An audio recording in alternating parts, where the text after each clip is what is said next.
We are recording. You can begin, Ann. Thank you. This is Ann Goldfarb, Chair of the Boulder County Planning Commission.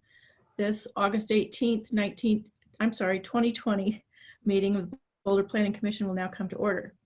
Due to COVID-19 concerns, this meeting is being held virtually. Information on how to participate in the virtual meeting has been posted on the Planning Commission webpage at www.boco.org/P C. There will be an opportunity to remotely provide public comment on the dockets listed on the agenda during the respective virtual public hearing portions of each item. I'll provide instructions about that when we get to each docket on the agenda. First of all, we'll take a roll call. Commissioner Mark Bloomfield. Here. Commissioner Sam Fitch. Here. Thank you. Commissioner Sam Libby. Present. Commissioner Gavin McMillan. Here. Commissioner Dan Hilton is not present. Commissioner Todd Quigley, not present. Commissioner Melanie Niski, not present. Commissioner Leishan Gargano, not present. All right, commissioners, just a quick reminder, please identify yourself before speaking and speak slowly and clearly. All votes will be roll call votes. Please keep your video on when possible during the hearing. Please remain on mute until you're ready to speak. When you begin speaking, please identify yourself as a planning commissioner. For example, this is Planning Commissioner Ann Goldfarb. It may help to keep your participant list open in Zoom so you can see who's speaking. The person who's speaking will be bolded.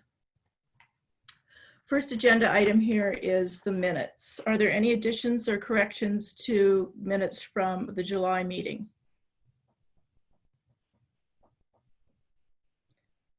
Hearing none, is there a motion to approve the minutes? Commissioner Bloomfield, I move that we approve the minutes. Is there a second? Second. Commissioner Fitch. Thank you. We'll take a roll call vote. Commissioner Bloomfield.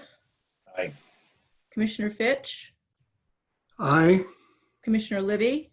Aye. Commissioner McMillan. Aye. And Commissioner Goldfarb, aye. Thank you.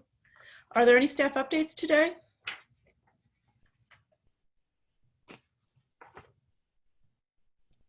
This is Summer Frederick from Community Planning and Permitting, and I don't believe we have any staff updates today.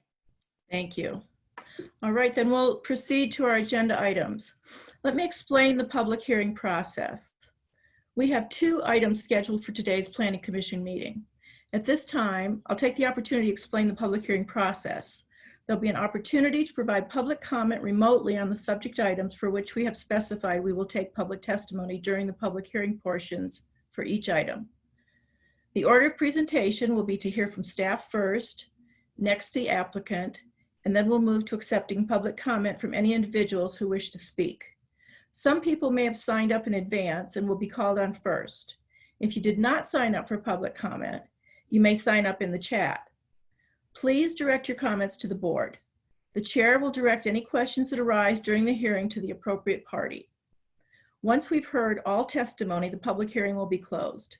The Planning Commission will then discuss the application and vote to take an action.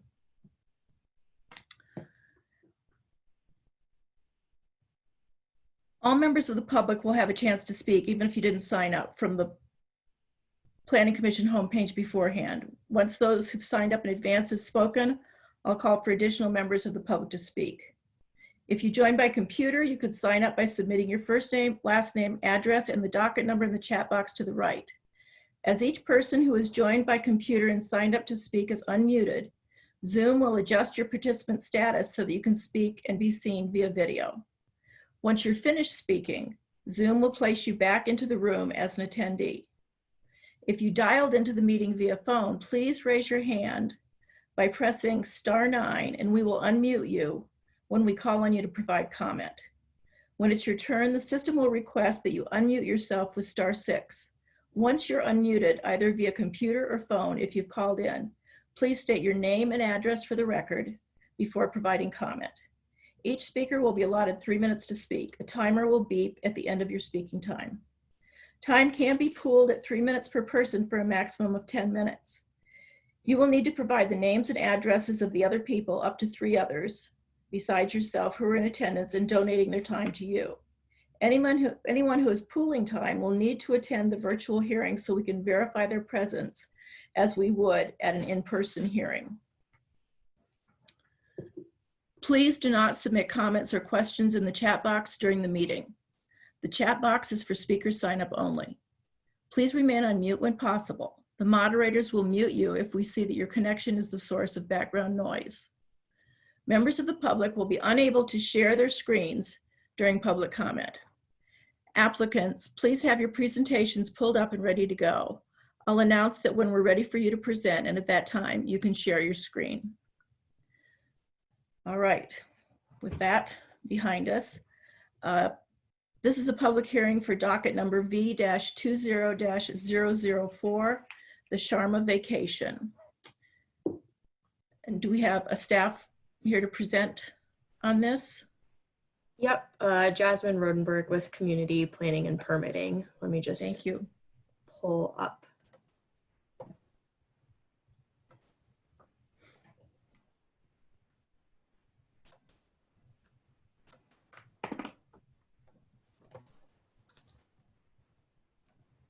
All right, is everyone able to see my screen? No.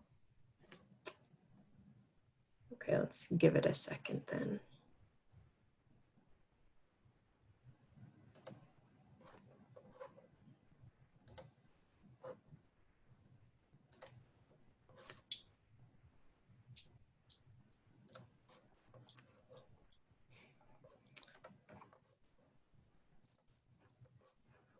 Try this. Yes. Okay, great. All right, so this is docket V-20-0004, the Sharma vacation at 8023 Hygiene Road. So vicinity map, you can see that this is along Hygiene Road. The owners are Kirat and Stephanie Sharma. The zoning is estate residential, and the request is to vacate a portion of the Hygiene Road right-of-way along the southern property boundary of 8023 Hygiene Road. And the property is a building lot. Here's an aerial map with the parcel highlighted in red. And I made a little circle in blue along the bottom to show you that the property boundaries of the parcels along Hygiene Road don't match the current parcel. And so part of the goal of this is to make the property boundaries match. The property is on ag land of national importance. There's some county open space to the north, and then a conservation easement to the south. The property is an airport influence area. So this is the site plan. I've highlighted the area that is proposed to be vacated. And this zooms in a little bit more. So you can see that the subject parcel is the one in red, so it's the skinnier portion, 8023 Hygiene Road.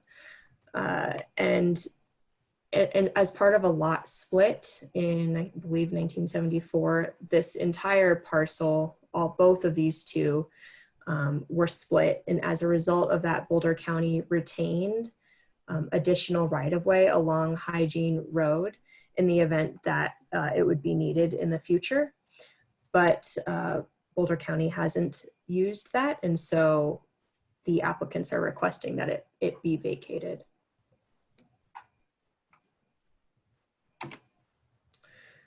Just a couple site photos. So the portion to be vacated is this entire length, the front portion of this parcel. And here's a view from the applicant's driveway and then from the neighbor's driveway. So just looking along the portion that would be vacated.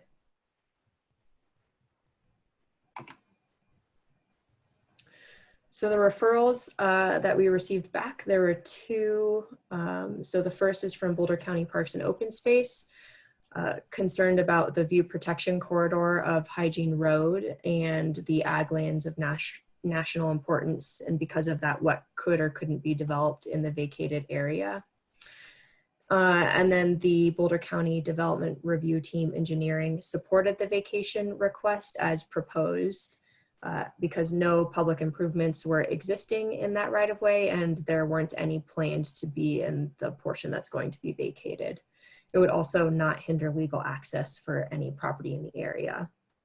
We received no public comments about this, and then no concerns or no response from a variety of other referral agencies. So this is the vacation criteria. The first states that the public roads, alleys, and easements may be vacated after consideration at a public hearing by both the Planning Commission and Board of County Commissioners. So we're at the first step of that one. The second is that unless otherwise noted, the portions of the road or alley to be vacated will be divided down the center line and added to the respective adjacent property. In this case, the application is requesting to vacate only that portion of Hygiene Road along the southern property boundary needed to match the other parcels along Hygiene Road. And this has been conditioned. So as conditioned, staff finds this criterion is met. The application and processing requirements for vacations were followed as outlined in Article 3. And following approval or conditional approval of the vacation, the applicant must submit to community planning and permitting all the necessary documents. And it becomes effective upon recordation of the board's resolution of approval. And prior to that recordation, the applicant must complete all conditions of approval. So all of those will be followed here. And so community planning and permitting staff recommends that the Planning Commission recommend conditional approval for the vacation of docket V200004, subject to the conditions listed in the staff recommendation. And I'm also going to post them here. So the first is discussing what portion of the right-of-way is being vacated. So it matches the southern property boundary of the parcel to the east. And the second, no structures may be built in the vacated portion of the Hygiene Road right-of-way, and that will address the Parks and Open Space referral concerns.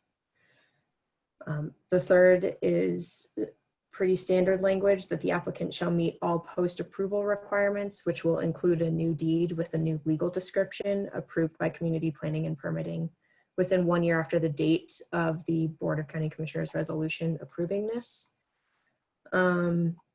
And the applicant will be subject to the terms, conditions, and commitments of record and file for this docket. And that's all. So if you have any questions, I'm happy to answer them. Thank you. Commissioners, any questions?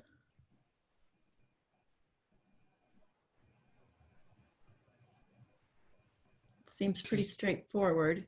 Yeah, this is Commissioner Sam Libby. I have a question, Jasmine. The second condition around the restriction on structures being built, looks like that was based on feedback from Open Space and the Natural Resources Planner. Yes. I guess two questions about that. One is, how would that be recorded? Is that just part of the deed in the, when that's updated? And second, given that from my research, at least on the ER lots, there's a 35-foot setback already from the front of the lot. Is this, I guess in staff's opinion, truly necessary to add to that? Seems like an additional kind of custom restriction on this parcel to me that's not there for the parcels to the sides, I assume. So to answer your first question, I believe the resolution for this will be recorded. And so in the resolution, there will be all of these conditions listed. Okay. So that covers that one. And as far as your second question, staff just feels that adding this condition of approval makes it very clear that in the event the applicants or any future owners came in to ask for the ability to build something within the right-of-way or ask for a variance for something to be built in the right-of-way, it's just clear what staff's opinion of that was while this was being vacated. Okay, thanks. This is Commissioner Goldfarb. I have a question somewhat related to Commissioner Libby's. What is the definition of a structure? Could you remind us of that? Yes, I'm gonna have to look at the land use code real quick. Okay. The reason I'm asking is I'm wondering if structure would include something like a mailbox, if they wanted to put something like that in that particular area. Yeah, so I don't think it would include a mailbox, but the definition of structure, which is in Article 18 of the Land Use Code, is a combination of materials forming an edifice or building of any kind, or any piece of work artificially built up or composed of parts joined together in some definite manner, but excluding retaining walls, fences not over 6 feet, platforms or decks not over 30 inches above grade, utility mains, lines, and underground facilities, and yard and play equipment. So I don't think that a mailbox would be included in that, but the definition of structure in the land use code kind of helps outline what can and can't be in that portion. And a fence could be there too, provided it's under 6 feet. Okay. So what's there would be okay. Okay, great. Thank you. Other questions for Jasmine?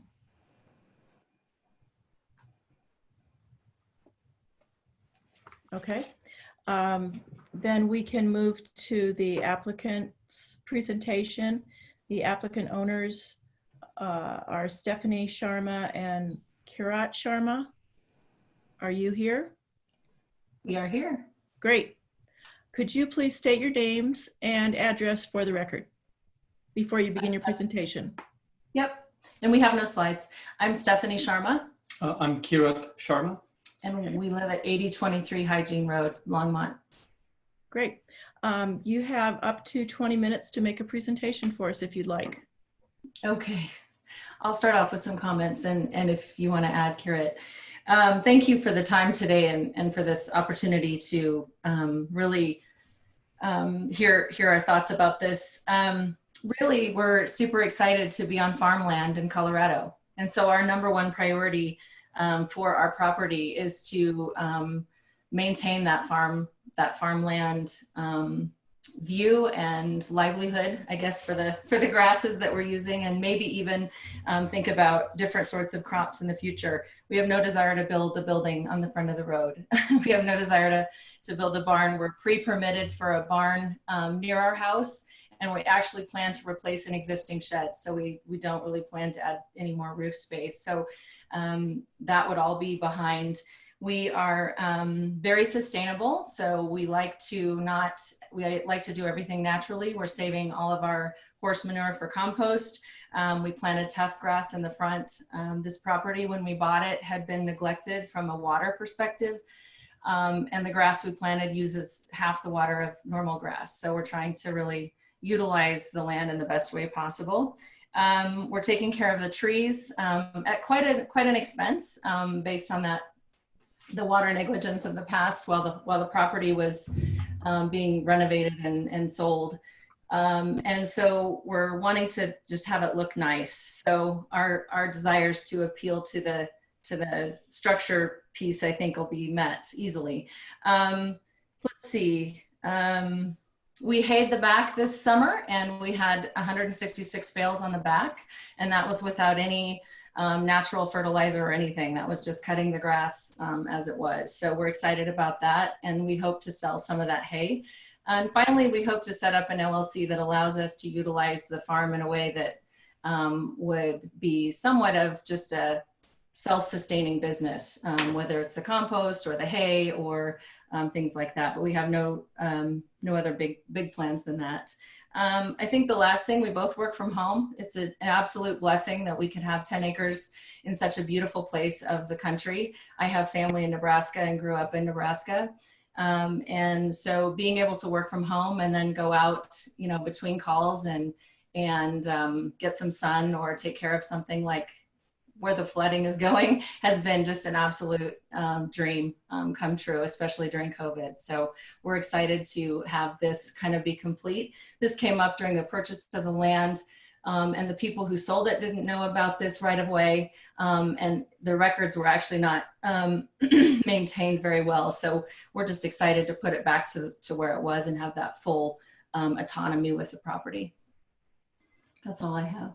Nothing to add. Thank you for your consideration. Thank you. Any questions, commissioners, for our applicants?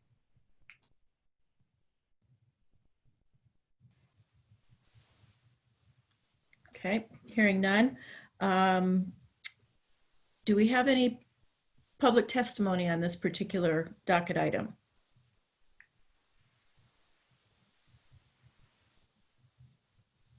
This is Anna Milner, staff. I believe, yes, we will have a public hearing portion for this item.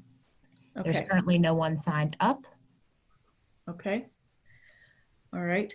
In that case, then are there any final questions for staff or the applicant by the commissioners? Commissioner Goldfarb, this is Anna Milner. So sorry to interject. Just want to be sure that there's no member of the public on the phone that would like to speak. If you're on the phone, yeah, if there's anyone on the phone that would like to provide public comment, you would need to raise your hand by pressing *9, and then we can unmute you and allow you to speak.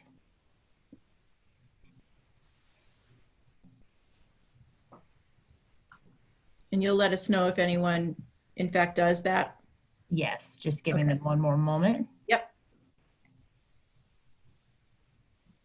Seeing none, I think we're good. Thank you. Thank you. All right, then we'll go to any final questions for staff or the applicant by the commissioners.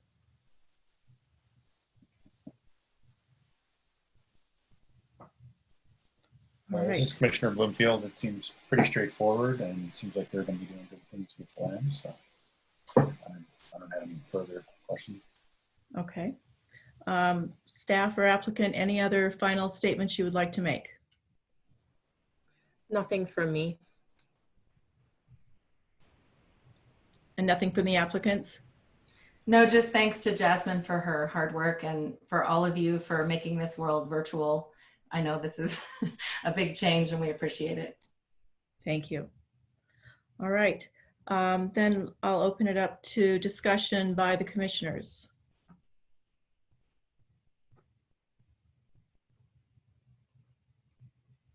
Anything from anyone? Commissioner Bloomfield, you said it seems pretty straightforward. I agree with you.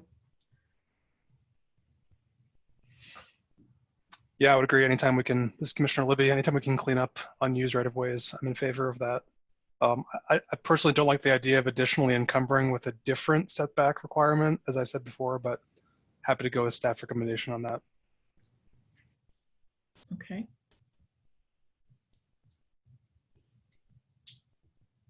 Anyone else? Yeah, this is Commissioner McMillan. I don't have anything to add other than I would be willing to make a motion to approve unless anyone else has comments that they'd like to make. I think you're good to go. Okay. I move that the Planning Commission recommend that the Board of County Commissioners conditionally approve docket V-20-0004, the Sharma vacation, with the 4 conditions listed in the staff report. Is there a second? Second, Commissioner Fitch. Thank you. All right, we'll do a roll call vote. Commissioner Bloomfield. Aye. Commissioner Fitch. Yeah, aye. Commissioner Libby. Aye. Commissioner McMillan. Aye. Commissioner Goldfarb, aye. Motion passes unanimously. Thank you. All right. We now have our second docket item today, which is docket SU-19-009, Boulder Rifle Club Incorporated. And our staff planner is Summer Frederick. Summer, are you there? I am here. Great. Go ahead whenever you're ready. Let me share my screen.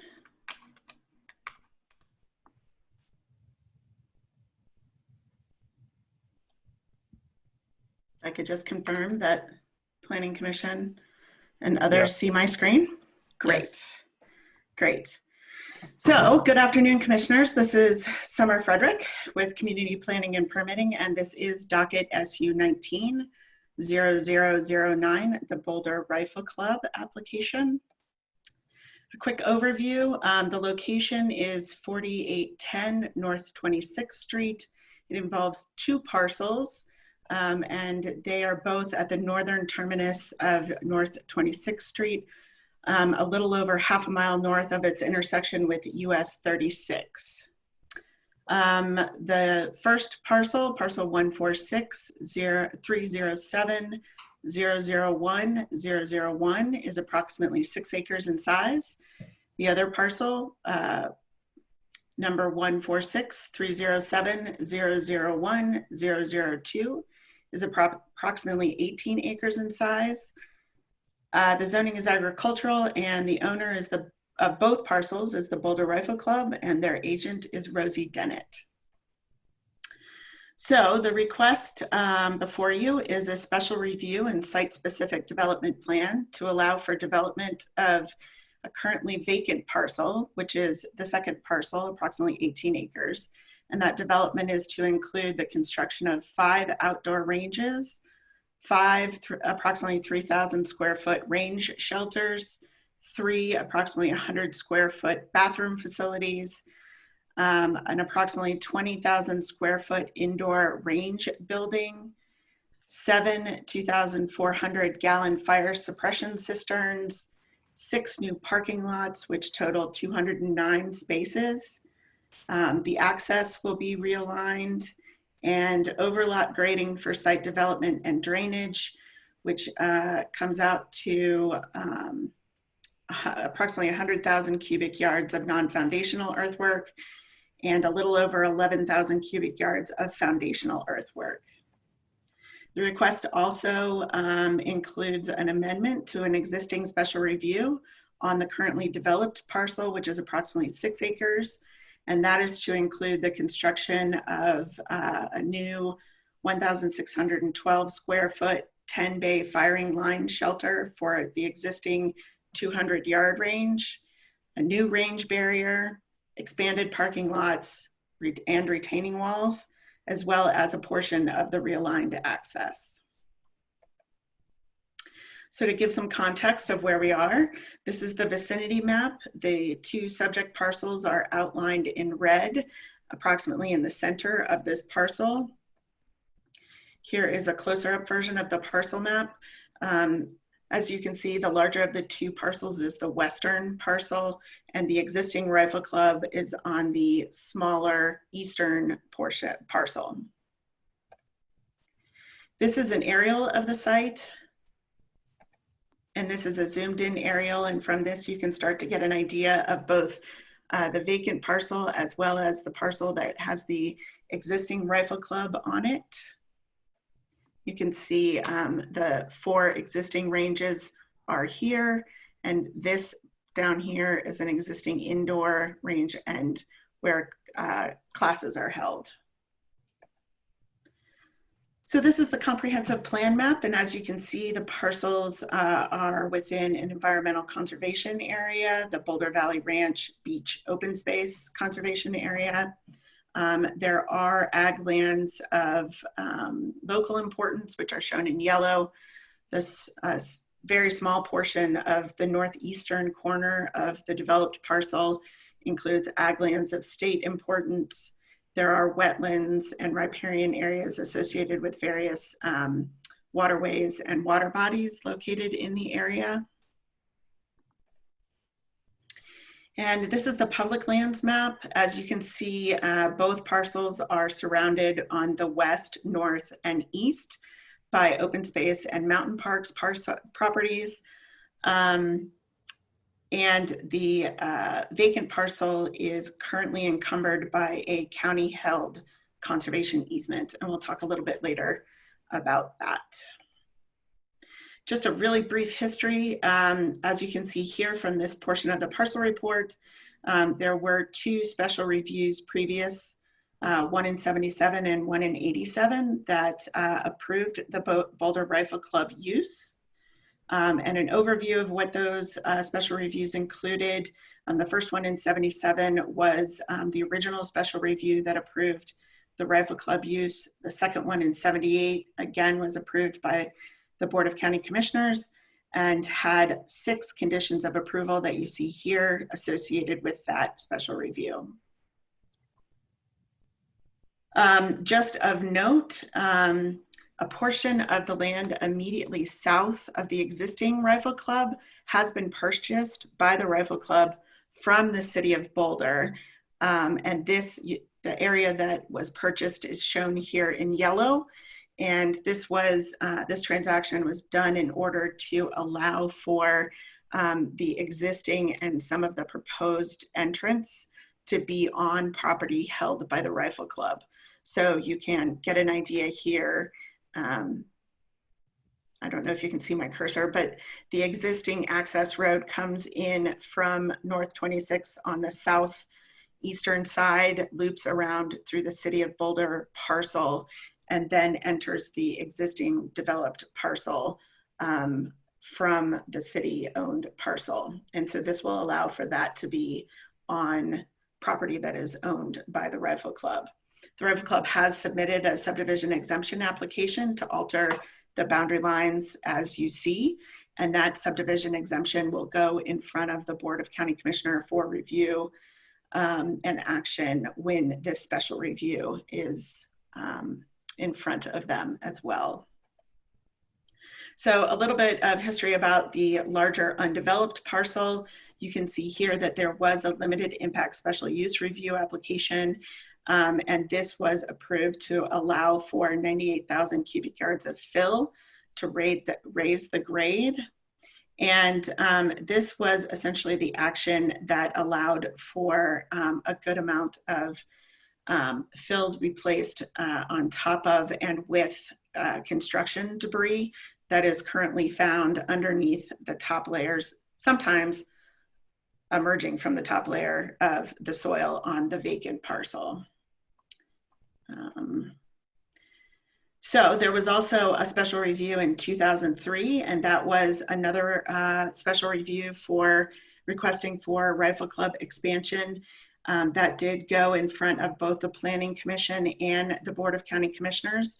And after the Board of County Commissioners tabled it at their August 10th, 2004 hearing, the applicant chose to withdraw the application. So a little bit more background, talking about the Northern Front Range Recreational Sport Shooting Management Partnership. This is and was a project that was created to address safety concerns that arose in the Arapahoe and Roosevelt National Forests. And these safety concerns were becoming more prevalent due to the rapid and extensive population growth within the Front Range areas here, as well as increased recreational sport shooting in the area. And the goal of this partnership and of this project with the Forest Service was to provide for recreational sport shooting opportunities across the Arapahoe and Roosevelt National Forest area in a manner that protects public health and safety. And so the purpose was to review and determine where recreational sport shooting is unsuitable at a landscape scale in these forests. And areas that are unsuitable for recreational sport shooting are defined as those that are close in proximity to residential development or high recreational use areas. where the topography or terrain does not provide for safe and effective backstops, or where recreational sports shooting is a threat to public health and safety. And this partnership includes Boulder County, Clear Creek, Gilpin, and Larimer counties, Colorado Parks and Wildlife, and the U.S. Forest Service. And so the closure of the areas that have been determined to be unsuitable is contingent on new public ranges being open and taking from the decision notice. Those ranges must provide lanes of sufficient length to allow for the common sighting of rifles in addition to shorter length pistol ranges. And as you can see here on the screen, the proposed phasing of the construction of the expanded rifle range. The first phase is to include the 25-meter, the 50-meter, and the 100-meter outdoor ranges. And that first phase is intended to meet the requirements of this decision notice and to allow the U.S. Forest Service to move on to considering closing those areas that have been determined to be unsuitable for recreational shooting. So, and this phase is associated with the southern portion, which is the all national forest lands from the Gilpin Boulder County line north to the Boulder Canyon Lakes Ranger District boundary and west to the Boulder Ranger District boundary. And again, those lands are intended to be closed when a range with capacity of at least 25 shooting lanes is open to the public for use within that area. And that is what this application proposes to meet.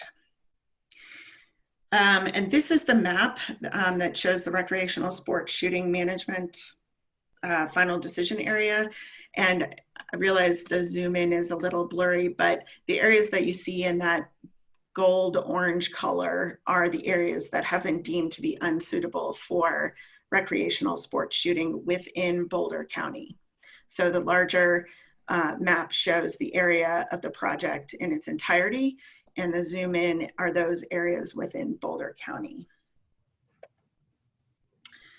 And so on February 1st, 2018, the Board of County Commissioners, with Cindy Domenico, who was the chair at the time, signing the letter, submitted a letter of support to the Colorado Parks and Wildlife. And this letter was in support of the Boulder Rifle Club applying for a grant, and the grant monies would be used for the design of a public shooting facility adjacent to the existing shooting facility in order to further the work of this partnership.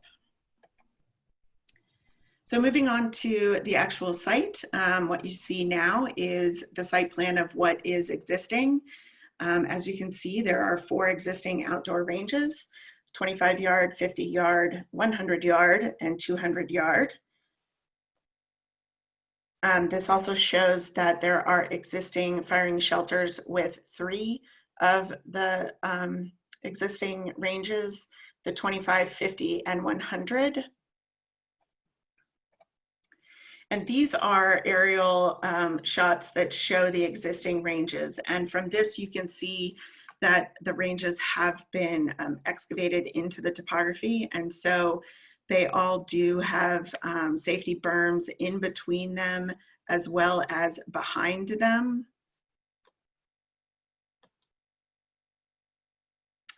Oh, sorry. So this is the proposed site plan, and there are two visuals here. The one on the right is the overall zoomed out proposed site plan, and then the one on the left shows you in a little bit closer view what is being proposed.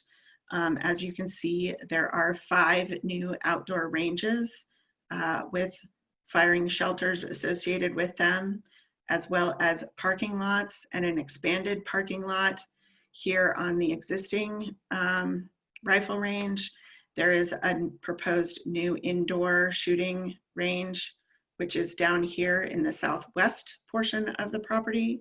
And this also shows you the proposed public access to these ranges, as well as into the existing facility. This is a concept plan, and this shows in an overall manner, but with some more detail, what is being proposed and what is existing. And so here you can see that there is a proposed range shelter here with this existing 200-yard range. The new parking here, you can see at various different places. There are bathroom facilities. There are range shelters associated with each of the proposed ranges, as well as this also shows range baffles, which are these dotted lines here in each one. And those range baffles are a safety measure.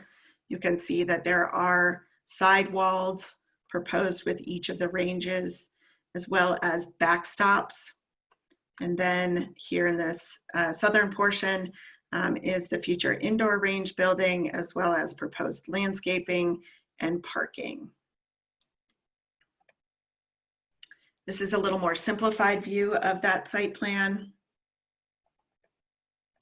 And this shows a general view of the phasing of what development will fall within the phasing. So the first phase in general is to include these three, range 3, 4, and 5 outdoor ranges and all of the associated development with them, as well as expanded parking with the existing facility, a new barrier wall here on the western portion, as well as the proposed new firing shelter with the 200-yard range.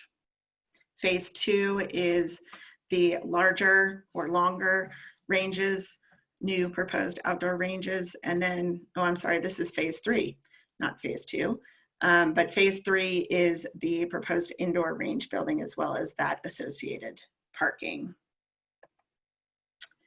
So this is a grading plan, and as you can see, as I noted earlier, there's a significant amount of proposed non-foundational grading, and as you can see, a lot of that is associated with this sand filter, water detention, and stormwater management feature, as well as creating the new proposed outdoor ranges, as well as some grading in between both the existing development and the proposed, and then some grading associated with the expanded parking area, as well as, excuse me, the existing 200-yard range.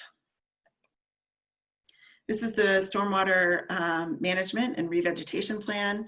As you can see, again, existing extensive proposed grading associated with the stormwater management plan, and an extensive amount of regrading or revegetation to be done, both surrounding and within the ranges. So this is a master concept that shows it all together, and I want to point out here that the red hatched area within the proposed ranges is the surface danger zone. So this is the area where the bullets potentially could fall, and they're entirely enclosed within the proposed ranges because of the engineered mitigation measures that are included, which are the barrier walls on either side of each of the ranges, as well as the backstops that are associated with these ranges, and those range baffles that are located at various different lengths, distances along the ranges. So here's a lighting plan. This is a little difficult to see, but they are proposing lighting on the various buildings, as well as associated with the entrance, with each of the shelters, and in the expanded parking areas. This photometric plan here shows that light spillage shouldn't be much beyond where the lights themselves are. These are the fixtures that are proposed in the application materials. These over here on the far left are those that are proposed to be located on the structures. The second one here are the ones that are proposed to be located along the entrance drive and at various different locations where there is pedestrian access to various structures. And then the last one is here, and this is the pole fixture that is to be located throughout the parking areas.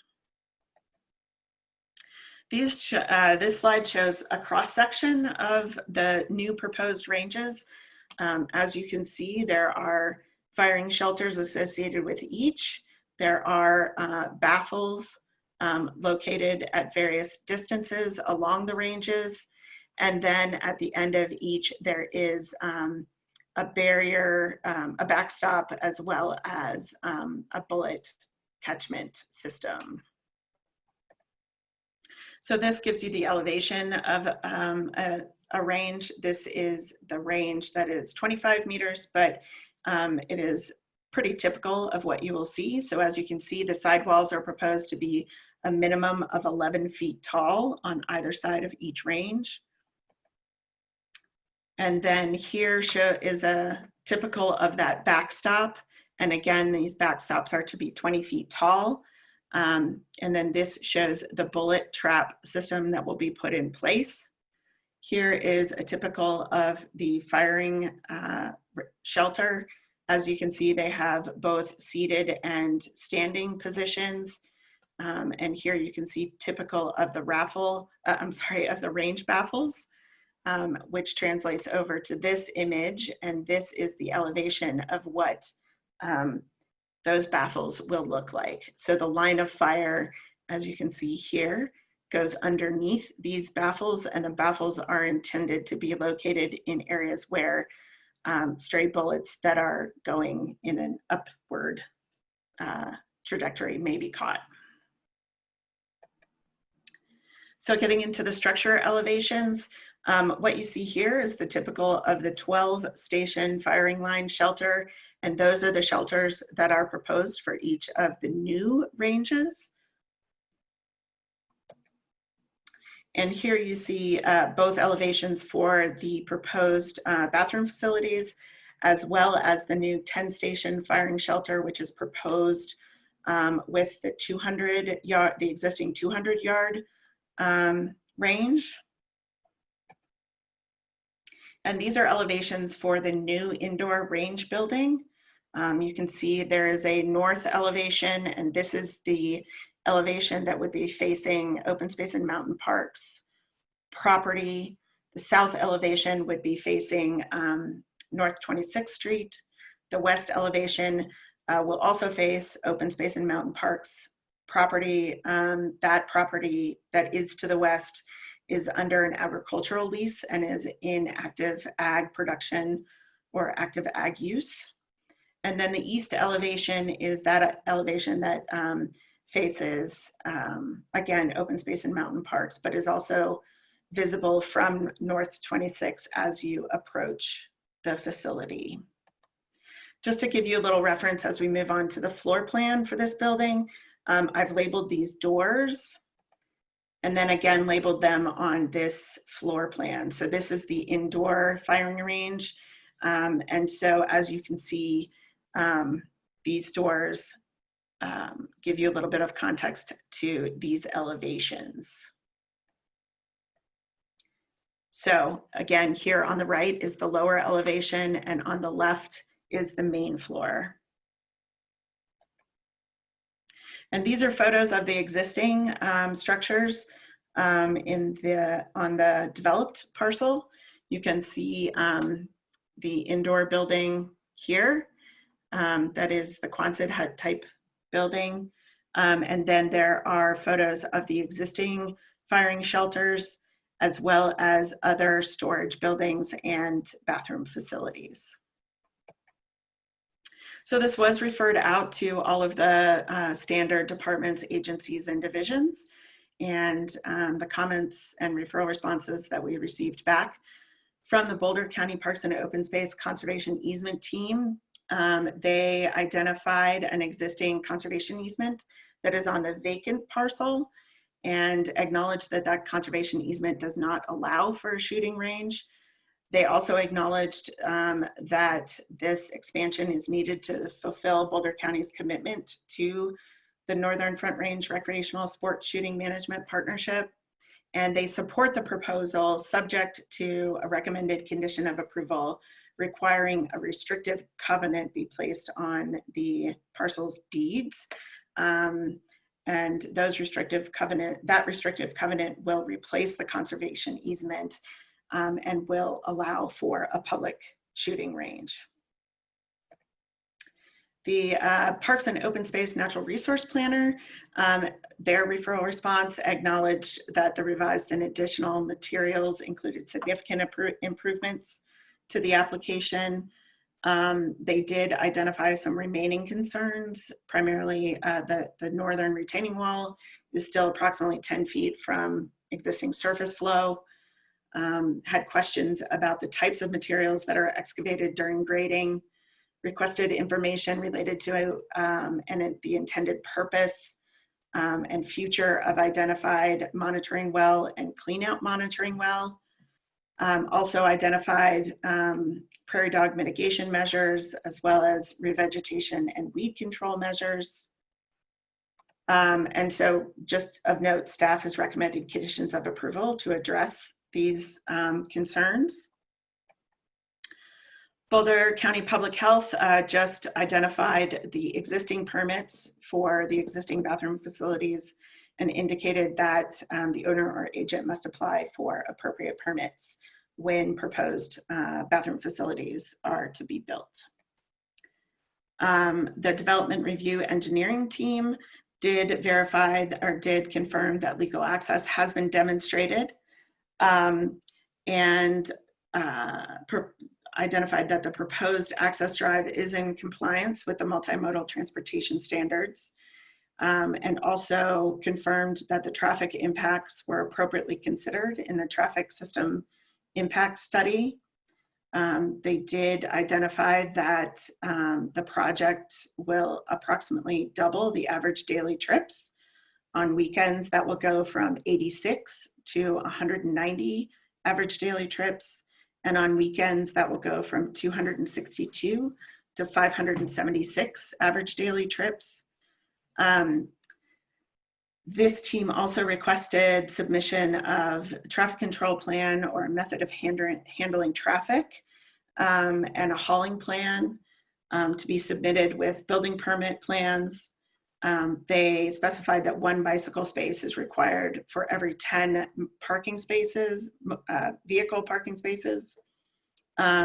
Requested permission from the ditch company for discharge into the farmer's ditch. They identified that a Boulder County stormwater quality permit is required and that an access permit will be issued concurrently with a building permit.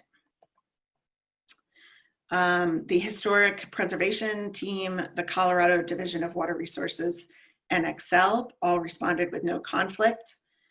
The Boulder County Safety and Inspections Team responded with fairly typical building permit, grading permit requirements, as well as other specifics related to the building permit application process. Colorado Department of Public Health and Environment provided a summary list of those rules and regulations that the applicant must comply with, as well as a list of some permits that they may be required to obtain as well. The City of Boulder Planning Department did identify that the parcel is located in the Boulder Valley Comprehensive Plan, Planning Area 3, which is rural preservation, and the designation is open space other on the land use map. And given this application, they also identified that staff may examine a land use land use designation change for the site during the next regular Boulder Valley Comprehensive Plan update. They also confirmed that the parcels are not eligible for annexation. They put forward that the proposal does not constitute new urban development for various different reasons listed here on the screen.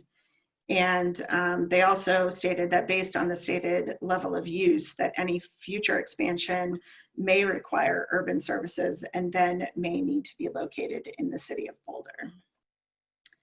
So City of Boulder Open Space and Mountain Parks referral response did respond with the anticipation that the proposal will create additional visual, noise, and visitor experience impacts on OSMP adjacent land, but then acknowledged that the, excuse me, the noise study showed that the noise will be similar to current levels and that noise impacts are to be expected to be more frequent and lasting. They also identified that the proposed range improvements are approximately 600 feet from the Hidden Valley Trail, and recognize that the proposed engineered solutions to mitigate the normal 1,320 foot setback requirements do mitigate noise and safety concerns, and they support the use of those solutions. But they also suggested that those solutions should be used in conjunction with the 1,320 foot setback. They also provided background information and more details, stating that trail work and route changes to the Hidden Valley Trail are planned as part of OSMP North Trail Study Area, and that the entire Mesa Rail Reservoir Trail Complex is scheduled for public process, design, permitting, and construction during the years between 2021 and 2026. Acknowledge that the applicant has expressed interest in working with the city and providing funding towards the projects to realign the trails and improve visitor experience. They continued to provide information about how the subject parcels are to interact with OSMP property. They also requested more information from the applicant and stated that the seed mix, they provided a different recommended seed mix instead of the applicant's mix for the revegetation plan. They also wanted the application to know that the adjacent OSMP land is leased as an ag operation and that they should be aware of everything that such an ag operation entails. And then finally, they recognize the significant public benefit to providing public shooting ranges that meet the Forest Service requirements to close most of dispersed shooting areas west of the city. So a consultant was hired to review the project according to not only land use code requirements, but best practices and design standards for the industry, for firing range industry, and that was C. Vargas and Associates. And they reviewed all of both sets of application materials, and with the revised and additional materials had no objection, found no objection to the proposed plans. They did indicate that they read all the materials, but only specifically reviewed the materials that were associated with their purview. They did have 2 phone conferences with the club designer in order to clarify and expand on previous referral comments and to assist in the redesign to make sure that the redesign did meet land use requirements. They did note the horizontal containment by the backstop and bullet trap, 2 side berms and range barriers, as well as ballistic walls on each side of the shooting sheds. And that vertical containment and elimination of overshots by the ballistic roof protection of each shed and subsequent baffle lines are designed to no blue sky concept from shooting positions, and as-built drawings demonstrating no blue sky can be seen from all allowable shooting positions for each range would be the proof of design would be proof that the design is in compliance with what is proposed.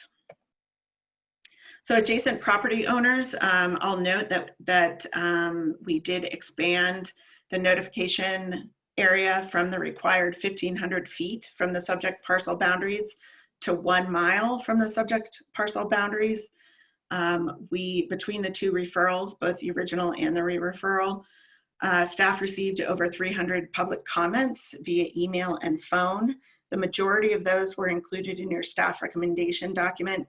However, we did send 3 separate packets of comments that were received between the date of publication of the staff recommendation packet, which was last Wednesday, and early this morning. I will note that I continued to receive some comments via email into the afternoon and have those available. Comments received by the public were both in support and in opposition of the proposal. Those that were submitted in support cited increased educational opportunities, the convenience of the site, and the closure of the U.S. Forest Service lands as points for their support. In opposition, issues that were cited were increase in noise in the area, the safety of concerns related to the safety to open space users as well as adjacent residential properties, increased traffic in the area, both along North 26th Street as well as coming onto and off of US 36, as well as increased gun usage in the county. So we did review this against the standard special review criteria that are found in 4-601A, and I'll just highlight some of these criteria. I will say for criteria 1, the firing range is allowed in the ag zoning district via special review, which is this process that we're in. The definition of the firing range use is listed here on your screen. So 4-510A5A1 does establish the setbacks that are required for firing ranges. And as I previously mentioned, those setbacks are 1,320 feet from structures, trails, and other areas. However, the criteria do allow for a proposed decrease in the setback, and that may be considered based on the range design, operational plans, topographic features, noise studies, and/or man-made improvements, including but not limited to backstops and berms, bullet traps, ricochet catchers, and overhead or ground safety baffles, which provide sufficient safety measures to protect adjacent properties. And I will note that the proposed development does include backstops and berms or barrier walls, as well as bullet traps and overhead safety baffles, as are shown on plans and as we saw the elevations for previously. Additionally, I'll also note that, again, the city has plans to relocate the Hidden Valley Trail, and that is to be relocated at a farther distance away from the proposed firing ranges, so that would increase the distance between the ranges and that trail. And there is a recommended condition of approval that requires the Boulder Rifle Club to pay monies to the city to assist in those relocation plans and implementation. And a noise study was also submitted about these measures, and that will be discussed later in this presentation. So all structures are also required to meet the standard setbacks for the zoning district that they're in. And this is the ag zoning district, and that does have a 7-foot side setback.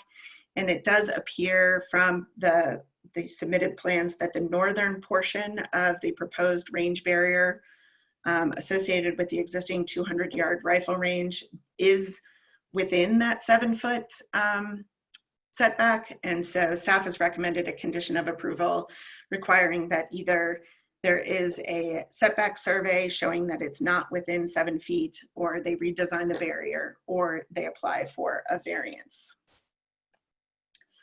Also for zoning requirements, again, there is a requirement that a new restrictive covenant be negotiated and recorded in order to replace the existing conservation easement, so that this use is allowed on the vacant parcel. And I will note that Article 4-516 V5C does require a specific number of EV charging stations for each new or expanded parking lot totaling 15 spaces or more. That was not a part of this proposal, but there is a recommended condition of approval requiring those charging stations be constructed. So criteria 2, the use will be compatible with the surrounding area. Again, the parcel is proposed, the proposed development is on a parcel owned by the Rifle Club, is immediately adjacent to the Rifle Club, is the site of a former construction debris dump, and so has very poor soil quality. And the new restrictive covenant is intended to restrict the expansion potential beyond what is proposed through this application. Criteria number 3, the use will be in accordance with the comprehensive plan. And the goal states the county should encourage and promote coordination and cooperation between federal, state, and local government entities charged with making decisions which significantly affect the land use of Boulder County. And that, as previously stated, this proposal is intended to support the U.S. Forest Service partnership and allow for portion of identified lands to be closed to recreational sport shooting. Criteria number 7, just quickly, we've talked about these. The use will support a multimodal transportation system. They are providing bicycle parking, and they will be required to provide EV charging stations. The use, criteria number 8, the use will not cause significant air, odor, water, or noise pollution. Pollution is not anticipated, and again, the noise will be discussed in the special provision section of this presentation. The use will be adequately buffered or screened to mitigate any undue visual impacts. Criteria number 9. The only proposed landscaping besides the revegetation of disturbed areas is what you see on your screen circled in yellow, and that is a row of trees in front of the proposed indoor range building.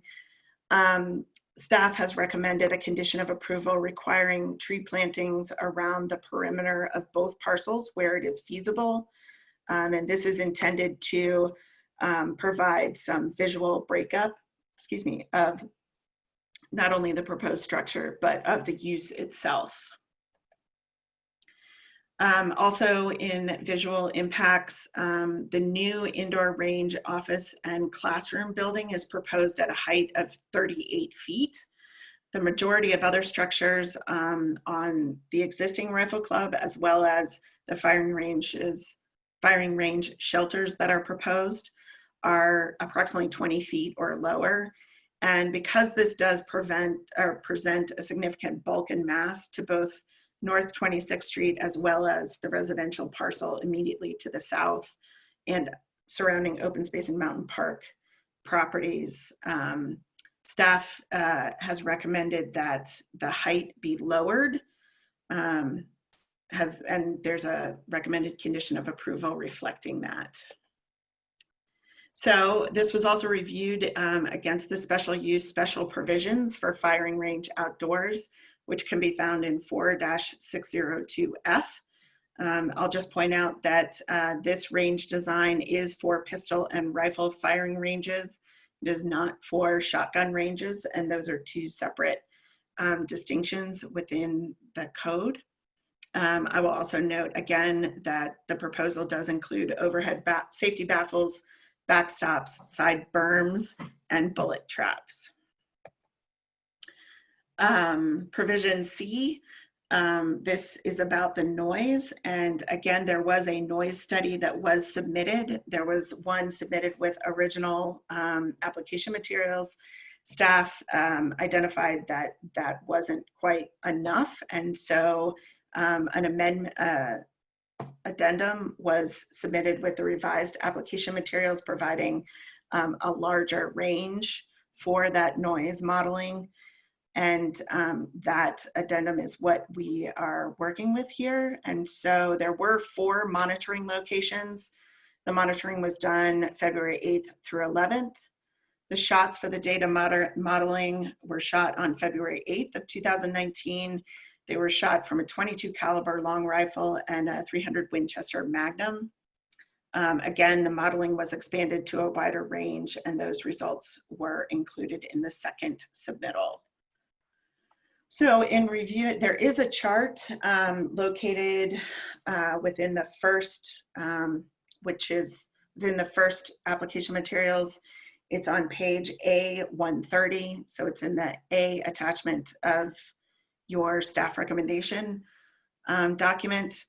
And that chart does show that the decibel levels at receptor number 2, which is the residential structures highlighted or circled here in blue on your screen, that it is at 65 as is required by the code. However, the contour maps show that a portion of the residence is within the area between the 65 contour line and the 70 decibel contour line.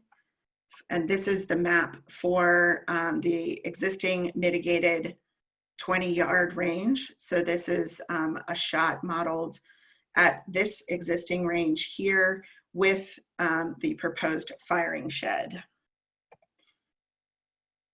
And then this map shows that, again, a portion of that residence falls within the 65 and 70 contours for the proposed 300-yard range.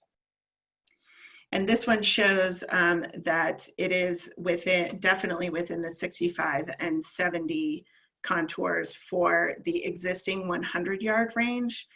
And so there is a firing shelter with the existing range, and application materials were not clear as to whether or not a new firing range shed was to be built with the 100-yard range. And staff, with this information, staff has recommended a condition of approval that a new improved firing range shelter be built with the 100, excuse me, the existing 100-yard range, and that noise mitigation measures be increased for both the proposed 300 and 200-yard ranges. And so provision E, this talks about backstops. And so the plans do show that the typical backstop is to be at least 20 feet tall. And there will be 11-foot tall side walls associated with each of the proposed ranges. And finally, provision J talks about future expansion, and staff has recommended a condition of approval that any future expansion will require a new special review application. And so with that summary and the specifics that are in your staff recommendation packet, the Community Planning and Permitting staff recommends that the Planning Commission recommend conditional approval for docket SU 19-0009 Boulder Rifle Club, subject to the 34 conditions listed in the staff recommendation document. And I'm happy to answer any questions that you may have. Great, thank you, Summer. Questions? Commissioners? This is Commissioner Bloomfield. I have several based on review, and so I'm not sure exactly when to ask them. One clarifying question. Am I correct from your presentation that the baffles that are mentioned, are they for the bullets and not for sound? I believe they do both. Okay, maybe that's something that we can get clarification from the applicant. I won't. I think a lot of my questions may be, you know, clarified or better answered by the applicant, but I am curious, especially based on public comment, what's your feeling overall for the quality of the noise study? I would answer that as saying that I am not a sound engineer, and so the folks who did the noise study are here, and I believe are going to provide presentation during the applicant's presentation. I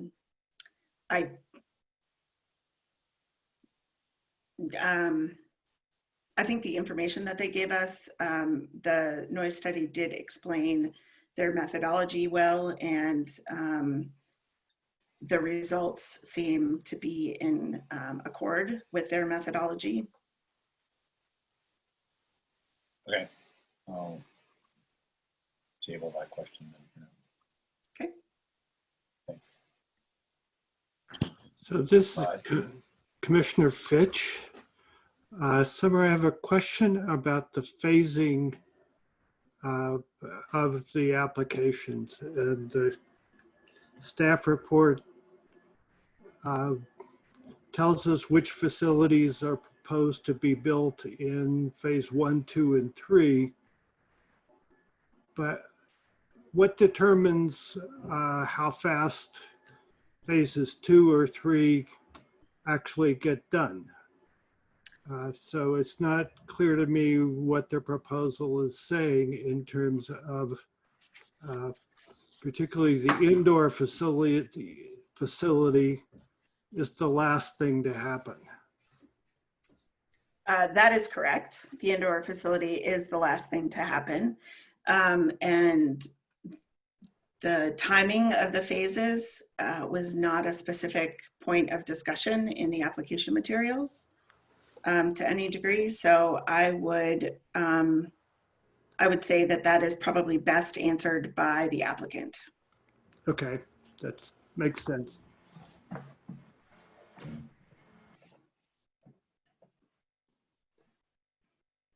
This is Commissioner McMillan. If I could just follow up on that point.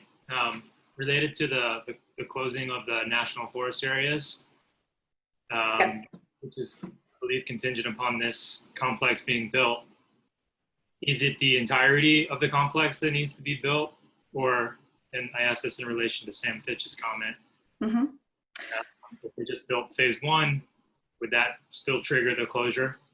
So phase 1 is intended to meet the requirements of the decision notice issued by the Forest Service.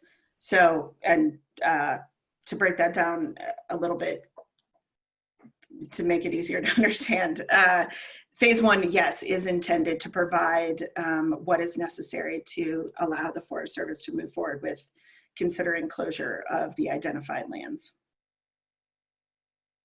Okay, thanks. Just a couple more questions for you, Summer. Sure. One is on the noise condition of approval. Yes. Pull that up here. I have them as well. Do you know the specific number? It's 22. 22. Yeah. There we So go. it sounds like we're not entirely sure what additional sound mitigation measures might go in to address this concern of getting the decibel levels down to 65. My question is one of timing and sort of what the thought was with this condition. Is this something that would need to be solved satisfactorily by the county commissioners meeting? Or is this something that gets handled outside of that prior to a building permit? Or any thoughts on the timing of this? Sure. Yes, it would be wonderful if we could get it figured out before the Board of County Commissioners hearing, but staff's intention with this condition of approval is that those mitigation measures would need to be in place and part of any building permit application for the specific ranges. Okay. Thanks. Also a timing question, the Hidden Valley Trail, planned to be relocated. I don't know how that schedule fits into the planned construction schedule here. Is it something that I think ideally the trail would be located prior to this being built, but is that a requirement of how the conditions are currently written, or again, is there thoughts on timing of how this all happens in sequence? So my understanding is that the Hidden Valley Trail will be moved.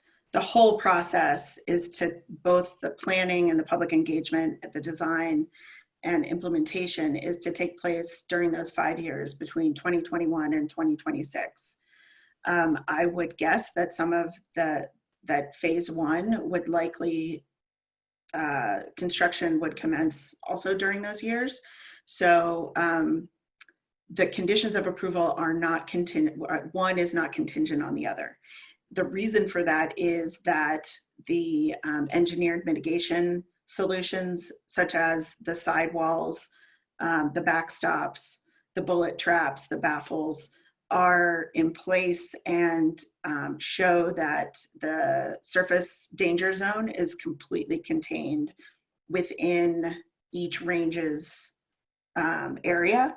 And so that is what allowed staff to move this forward with a reduced setback to the trail. Understood. Thank you. That's very helpful. I don't have any other questions for staff right now. Okay. This is Sam Libby. I had a couple questions, Summer. Sure. On the building height, so the current plan for 38 feet and the reduction, I couldn't remember from the plan that you showed briefly, but is there a second above ground story, or is it just a really high ceiling as designed? It seems to be a very tall ceiling. There is the first, and I can go back to the floor plans if that would be helpful. There's a lot of slides. I don't want to make you go back. That's okay. Here we go. So. Okay, yep. I'll ask the applicant about it as well. That's fine. Here's the elevation, and then there's those doors, and then that's the floor plan. Okay, so your assessment would be that reducing the height would not fundamentally change the size structure of the building, just the height of the ceiling inside, basically. It would reduce the height of the overall building, which is intended, staff intends to reduce the bulk and massing of the structure. But no, I don't anticipate that reducing the height would change the programmatic layout of the building. Okay, thanks. On the parking, electrical vehicle parking, it sounds like the conditions basically say, it says, you know, do the math number of spaces, and there's a requirement in the code. Given that this site has a lot of dispersed separate parking lots, is there any requirement to disperse the electrical vehicle parking as well? So the parking is also associated with the phasing. And so staff's intent would be that the EV charging stations would be associated with each of those phasings as well. So at least 3 locations, probably. Yes. Okay. Yep. And then the last one was kind of on the overall parcel plan. I wasn't clear about the current access road, which looks like it's an easement over the city-owned land. That is correct. Versus how it's going to change in their proposed realignment. Sure. Or if it's going to change. If you could just recap that briefly. Yep. So, and one thing I might have failed to mention, it is the Rifle Club's intention to keep the existing facility a membership-only facility, and all of the proposed development is what will be open to the public. So, and that plays into access a little bit. So as you can see here, this is the, can you see my cursor? Yeah.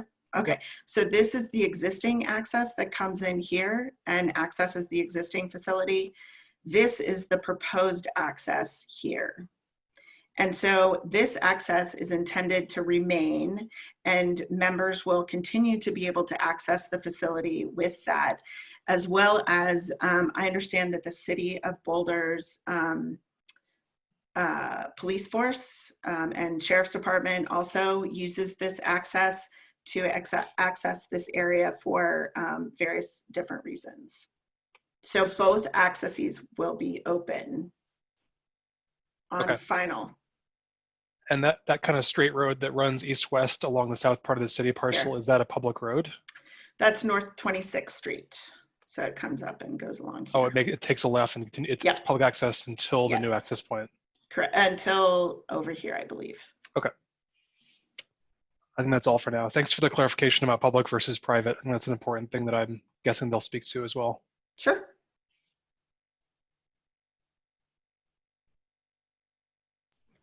Commissioner Bloomfield, I have a question on that condition 22, and in general, the 65 decibel requirement. I understand that they're conditions of approval, but is it also fair to say that if in the future they are in violation of that, that can be a complaint that's filed with the county by a resident? Yes, it is. So that is a requirement that's written into the land use code. Thank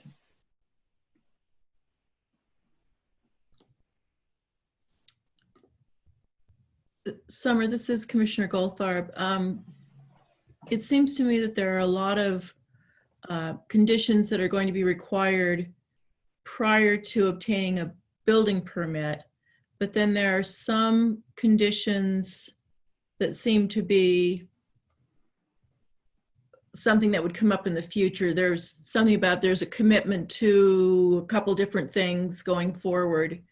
And they seem a little vague to me. And I'm wondering, in the action letter dated January 29th, 1988, there were conditions there. And I'm wondering how the Rifle Club complied with that. I'm looking at that, thinking about going forward and how those commitments that they are making, how specific those need to be and what kind of enforcement there needs to be in regard to that, and using the information from that perhaps as some indication of how well they've done in meeting their commitments. Right. So I can't speak to what exactly what the process was to ensure that they met those conditions prior or within a time frame of the 1988 letter. And I'm not sure which conditions of approval you're talking about in terms of commitments, perhaps the ones to work with the city and provide funds for the trails. Yeah, there was that one, and I'm thinking there was at least one other, perhaps it was in regard to revegetation or landscaping. I don't recall right now. Okay.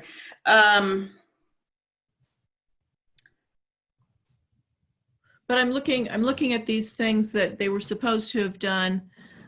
Closing of the gap in the east berm, cooperate with the health department to resolve any noise complaints, revegetation, general cleanup of the site. I was particularly wondering about that one because there was reference to some of the site, it sounds like was just a garbage pile.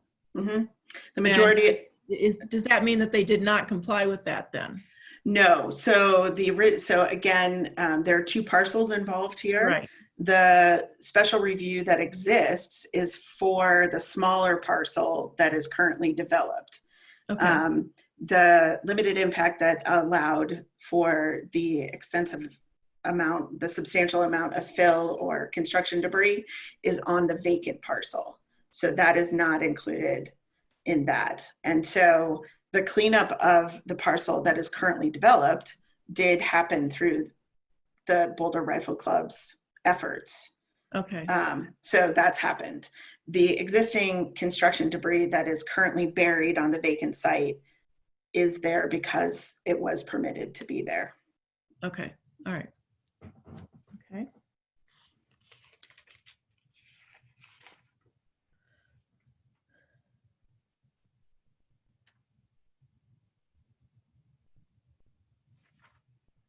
Just checking. One of the conditions was the visual impact, and there was concern about the south facade and the impact that that has on the residents that faces that side of the building. Mm-hmm. Is there, how much discussion was there in regard to doing more about that? So the reduction in height of the proposed indoor range and classroom building, that is specifically to try and reduce that visual impact to those residents. There is the landscaping that they have proposed is a line of trees along that southern parcel boundary there along 26th Street. So, you know, staff did look at that, and the primary mitigation measure was to reduce that building's height so that that bulk and mass doesn't present as large as proposed to that residence. Okay. So the drawing that we have of the south elevation, is that with the reduced height, or is that the 38-foot height? This is the as proposed height. So this is the south elevation up here in the right-hand corner. And so this is as proposed, and this is with the existing proposed height. So the idea would be to reduce this roof line down to approximately 25 feet. And so it's 38 right now. Correct. So that will come down. So it might be, so the 38 measurement, as you can see here on the east elevation at the bottom of the screen, the 38 height is from the peak to the existing grade on this facade. Right. And it looks like the existing grade on the southern facade may be a few feet higher. Yeah. So what you are looking at here may be, 35 to 32. I wouldn't hazard a guess, but it's likely to be a few feet shorter than 38 feet. Okay. And was there any discussion as to why the roof is as high as it is there? I would suggest you can, the applicant's architect is also here. Okay. And so he is better to answer that question. Okay, that's great. Thank you. Mm-hmm. All right. Are there other questions, commissioners, for Summer at this point?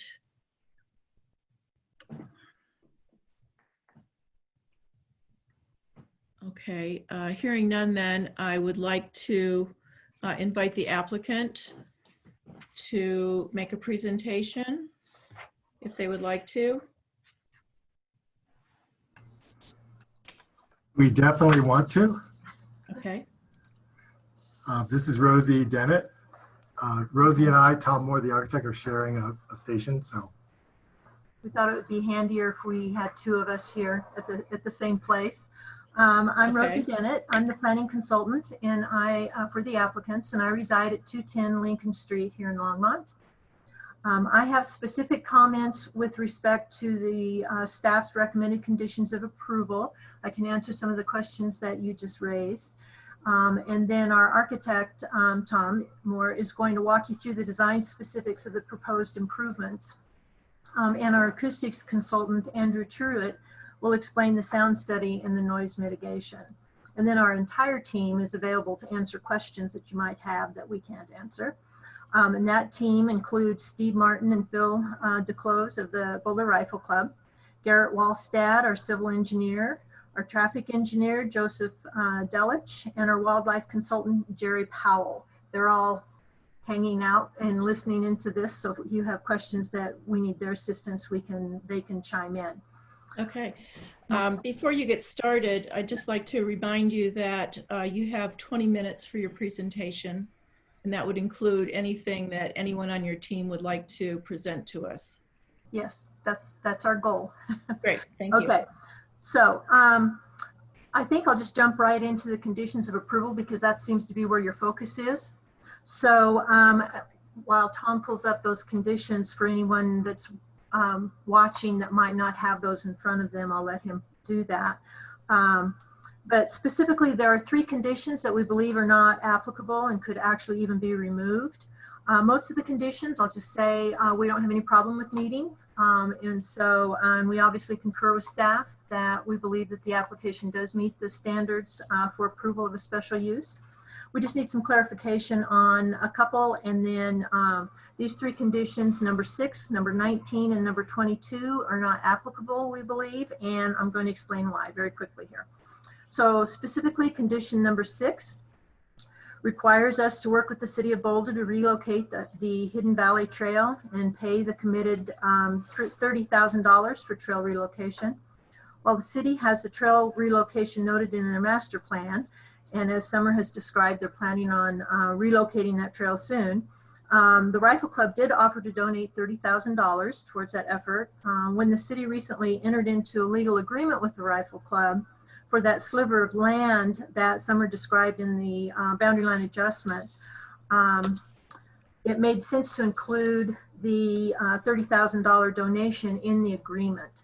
So I have the agreement also. I don't know if Summer put that in the packet for you, but the agreement specifically states that the $30,000 is to provide additional mitigation of impacts on open space users. So we paid that. The deed for the sliver of land states for consideration of under $500. So the money was paid to the city as committed, but was not for the purchase of the sliver of land. This sliver of land was acquired in the agreement, and the agreement specifically spells that out, that difference, just because that was an important point that the city also wanted to note. And the city manager did sign that agreement. So we do have that agreement if you'd like to see that. Apparently the city, when we gave them that money recently, they put it in the general fund. And so open space didn't get that money initially. And so we obviously have no control over that. So that department needs to ask the city manager to reassign that amount to them. But that amount has been paid. So that condition just doesn't seem applicable to us at all. We're not even sure how we would do it since we already have a signed agreement that's been recorded with the city. Condition number 19 requires written approval from the farmer's ditch for discharging into it, but this property does not discharge into the farmer's ditch. That was our error. We'll blame our engineer. It was in the drainage report, and actually county staff, I believe it was open space staff, pointed that out, that it does not, this property does not discharge into the farmer's ditch. We missed that as a correction in our drainage plan, so we will get that fixed. But we just simply missed removing that reference from the drainage report, so that condition is not applicable. And then finally, condition 22.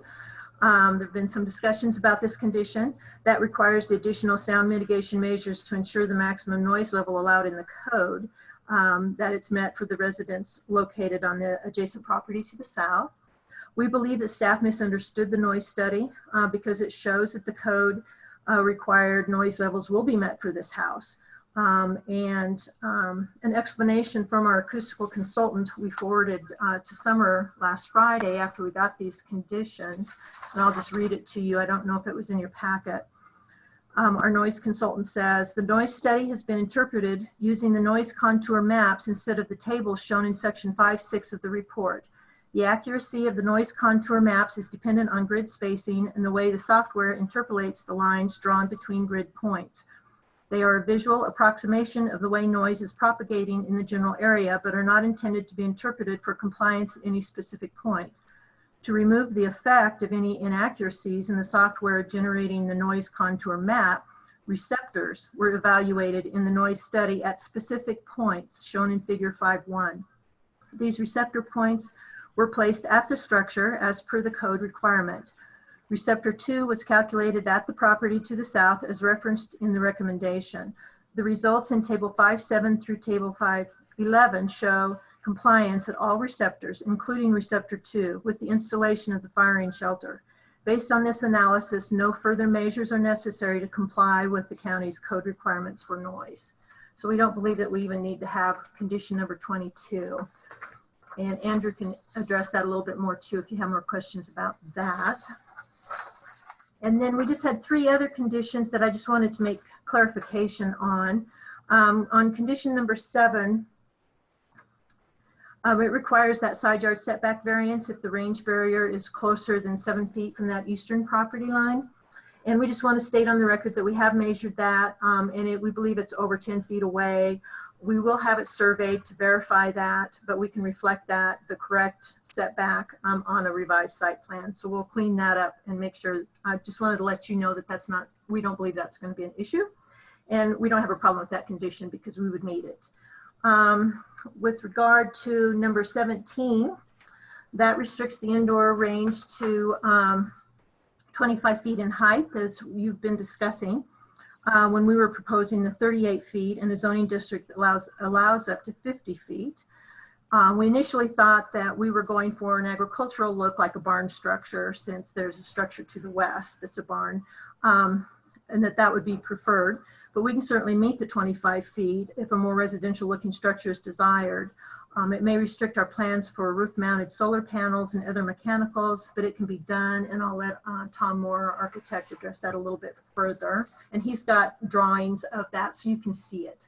So you can see the 25 feet. And then finally, condition 21, we just needed some clarification that the fencing and signage that we propose meets this condition. I think it does, but it doesn't state it clearly. And that we can work with county staff on the prairie dog fencing along the western property line. That was a new one for us. We hadn't discussed that before with the open space staff. And the western property line crosses a drainage area in the northwest corner, for example, of the property that might be a little tricky for a prairie dog fence. So we would just ask that if the wording of that condition could reflect that we would work with open space staff on that prairie dog fence. It's not even clear to us, the prairie dogs, there aren't a lot of prairie dogs out there in that area, but there are a few on the surrounding city land that don't seem to be controlled. So are we fencing dogs in or out? We weren't quite sure what we were trying to accomplish with that. And then regarding Commissioner Fitch's question about phasing, the timing of the phasing is going to depend on funding opportunities and demand. So we knew that the first phase is what is critical to meet the Forest Service agreement. And so that's where all the focus has been. So as soon as we can get the permitting ready for that, we will be able to start with that first phase. Let's see, other questions? I just wanted to state that we did have a neighborhood meeting early on in the process last summer.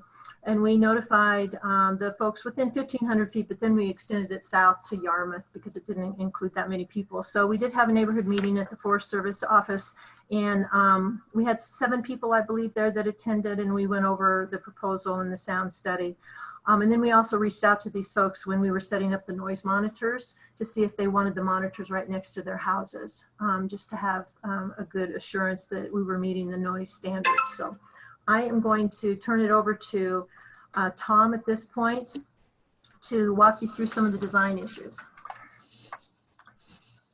Thank you, commissioners, for your attention. Thank you for Thank you, Summer, for your presentation. You did a really good job of talking about all the things we're doing architecturally. This is a 3D. Tom, before you start, could you please state your full name and your address Yes, for our record? Thank you. My name is Tom Moore. I reside in Longmont at 1303 Longs Peak Avenue. I'm a registered architect in the state of Colorado. Thank you. I'm going to start out. I have to be quick here because we want our sound engineer to have a little more time. This is a 3D modeling that we've been working with for the site, and I think you can begin to see how things work together. With working with Vargas and Associates, we do have 11-foot sidewalls, 20-foot backstops, and range baffles. Now, a range baffle is an interesting animal, and I'm going to show you a quick section diagram that was briefly talked about by Summer, but we do have 3 shooting positions shown here. We have a standing, you can barely see an outline here of prone, someone laying down, and also seated. It happens that the prone and the lay and a seated position have the same elevation of trajectory or line of fire. So we have to address these 2 positions, these 3 positions. Misfires happen generally in an angle that we've put on here, a 29-degree angle off of vertical or horizontal, I'm sorry. But we have to mitigate, we have to stop misfires as they leave this particular building. And this is a typical site structure design, but we do protect everything leaving the shelters so that by virtue of the baffles, we do not get anything falling out of the range. It's called the no blue sky design concept, and I will show you a little more about what that means in just a moment. But what I'd like to do right now is go to another illustration, and I'll talk more about this. I need to reshare. I need to hit reshare the meeting, share screen.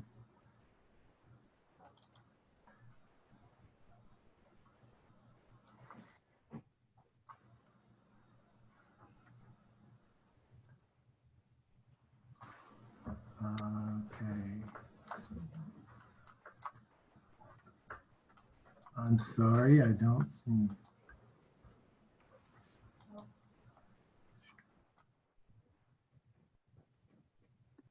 Okay, sorry about that delay. What I'm going to show you through this is the video that shows how range baffles work and how the no blue sky concept works. We're zooming in now, and what you're seeing is how the baffles from a typical shooting position eliminates any kind of misfires going beyond the walls and the backstop of our design. It's a very effective way. We worked in great detail with Mr. Vargas, and we're really happy with the solutions that we're bringing to the Boulder County Rifle Club for this project. But as you can see, when you're in position, you will not be able to have a misfire that goes beyond the confines of each range. Now, I want to point out something here in this very last slide, or this last view. You'll see in just a moment. We are willing and quite willing to address the height restrictions. They feel arbitrary, but what we've lost in this design, and I had communicated some of this with Summer last week, we were planning on a mechanical mezzanine for the mechanical system serving the public spaces of this building. We have to keep every mechanical system separate from the range side to the public spaces, and we were going to utilize the attic space.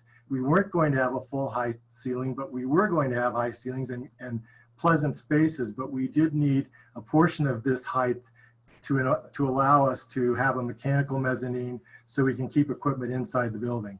Also, the additional height gave us a little better presentation or opportunities for solar. That concludes my presentation. the other issue with that was we really wanted an ag look. We wanted this to look agrarian, not residential. But again, we can accommodate that if that remains a condition of this project. Thank you. Andrew, are you available? Yep. Can you guys hear me okay? All right, let me screen share and I'll introduce myself. Can everybody confirm that they can see my screen and hear me? Yes. Very good. So this is Andrew Truitt speaking. Address 9536 East I-25 Frontage Road, Longmont, Colorado 80504.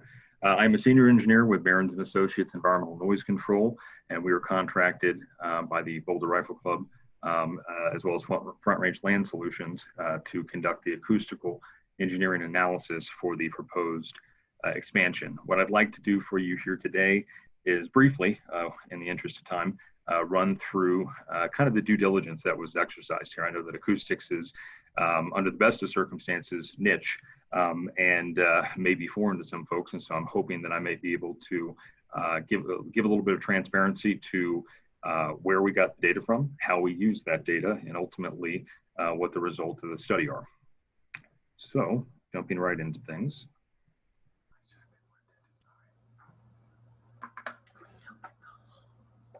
So, project overview real quick. I'm going to skip the Acoustics 101. I do have some kind of Acoustics 101 slides that may be beneficial, and we can come back to it at a later point if we need to, but in the interest of time, I'm going to elect to skip over those.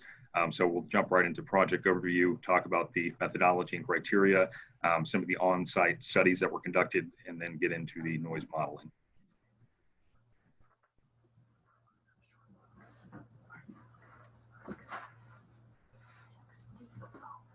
All right, so quick project overview. So obviously at this point, there's been quite a bit of talk about what is included in this proposal. I do want to emphasize that the acoustical modeling includes all phases of the proposed expansion.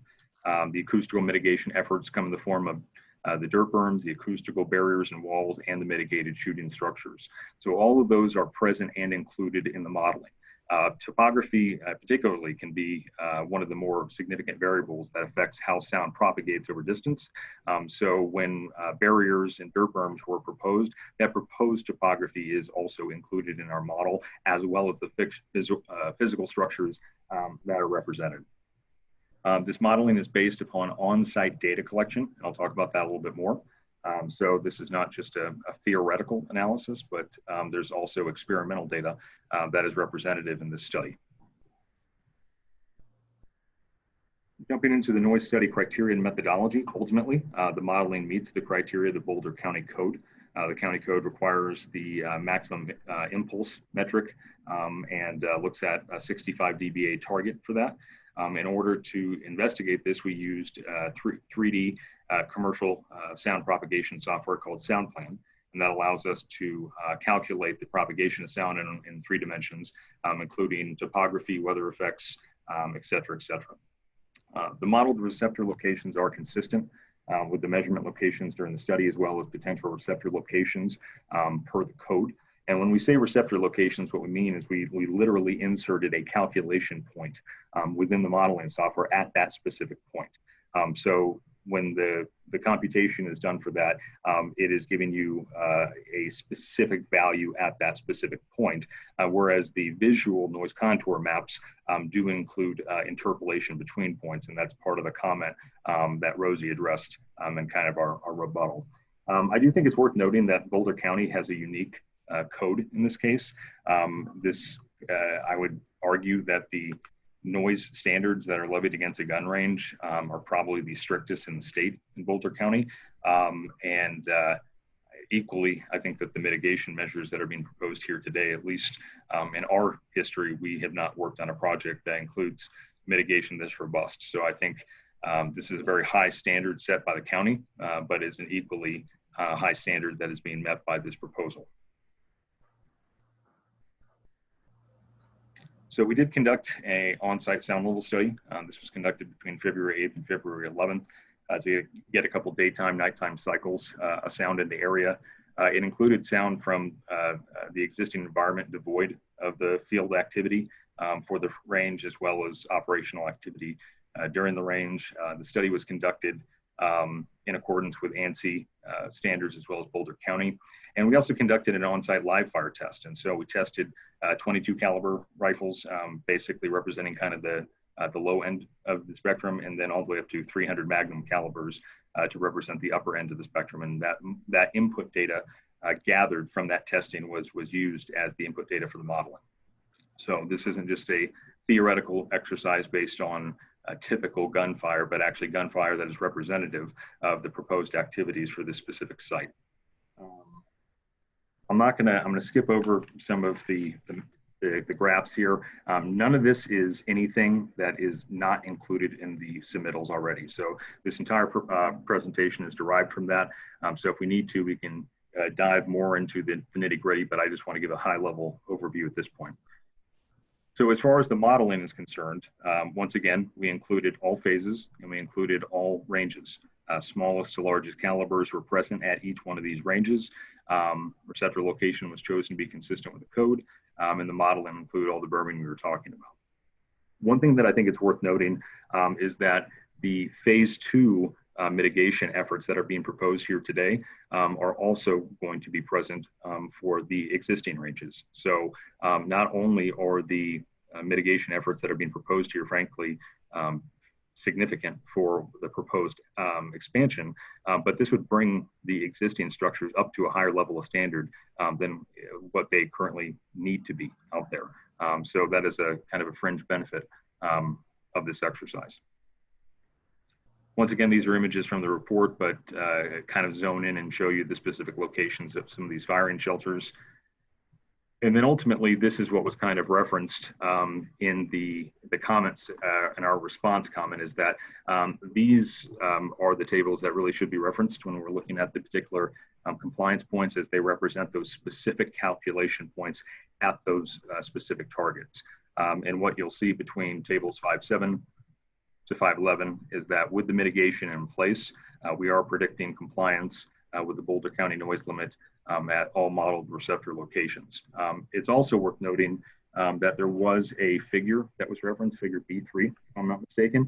I think there might have been a little confusion, and I apologize if perhaps we could have labeled things better in the report. Obviously, there were quite a few different scenarios that were looked at. B3 represented effectively the existing structure as it is today. Once it is brought up to this more stringent requirement, B10, figure B10 is the figure that should be referenced there, and is representative of the mitigated 100-yard range, and shows compliance with the 65 dBA regulation. Once again, I'm not going to go over every single one of these because there's about 80 pages worth of report in our study, but this it shows you kind of a visual example of a 100-meter range, unmitigated, with the noise contours color-coded to coordinate the noise, and then the dramatic impact that mitigation has with reducing those contour lines significantly in all directions. So this is probably one of the more interesting outputs of our modeling software because it helps us visualize something that's inherently hard to see, sound. So with that, I'll conclude by saying it's the professional opinion of Barron's and Associates that the proposed application with the proposed mitigation measures meets the submittal requirements and submittal criteria of the Boulder County Noise Code. And I'll be around for questions. Yeah, so that concludes our presentation, our formal presentation, and obviously we're available to answer questions. And I don't know if we answered all of the initial questions you had a little while ago.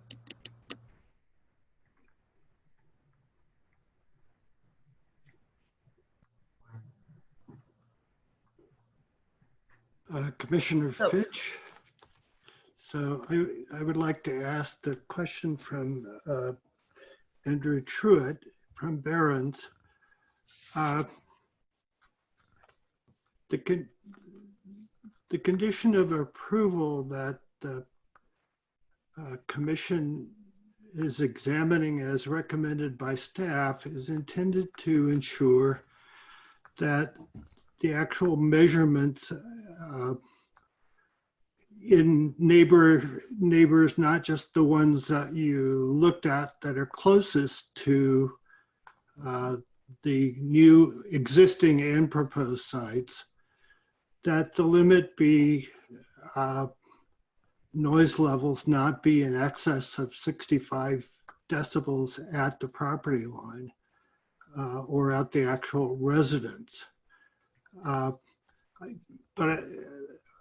I need to understand how it is that in your baseline measurements that you took at the 4 sites along 26th Street, during the hours, which I thought was very clever, to during the hours when the Boulder Rifle Club was closed,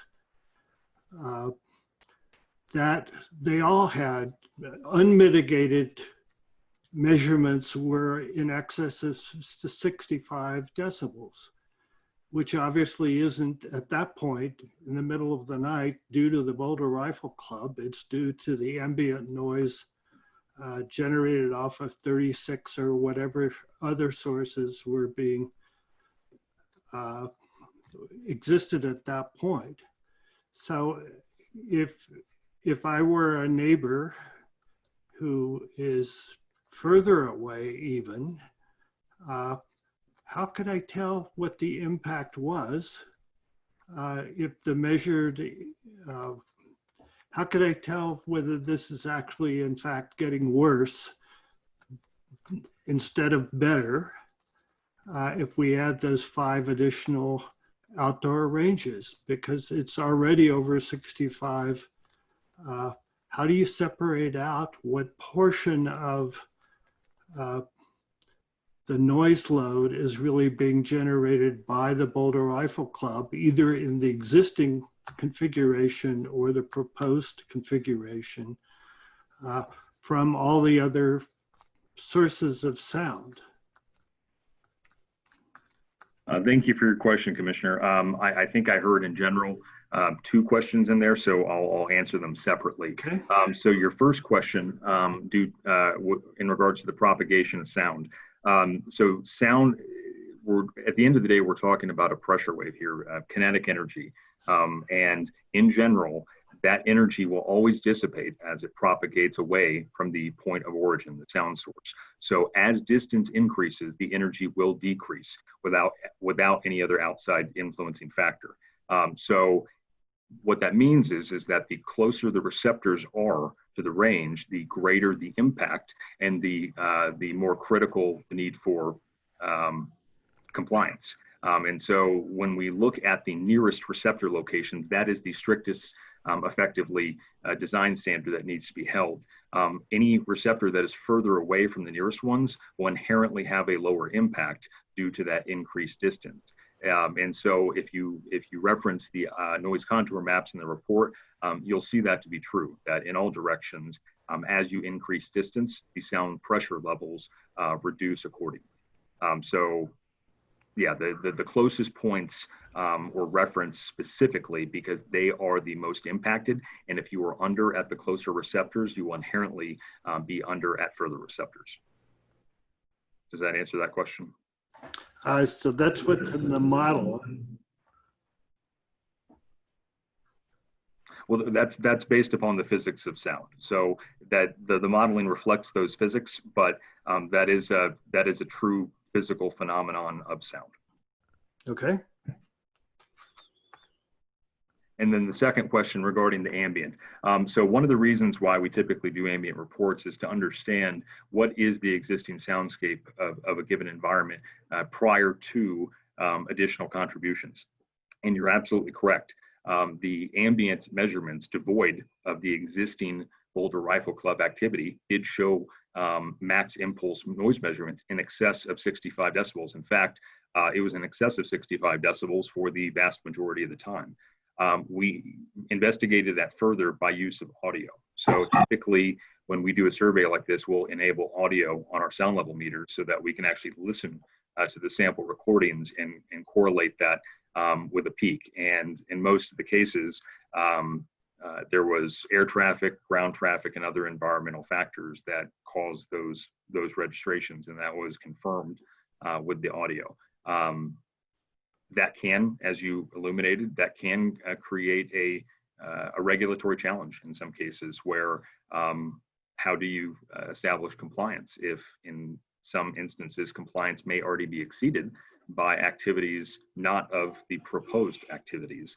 And what you have to take into account, I think, is the duration of the survey, the timing of the survey, and whether that occurs during operational and non-operational activities to help see kind of what deltas exist there. And then ultimately, I think audio has to be, whether that is frankly the 2 ears of the person who is conducting the survey and say, I can report and confirm that this spike was a plane overhead and this spike was a car, and then this is the data point that represents a gunshot, and so there is our point that supports for under 65.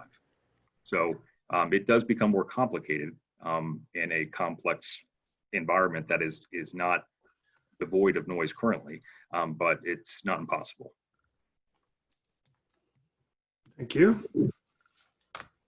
This is Commissioner Bloomfield. Mr. Truitt, if I could just follow up on that quickly.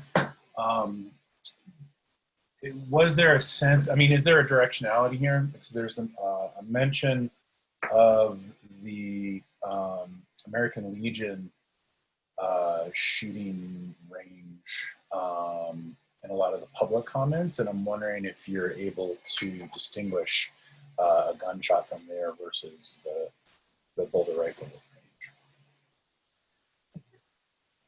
Commissioner, if I may ask, I guess could you clarify a little bit? I'm not sure I understand the question. Well, a lot of public comment mentioned the American Legion, and I guess they have a shooting range, and so I'm just trying to see if you have like a directionality kind of that you can determine if there is a gunshot, did it come from the Boulder rifle range or from the American Legion? I'm not sure what their operating hours are and whatnot, but.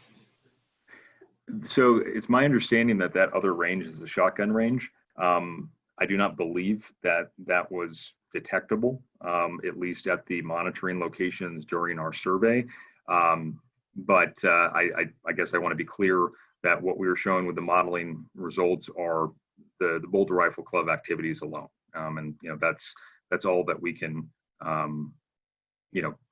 effectively be accountable for in the area. However, I will say that one of the ways that we bake kind of a safety factor into models like this and try to be, frankly, a little overtly conservative is there can be weather effects when it comes to sound, particularly wind.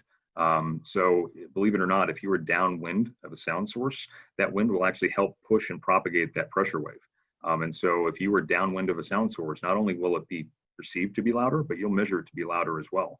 And if that wind direction changes and you're upwind of the sound source, it'll decrease. Our modeling assumes a downwind condition in all directions, which may not even be realistic for the topography, but ensures a level of conservatism with our predicted values. Great. And I guess just a clarification on the process for the modeling. I hear that you collect some data. Am I correct in kind of summarizing it by saying that you get some sound data at the source, and then you put that into your model, and then do you use the 4 collection points as verification? In other words, you do the modeling, let's say you come up with 62 decibels at source number 1, and you actually look at what was measured there? That's a great question. So yeah, at the end of the day, I mean, your modeling is only as good as your input data, right? So if we were to take a measurement directly, next to a gun discharging, you'd probably have an overpressure event on your meter. And so you have to take measurements at increasing distances. So if you try to calibrate to a single data point, it's probably not going to be a very good calibration. If you even try to calibrate to 2 data points, any 2 data points, it's a straight line between them. So you really need kind of at least 3 or more to kind of fit a curve to it. And so that's what we do. We took measurements not only directly in front of discharging firearms, but also at increasing offset distances and offset angles to help calibrate that directionality.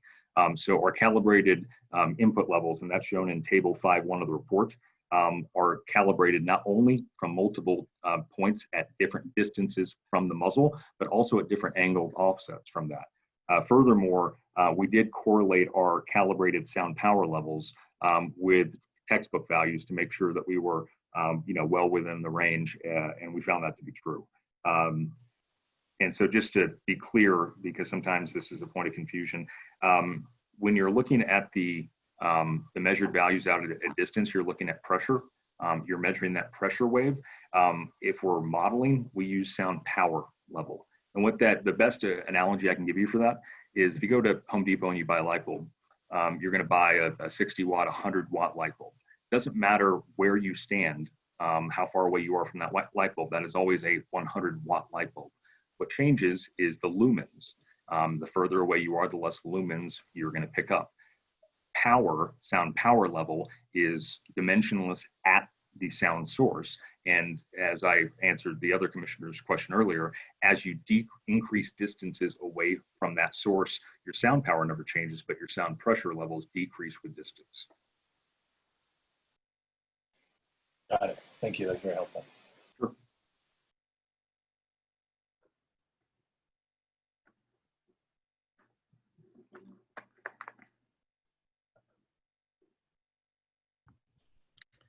I have a couple of questions. This is Commissioner Goldfarb. You mentioned that the additional height that you were looking at for the building would be a place for the mechanical equipment. If the roof line is lowered, where will that equipment go?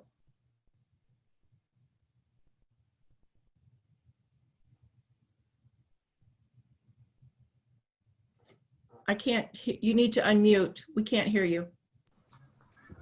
Right now, we have a very conceptual design for the building, and we were originally expecting to have a mechanical attic for equipment that took care of the public spaces. That equipment now probably moves behind it on the roof of the actual range, which is in the lower level, the actual range structure. So at some point we have to figure out how to screen it, that part of the equipment. We don't have we don't have a mechanical design at all. We were looking at conceptual designs for this, and that's something that I've done in the past on projects, is to have a really good mechanical attic space that does contain a lot of that kind of equipment. But again, we can reduce the height. We will have to find another place for it. It will probably be on the roof of the structure that is over the range itself. Okay. Another question, the firing shelters that you're referring to, do they minimize noise? Absolutely. Those things are very robust in their design, and the interior walls, we're trying to absorb every bit of the ballistic noise because it's deafening otherwise. So all the side walls of each station, and the roof line, the ceilings of those are all lined with an acoustic material that will be designed specifically to absorb and to mitigate sound right at the source as much as possible. I'd like to point out too, the overhang that we have that again helps give us the blue sky containment. That overhang that's out in front is also lined with will be lined with an acoustic material. We're real excited about the fact that we can create a much better place for this kind of activity in this shelter than we've seen in most places. We're actually kind of pleased with how this is going to perform.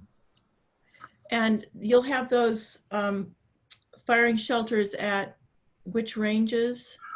All of the ranges, all of the new ranges, and we will be doing it at the 200-yard range, and it looks like as a condition we will also put one of those at the 100-yard existing range, which my understanding from the owners is that that's a very acceptable. So are there any ranges that are left without those firing shelters then? There would be two in the existing club that are not. They're very short ranges. Those would not have this kind of shelter. Topographically, those two ranges are very low on the site. There's a lot of containment just by virtue of where they're at, internal to the site and how they're excavated into the site. Thank you. Thank you.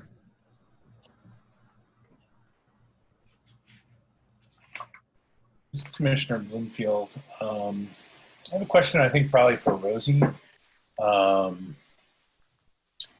curious, you know, there's mention of the North Front Range Coalition working with the National Forest Service to kind of get this so that we can shut down the shooting in the national forests. Are there other gun ranges either that are part of this plan, whether they exist or they're planned? And as far as where you anticipate folks coming from, do you anticipate them coming from mainly from Boulder County, or do you anticipate them coming from further afield as part of not being able to shoot in the forest anymore? I'm not sure if, is Gary listening in, Summer? Do you know if he is? If he might have a better understanding of that, because he's been working closely with the Forest Service on those other sites and where those are located.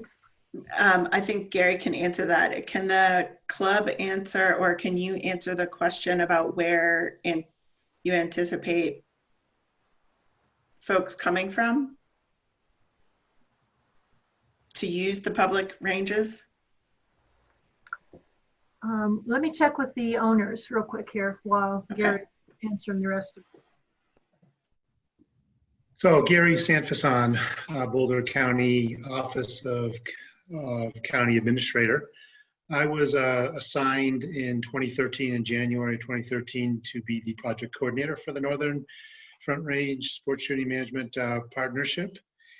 And so Commissioner, your question is, what is the status of other range development in the county, in the region, and I can give you an update on that. So as you can imagine, as part of the agreement, it was a three-pronged strategy that the partnership pursued. One is that the Forest Service was going to analyze what areas were unsuitable for recreational sports shooting. And as you've heard from Summer, they came up with a decision in June 2019, identifying those areas on the map of the Forest Service lands that are unsuitable. Those are contingent on public ranges being developed and open. The second strategy was for counties to begin to identify and develop public shooting ranges in their areas. And the third strategy was around education, and we developed videos about how to shoot safely, etc. So each county has been pursuing this in its own way. I can tell you, in Clear Creek County, the Forest Service is completed its design for the Devil's Nose Range, which is near Idaho Springs. They hope to begin construction next year. Clear Creek County has hired a engineer to help plan and design a expansion of an existing range, private range in their county. Gilpin County is exploring partnering with Clear Creek to add lanes to meet their requirements. Boulder County has been actively investigating potential areas for shooting ranges throughout the whole area. This range proposal came out of the Boulder Rifle Club's own initiative. The county has done some partnering with them, as Summer reported, in terms of that matching grant and support letter. The county is also looking at other ranges in the northern part of the county, but at this time does not have a firm site picked out for that. Larimer County is not required at this time to build a range, given the minimal amount of closures that are on the lands that are deemed unsuitable by the Forest Service at this time. I will say that this proposal, as Summer indicated, will meet the criteria for the Forest Service in terms of closing the lands that encompass Boulder County from the Gilpin County, Boulder County border to the south to the Canyon Lakes District border, which basically is the northern Boulder County, Larimer County boundary. This has enough lanes and will be, as proposed, open to the public to meet the requirements of the Forest Service. Great, thanks. I just wanted to kind of get a feel for whether this was a sort of a burden that Boulder County was, but it sounds like it's really being shared amongst all of the counties. Yes, and I would say there are no public ranges in Boulder County at this time. Got it. Thank you.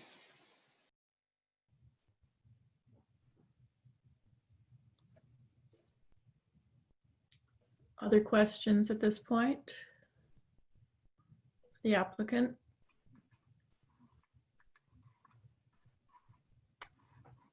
Okay. No, we don't. Thank you. Summer, do you have anything you'd like to say in response to what's been presented by the applicants?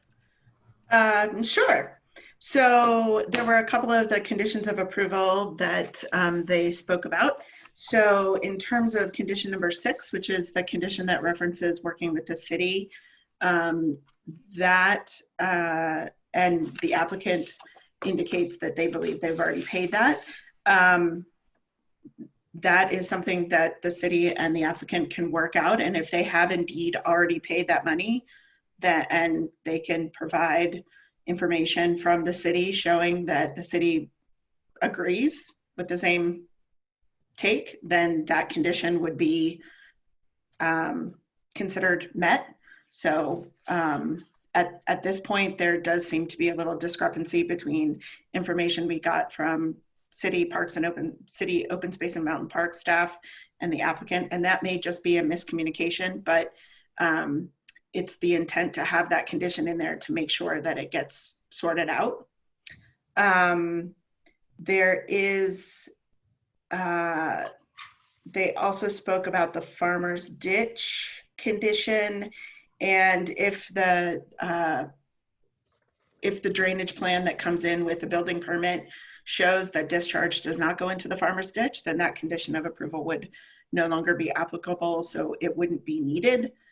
Then there was talk about the reduction of height and how that would remove mechanical space, and it would be put behind the major pitch of the building, and it would be located on top of the roof for the indoor firing range.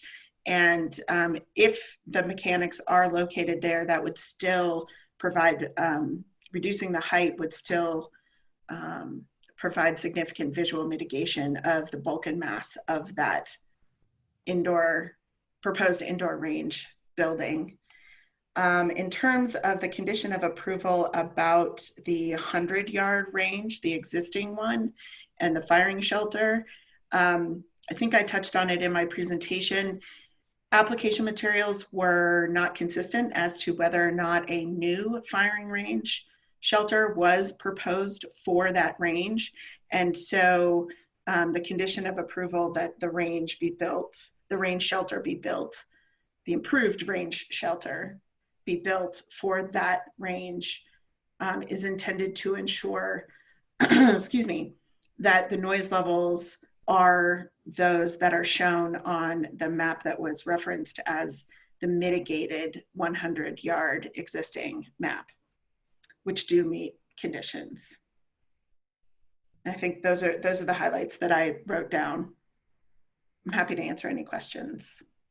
Hi, commissioners. This is Amelia Willits. I'm the Development Review Engineering Staff Planner that reviewed this proposal.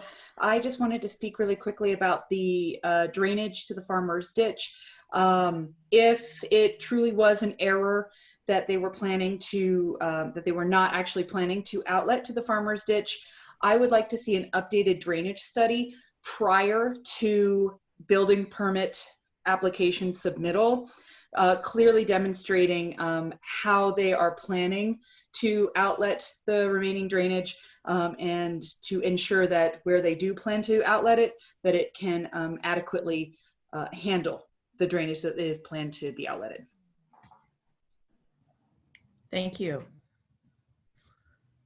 Any further questions for any of the staff at this point based on the presentation by the applicant?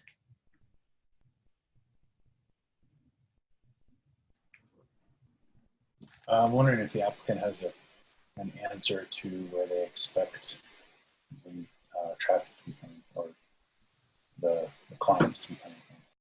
I'm sorry, I couldn't hear what you said, Mark. I was just wondering, I had the question that Rosie was going to check with ownership on where the people that are using the range are coming from. Well, with respect to where people are coming from, where we anticipate people will come from? Is that what? Yes. Okay.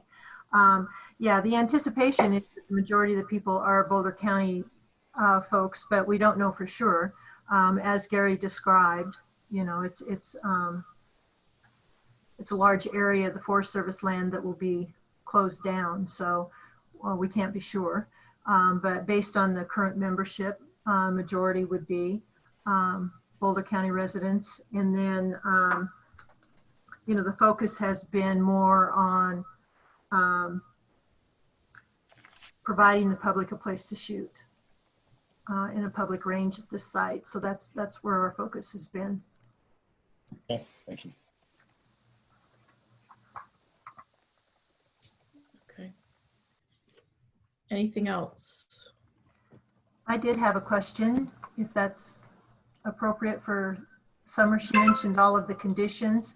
One of the conditions, and maybe you mentioned it, I just didn't catch it, was the only other one that we asked about was the prairie dog fence along the western boundary. If that's something that we can work with staff on, the details of that. We just weren't familiar with what exactly the staff wanted. Yeah, I think that's probably appropriate to work with. We can make that change so that it specifies that plans or proposal for the fence will be submitted for review and approval prior to submission for building permit. Okay, thank you. Mm-hmm. If that's acceptable to the Planning Commission. I'll make a note of that. It's acceptable to the resource planner. Great, thank you. Okay, all right. So let's move on now to the public comment portion of this docket. All members of the public will have a chance to speak, even if you didn't sign up from the Planning Commission homepage beforehand. Once those who signed up in advance have spoken, I'll call for any additional members of the public to speak. If you joined by computer, you can sign up by submitting your first name, last name, address, and the docket number in the chat box to the right. As each person who is joined by computer and signed up to speak is unmuted, Zoom will adjust your participant status so that you can speak and be seen via video. Once you're finished speaking, Zoom will place you back into the room as an attendee. If you dialed into the meeting via phone, please raise your hand by pressing *9 and we will unmute you when we call on you to provide comment. When it's your turn, the system will request that you unmute yourself with *6. Once you're unmuted, either via computer or phone, if you've called in, please state your name and address for the record before providing your comment. Each speaker will be allotted 3 minutes to speak. A timer will beep at the end of your speaking time, and that will be a hard cutoff time. In regard to pool time, time can be pooled at 3 minutes per person for a maximum of 10 minutes. You will need to provide the names and addresses of the other people, up to 3 others beside yourself, who are in attendance and donating their time to you. Anyone who's pooling time will need to attend the virtual hearing so we can verify their presence just as we would at an in-person hearing. Please do not submit comments or questions in the chat box during the meeting. The chat box is for the speaker sign up only. Please remain on mute when possible. Members of the public will be unable to share their screens during public comment. And with that, we'll get started with public comment. Thank you, Commissioner Goldfarb. This is Anna Milner, staff. First, we have Mr. Daniel Weller. Mr. Weller, I'll be unmuting you now.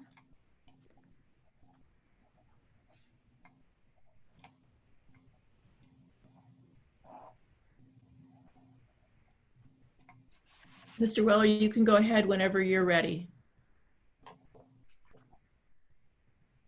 Hello, ladies and gentlemen. My name is Daniel Weller. I live at 5124 North Foothills Highway, Boulder, Colorado. That's basically 1 mile directly west of the proposed Boulder Rifle Club project. I rise in opposition to this project. I believe the proposed expansion of the Boulder Rifle Club will negatively affect property values of my property and those of my neighbors due to increased noise and traffic. Safety of Boulder County open space users will also be severely compromised. An expanded rifle range of this size definitely does not fit into the character of the surrounding area, as was stated in the application materials. Back in 2003, that proposal was not approved and was withdrawn by the applicant due to overwhelming public opposition. And at that time, the Dakota Ridge subdivision and the Holiday neighborhoods just to my west were not even fully built yet. The sound studies included in the plan documents were all conducted to the south of the property and upwind of the current proposed configurations. The prevailing winds in this area, as most of you know, on a daily basis are basically from the east and from the southeast, which places my property to the west, directly downwind of the Rifle Club. However, no sound studies were conducted downwind of the property or anywhere near my home. Due to the prevailing winds and the topography between the Rifle Club and my property, gun and rifle shots are loud and clear at my property on a daily basis. Adding several larger ranges further to the west of the current Rifle Club configuration will only magnify the noise pollution at my location and to the west at the Dakota Ridge subdivision. I would hope that additional independent sound studies that were not paid for by the applicant would be completed and take into account different types of high-powered rifles, different weather conditions, and different times of day. I also noticed that the applicant provided a detailed traffic study, but they didn't include any information about J Road and Highway 36 or Broadway and Highway 36. Some of the other questions that I have on this project are, could someone please explain the relationship between the City of Boulder and Boulder County? Eric Lane, the Open Space and Mountain Parks Director, signed the application as a co-applicant. What's going to happen to the Bell's Twin Pod, which is an endangered plant in the area, and also the cattle that are on the agricultural land just to the west of the proposed project. So I am fully in opposition to this and hope that you consider my comments. Thank you. Thank you. Next, we have Mr. Mark Steinbrecher. And Mr. Steinbrecher, I'm not seeing your name in the participants list. If you're called in via phone, can you press *9, please, so that I can unmute you?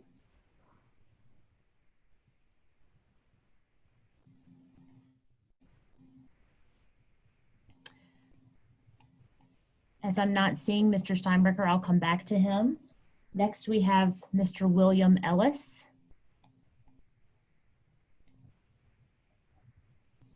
Mr. Ellis, hold one moment and I'll unmute you.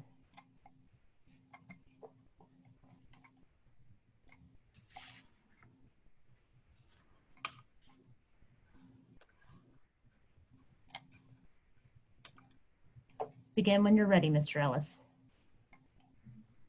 Commissioners, My name is Bill Ellis. My wife, Janine, and I live at 3202 Riverside Drive in Lyons. That's actually in the community of Raymond, which is 15 miles west of Lyons. We fully understand the concerns of those opposed to the expansion of the Boulder Rifle Club range with regard to noise and safety issues and potential impacts on property values. However, those same concerns have been something the mountain residents and communities have been living with for over 20 years. The big difference is that in the mountains and national forests, there is no sound mitigation. The sound can carry for miles. There are no safety measures in place. There are no oversight or management actions in place. And the users of public lands, property owners, and mountain residents are subject to unsafe shooting practices. Expansion of the Boulder Rifle Club range would offer those critical benefits. The Boulder Rifle Club range has been in existence for over 30 years, so associated sounds are nothing new to the area. The proposed expansion offers significant improvements in noise mitigation and safety. Studies indicate even with expansion, the sound levels will be less than currently exist. But other than noise and safety enhancements, the expansion of the range offers even greater benefits to all residents of the county, particularly with regard to the health of our forests and our critical watersheds. Dispersed shooting presents a known wildfire hazard. There are many documented cases. A healthy forest is essential to wildlife habitat and offers continued recreational opportunities to outdoor enthusiasts of Boulder County. More importantly, a healthy forest provides a healthy watershed that supplies critical domestic and agricultural water to the population. With expansion and opening of the public of the Boulder Rifle Club range, the Forest Service has agreed to close down dispersed shooting in most of the Boulder County portion of the National Forest. Is the range expansion an ideal solution to the issues of dispersed shooting in Boulder County? Probably not, but it will provide a significant improvement to the current situation and thus a benefit to the greater population of Boulder County. Over the past 2 weeks, we have all had the unpleasant experience of inhaling smoke and observing the devastation from 4 major wildfires in the state. Fortunately, so far, none in Boulder County. I did submit a written comment to the commissioners, and I'd like to recite a portion of that now, if I may. The Boulder County has just recently signed a memorandum of understanding with the USDA Forest Service, several state agencies, 5 cities and communities in the county, the Boulder County Firefighters Association, and 2 special districts to, quote, to establish a shared vision for reducing the risk of wildfire to its residences, recreation areas, and natural resources through closely coordinated forest management across all lands, unquote. Shutting down dispersed shooting in those areas of the National Forest identified as unsuitable for recreational shooting would be a major step to reducing wildfire danger and protecting our critical watersheds. We, my wife and I, strongly encourage the Planning Commission to recommend to the Board of County Commissioners that they approve this docket. Thank you for the opportunity to comment. Thank you. Next, we have Mr. Tom Levy. Mr. Levy, I don't see you joined, and I'm not sure you wanted to provide comment, but just providing the opportunity since you signed up.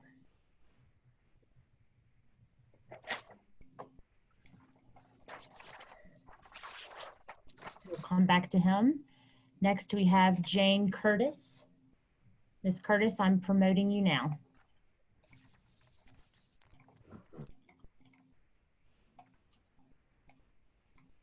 Jane Curtis, are you there? I'm here. Can you hear me? Yes. Great. Thank you for this opportunity to speak with you, and thanks for the thoroughness of the planning department and all the other collaborations amongst the Forest Service commissioners and such. Could you please state your full name and address before you begin? Jane Curtis, 7578 Magnolia, Netherland, 80466. Thank you. So we moved up on Magnolia about in 2011, and my first introduction to the irresponsible shooting occurred in October of 2013 as I was walking a trail and bullets were flying over my head.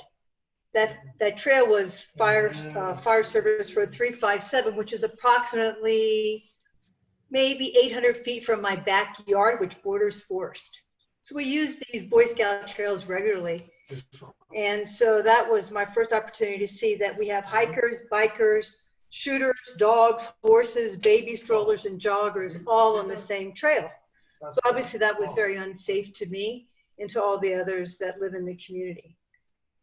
And then fast forward to the irresponsible shooting occurring by the recreational shooters, blowing up trees, leaving their shotgun shells, leaving the various trashes in the various campgrounds.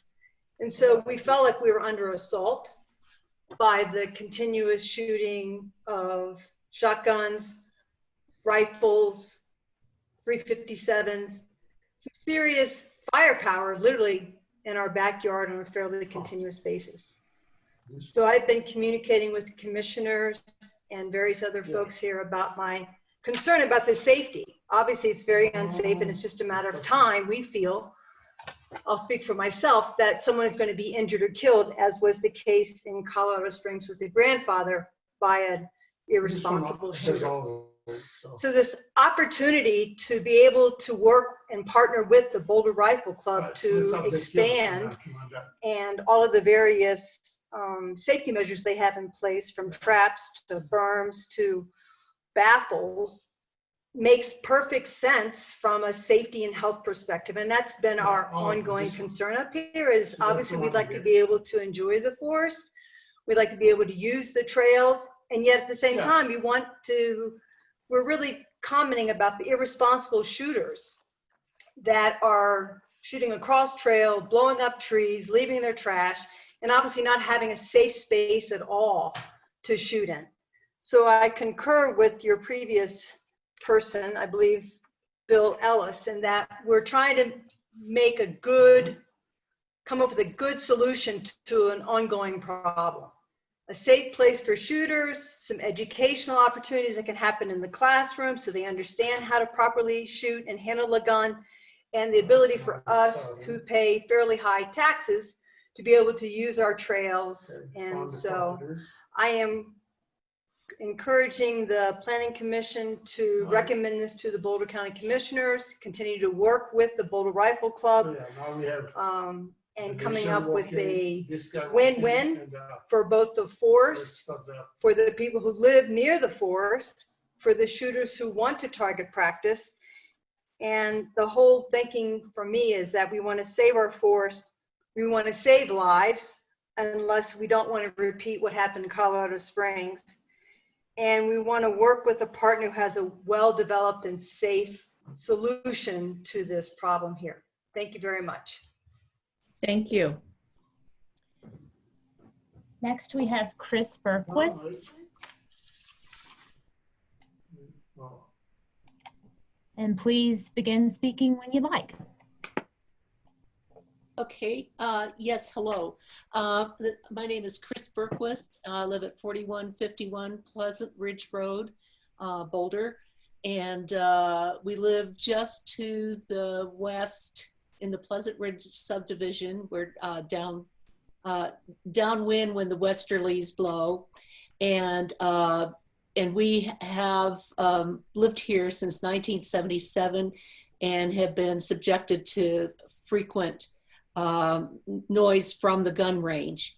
And one question that I have is, why is there no locations that were monitored over on our end, especially considering our prevailing westerlies and in our area? It looks like everything was to the south and west and not in our area. The other thing too is regarding the decibels, you know, it's not just a matter of the level of the sound, but the frequency, the rat-a-tat-tat in the distance that we frequently get. And And I'm just wondering if those kinds of things are taken into consideration, because it can be pretty irritating when we're outdoors in our yard, even if it isn't at the prescribed decibel levels. Thank you. So my concern is I'm not very happy about this proposal. This looks like it'll even be more frequent, and I'm definitely, my husband and I are definitely against this. Thank you very much. Next, we have Lisa Carmichael. And Lisa, feel free to speak whenever you're ready. Can you hear me? Yes. Okay. My name is Lisa Carmichael. I live at 4549 Pleasant Ridge Road. My family lives east of the Rifle Club on the corner of 47th and Pleasant Ridge. We are opposed to the expansion for several reasons.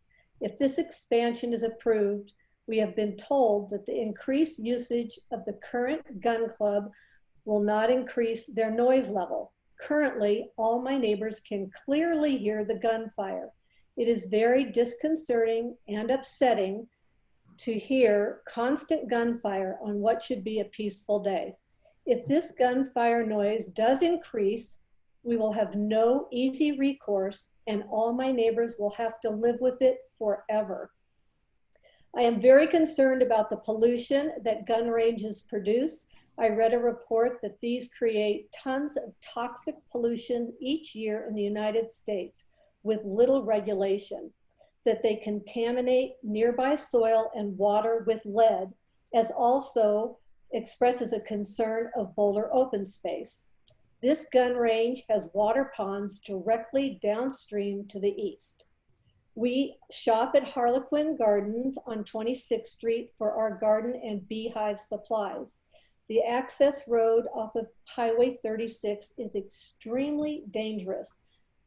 Certain times of the day, it's difficult to turn south. If this expansion is approved, I'm sure there will be the need and expense of installing an additional traffic light at this location. Who will pay for this? We should all be concerned about fires from stray bullets from the existing range. The recent fire last Thursday at Cherry Creek State Park's shooting range is an example. The surrounding area around the gun club is always extremely dry this time of year. It is a mystery to me why Boulder County would think it's a good idea to have a huge gun club so close to the city of Boulder.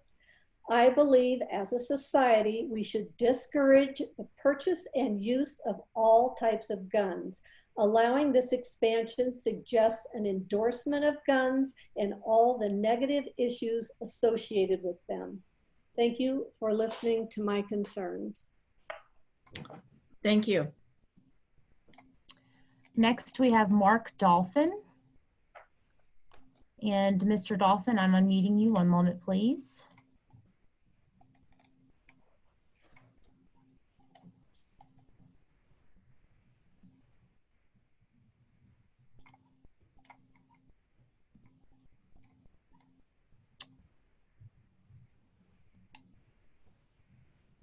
Forgot to add that I don't see any. Mr. Dolphin, can you hear us? Are you still with us?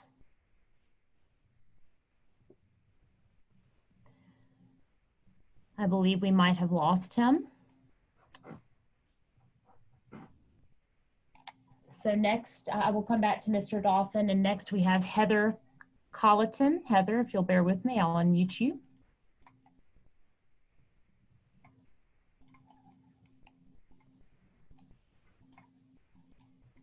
And Heather, feel free to speak whenever you're ready. Hi, can you hear me? Yes. Yes.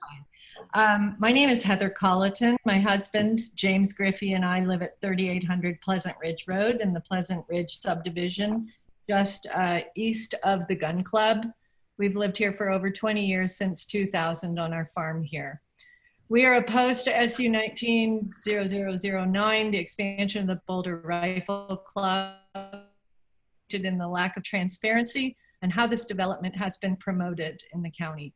There has been discussion about the necessity of closing ranges by the National Forest Service because of safety concerns, but this does not make it right to enlarge this shooting range that will impact our densely populated North Boulder. We are well within hearing distance of the existing Boulder Rifle Club, as has been mentioned by some of our neighbors. It is already loud now. We can often hear gunshots from the rifle ranges prior to this expansion, and with the westerly winds blowing from the mountains, we can hear the gunshots as clear as a bell. We believe this expansion will clearly make it louder. This affects our right to our peaceful enjoyment of our home and our neighborhood. We have actual Vietnam vets in our neighborhood that are upset at firecrackers and fireworks, let alone the constant gunshots that we hear. Your noise studies are dubious, especially as the acoustic consultants were hired by the Boulder Rifle Range. There seems to be a conflict of interest. We live in Colorado, where there are mountains and winds that blow from west to east, carrying sound in the air. So we are east of the gun range, and we feel it is unfair for you to expand your rifle club at our expense. I'm astonished at the size and scope of the project and how this expansion will impact the neighborhoods of North Boulder, including ours.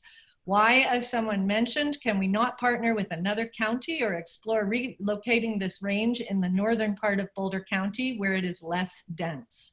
As a Boulder County voting citizen, I am frankly amazed that our Boulder County land use and planning departments have colluded with the Boulder Rifle Range to allow this project to expand on established wetlands, riparian areas, possible drainage problems into irrigation ditches that feed our eastern agricultural lands, and wildlife that inhabits the ditch. Project to be built on conservation easements and agricultural lands of significance here in North Boulder.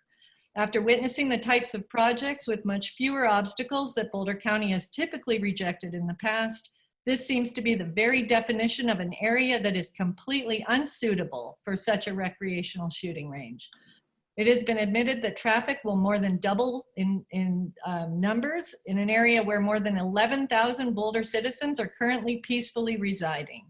Having an increase of gun-toting citizens, no matter how they get here on bicycles, Teslas, or other means of transportation, and you don't even seem to know where they'll be coming from, seems completely dangerous and not at all well thought out.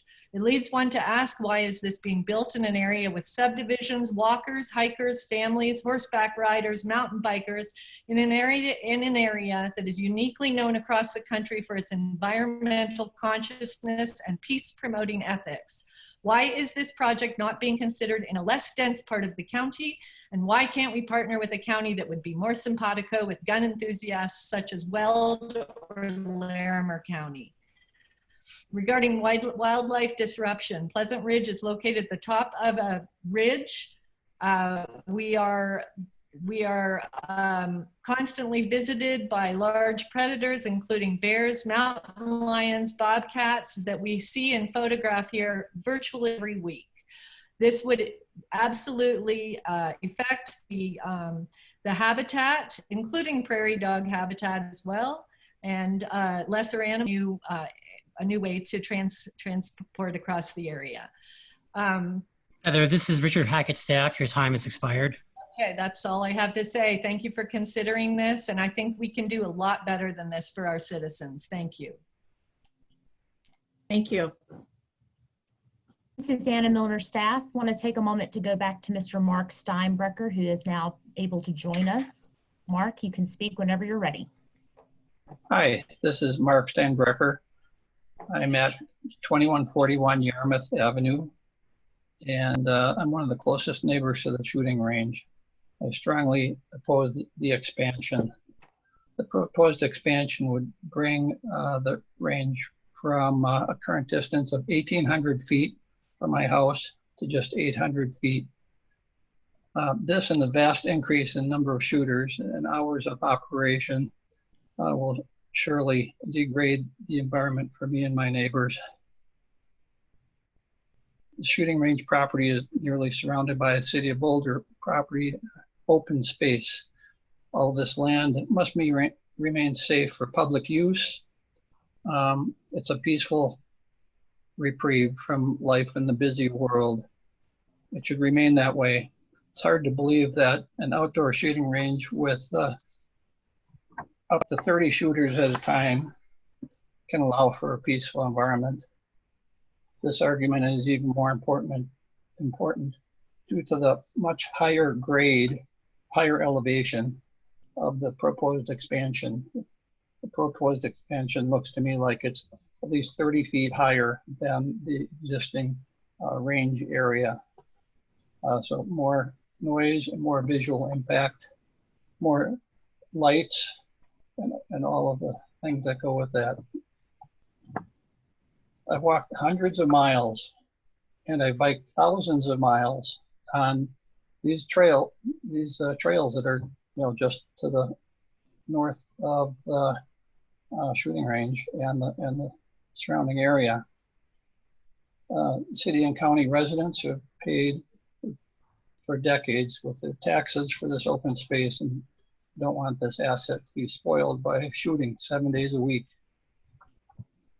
Boulder County's Area 3 Rural Reserve has always been planned for future city expansion, and this land is adjacent to the proposed shooting area, the expansion. With that in mind, you'd expect that future homes may be built closer to this expansion than they are today. This invites future conflict with the city's expected expansion and development because of the fact that it's designated Area 3 in the county. So here are my concerns if it does get approved. I strongly oppose it. Was the height of the an indoor shooting range. It's on the highest point of that whole expansion, and with a height of 38 feet, which is higher than what my previous understanding was. That's even more of an eyesore. So here I'm I'm opposed to that level, that height as well. Thank you very much. Your time has expired. Thank you. Thank you. Next, just taking a moment to come back to Mr. Mark Dolphin. Mark, you can speak whenever you're ready. Can you hear me? Yes. Okay. Okay. Yes, I wanted to talk about the impact this has on the neighbors, and obviously you're hearing that already. But Mr. Dolphin, could you oh, please I'm sorry. Okay, I'm sorry. My name is Mark Dolphin. Sorry, my name is Mark Dolphin. I live at 2541 Yarmouth Avenue. Thank you. And I'm sorry about that. And I wanted to talk about the impact it has on the neighborhood in the area. I mean, we were expecting an impact study, but as far as I know, there was never one put together. And I'm going to talk briefly about that sound study because as far as I'm concerned, I disagree with the sound study because I live a half-mile away from the gun range, and I'm assuming it's much louder here than 65 decibels. And I'm assuming that, and I'd be glad to use monitoring equipment to prove that. And as condition of the 2003 meeting, we were supposed to have all these studies completed as conditions. Anyway, I came to this neighborhood in 1977, and as far as I knew, there was no rifle club. There was some illegal shooting going down in the area known as the Boulder dump, which is where the rifle club is located, and the city dump was actually to the west and to the east, and there was stacks of garbage everywhere. But anyway, I think they actually set up in 1979. But the impact is noise, and in years past, it's been extremely loud.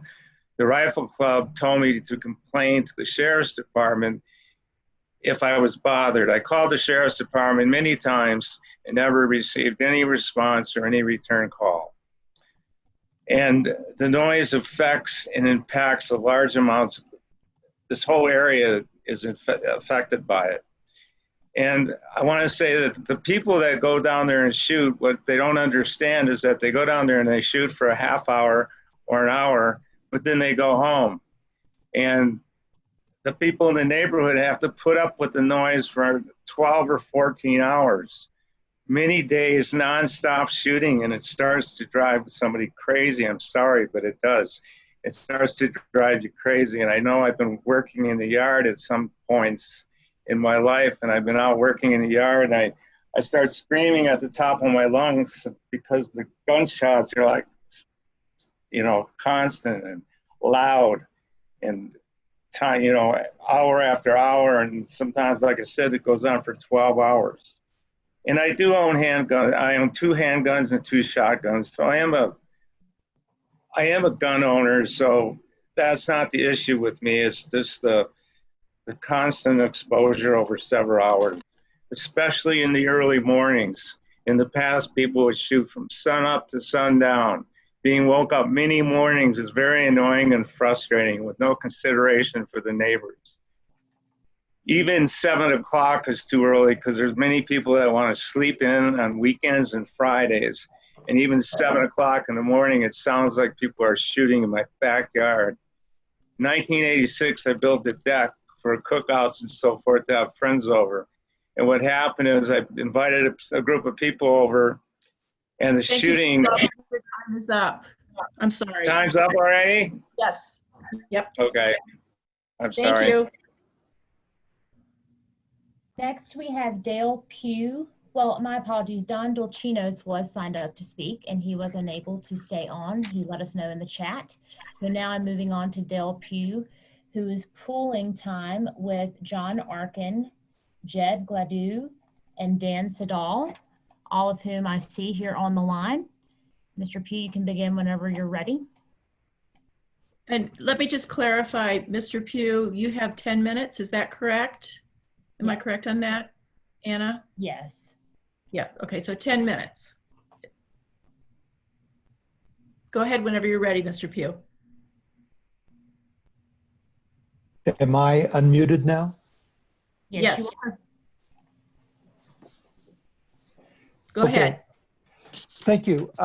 My name is Dale Pugh. I'm an attorney. My office is at 11374 Xavier Drive in Westminster, Colorado. I represent a large number of residents, mostly on the north side of the existing rifle club, but some also on the west and the south. And they frankly do not want to have their names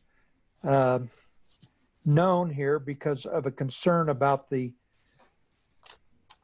Boulder County Sheriff's Office, which I'll allude to later. I first became involved in this matter in 2010 when one of my clients, who just happens to be a nationally recognized ballistics expert, had a bullet fly through his living room window. Between he and I'm a former Marine Corps officer, former FBI agent. I have a master's in forensic science, and I'm a former deputy district attorney here in Colorado. Between the two of us, we were able to determine that that bullet was fired from the Boulder Rifle Club, that it was from a prohibited weapon, and we even came up with the person who actually fired the weapon. We brought that to the attention of the Boulder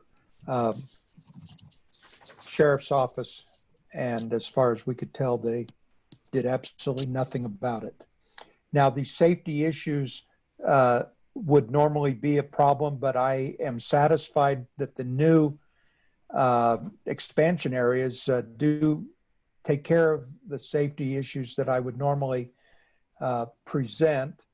I wasn't clear that those safety issues were going to be rectified in the existing area.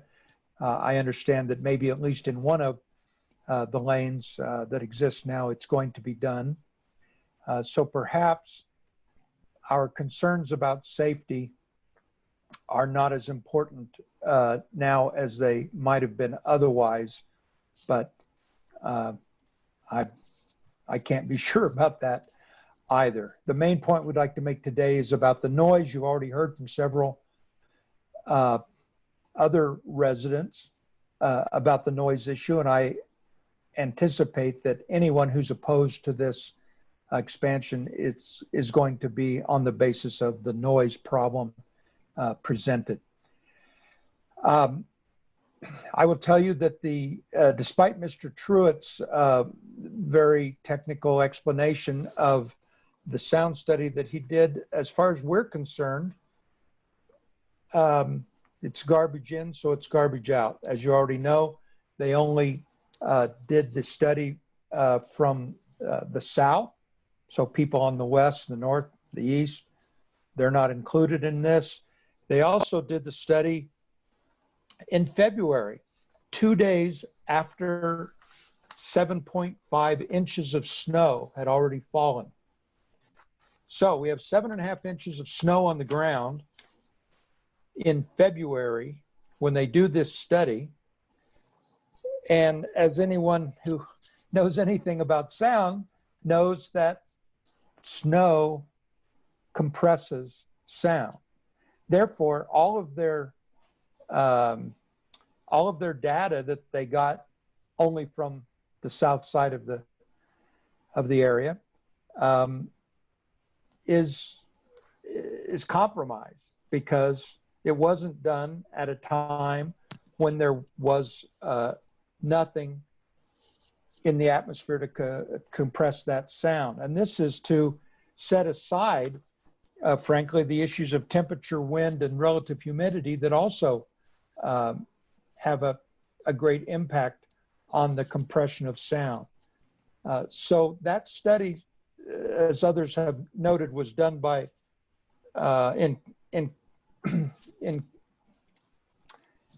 at the behest of the Boulder Rifle Club, which I don't know if that creates a conflict or not, but certainly the data that was obtained is simply not relevant to real life throughout the year. And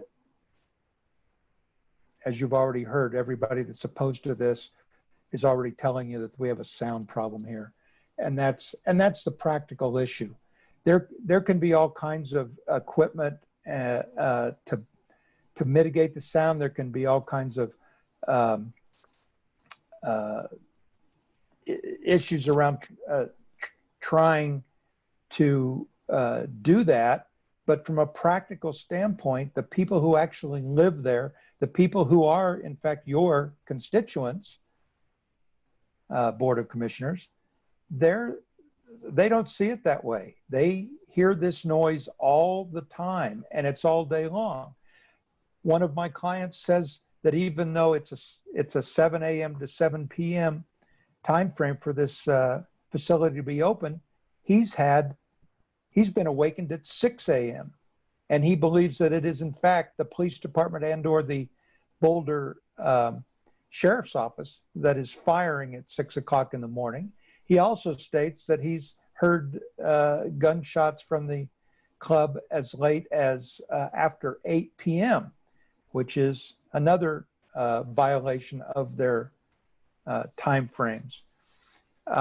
We're very concerned about the type of weapons that are going to be used there. I had actually attended a previous meeting in person. I had asked for a list of the weapons that were going to be allowed and those that were going to be prohibited. I never received that, but I already know that there was a prohibited weapon used because, as I say, that bullet went through my client's window 10 years ago. I also appreciate and empathize with those people who live in the, forest areas and don't want that to continue, the shooting to continue there. But it's certainly not appropriate to put the burden for resolving their problem on the residents that live around the Boulder Rifle Club. So we also have issues. I don't know if Mr. Hall, Sam Hall, is on this call, but if he is, he'll be happy to talk to you. But I'm going to mention him because he spoke to me. He is the owner and operator of the Journey School, which many of you are probably familiar with. It has very small children, toddlers, even infants, I think, who take naps during the day. And he's already opposed to this expansion because of the current existing noise coming from the Rifle Club. So we don't see how it's anywhere possible that if the normal ambient decibel level is above 65, that they can mitigate the sound in the future, especially during a summertime when it's going to be a lot drier, it's going to be warm, the winds are going to be blowing in more than one direction over the course of time. They just haven't done a valid study on this area. And this is frankly the single most important issue for those people that live around the Boulder Rifle Club. Another of my clients owns a bunch of land very close to the undeveloped land, close to the Boulder Rifle Club, and they would like to develop it. They would like to develop it for residential area or for apartments or whatever. And they don't believe that they can do that as long as the Rifle Club exists there. I have other clients who have rental property in the area, and certainly the expansion of the existing Rifle Club is going to make it all that much harder for them to get renters who will want to live there and feel like, frankly, they're living in a war zone. As one of the other speakers told you, it's a constant thing all day long. It's frequent, it's constant, it's rat-a-tat-tat, as one person said. It's just it's just not appropriate for a residential area, and it can frankly be heard from long distances away. It just can. I mentioned that I was in the military. You can hear a rifle shot from a long way away. And if there's a lot of rifle shots, you don't even know where they're coming from. You can't even tell. So we would be, at least my clients who I think— Mr. Q, your time has expired. Thank you very much. Thank you. Next we have Karen Running. Karen, you can unmute yourself with *6.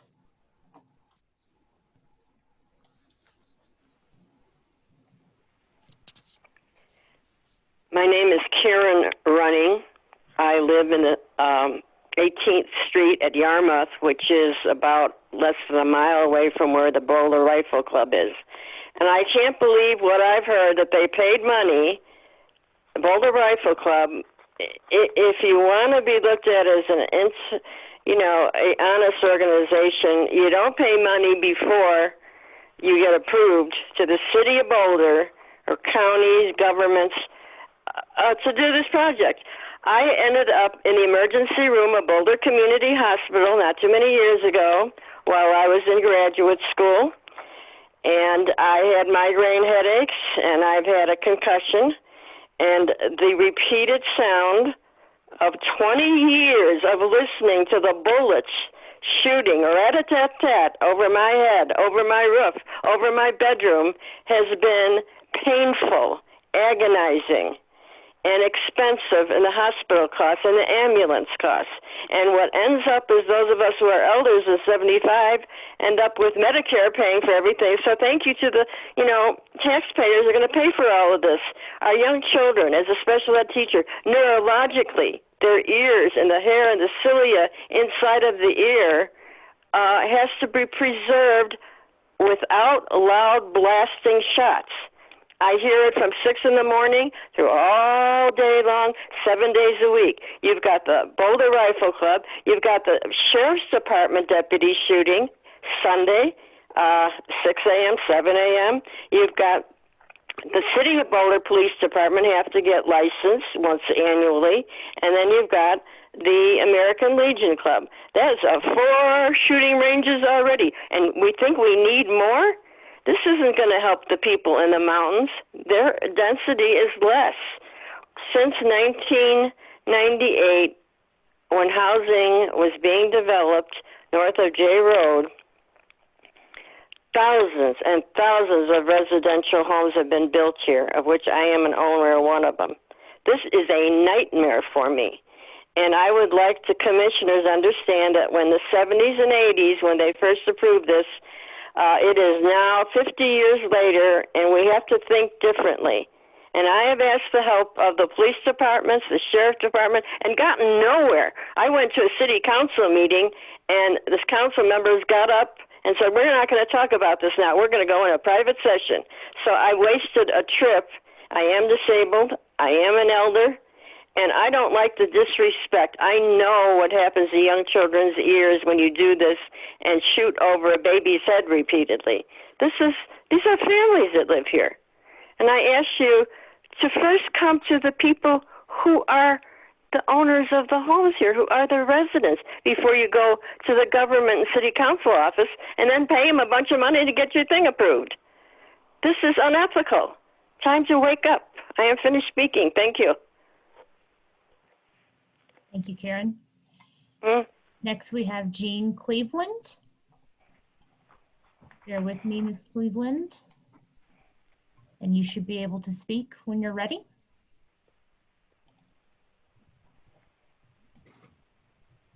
Go ahead whenever you're ready.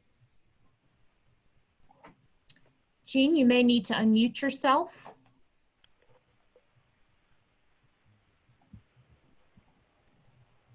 Okay, is that better? That's it. Yes. Thank you. Thank you.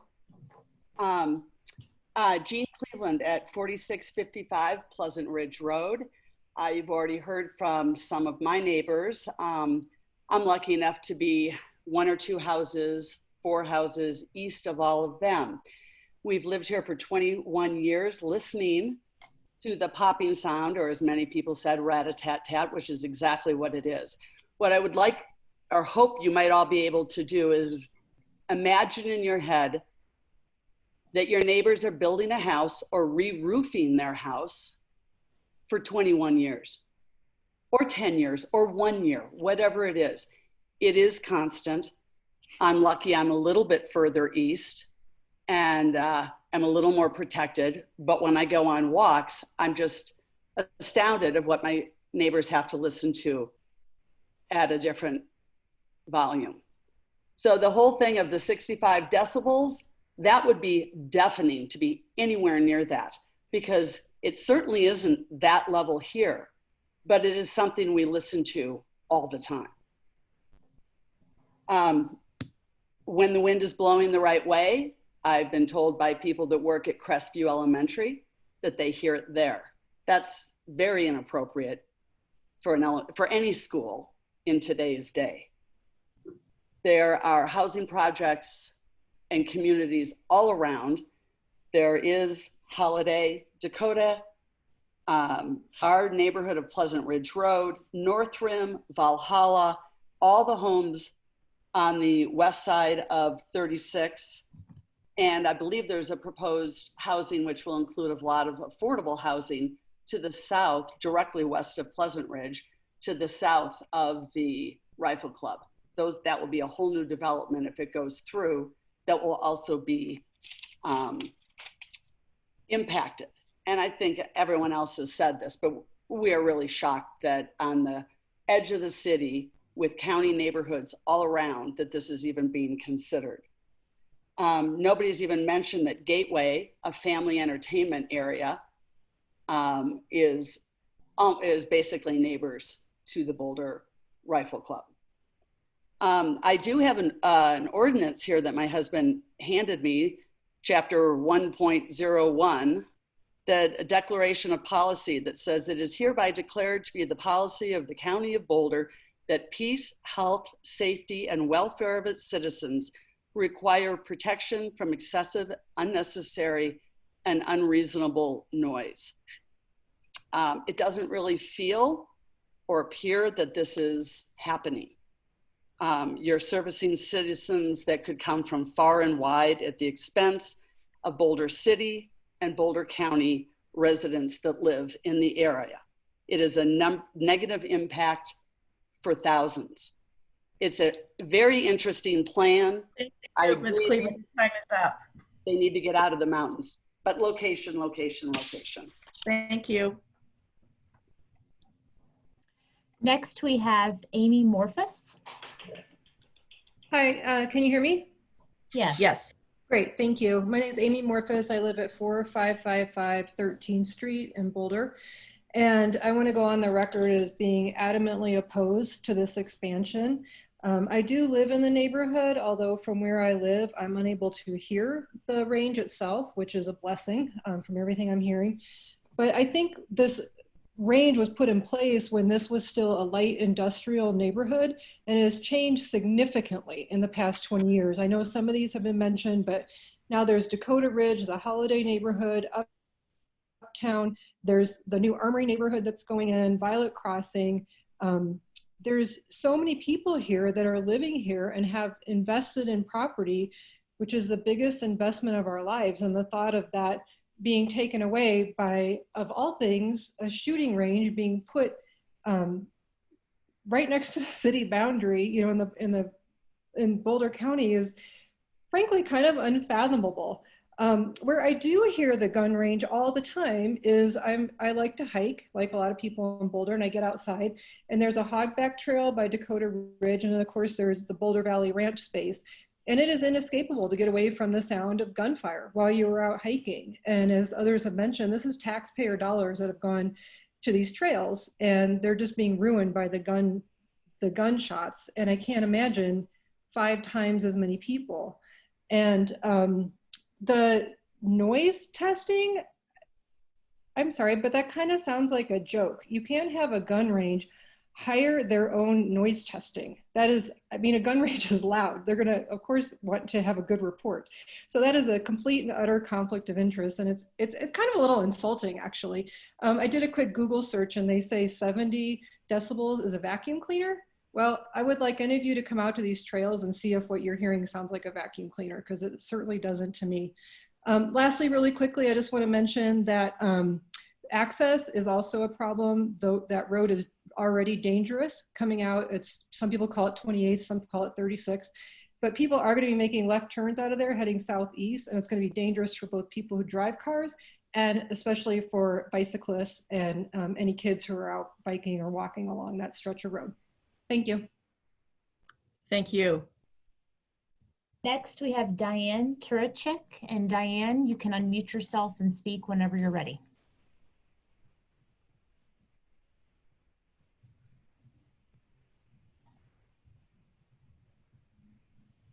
Diane, are you there?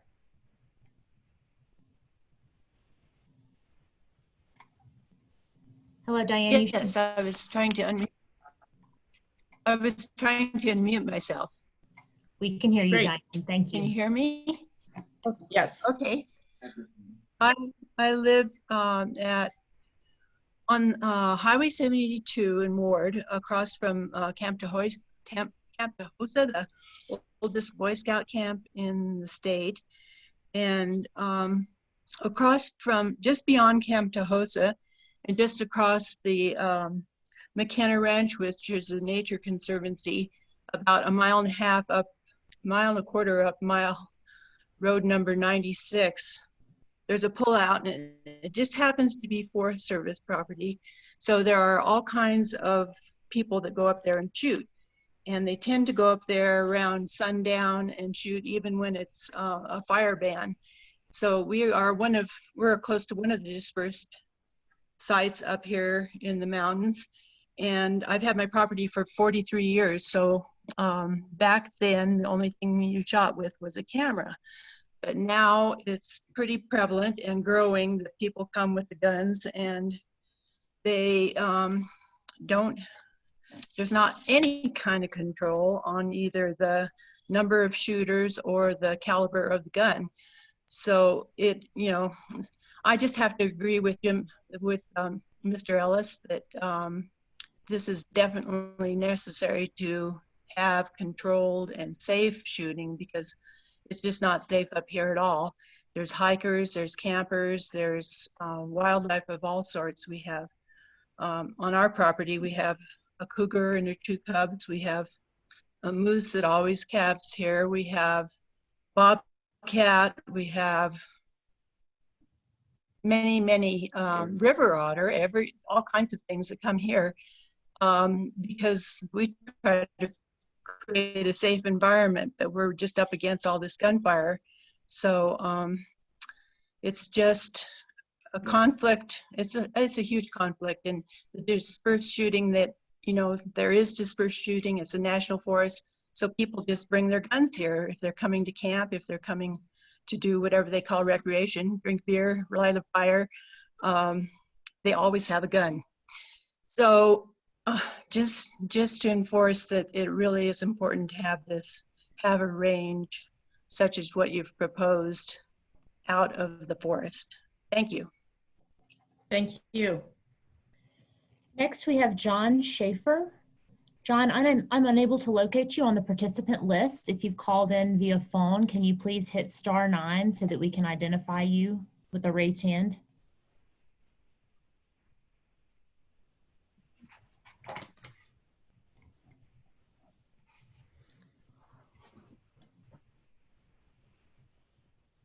I'll come back to Mr. Schaefer.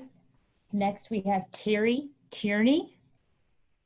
Again, Terry, I'm not seeing you in the participant list, so if you are called in via phone, can you please hit *9 to raise your hand so that we know to unmute you?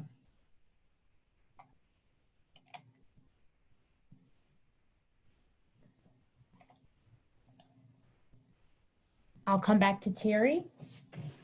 Next, we have Chip Granditz. Bear with me one moment, Chip, while I unmute you.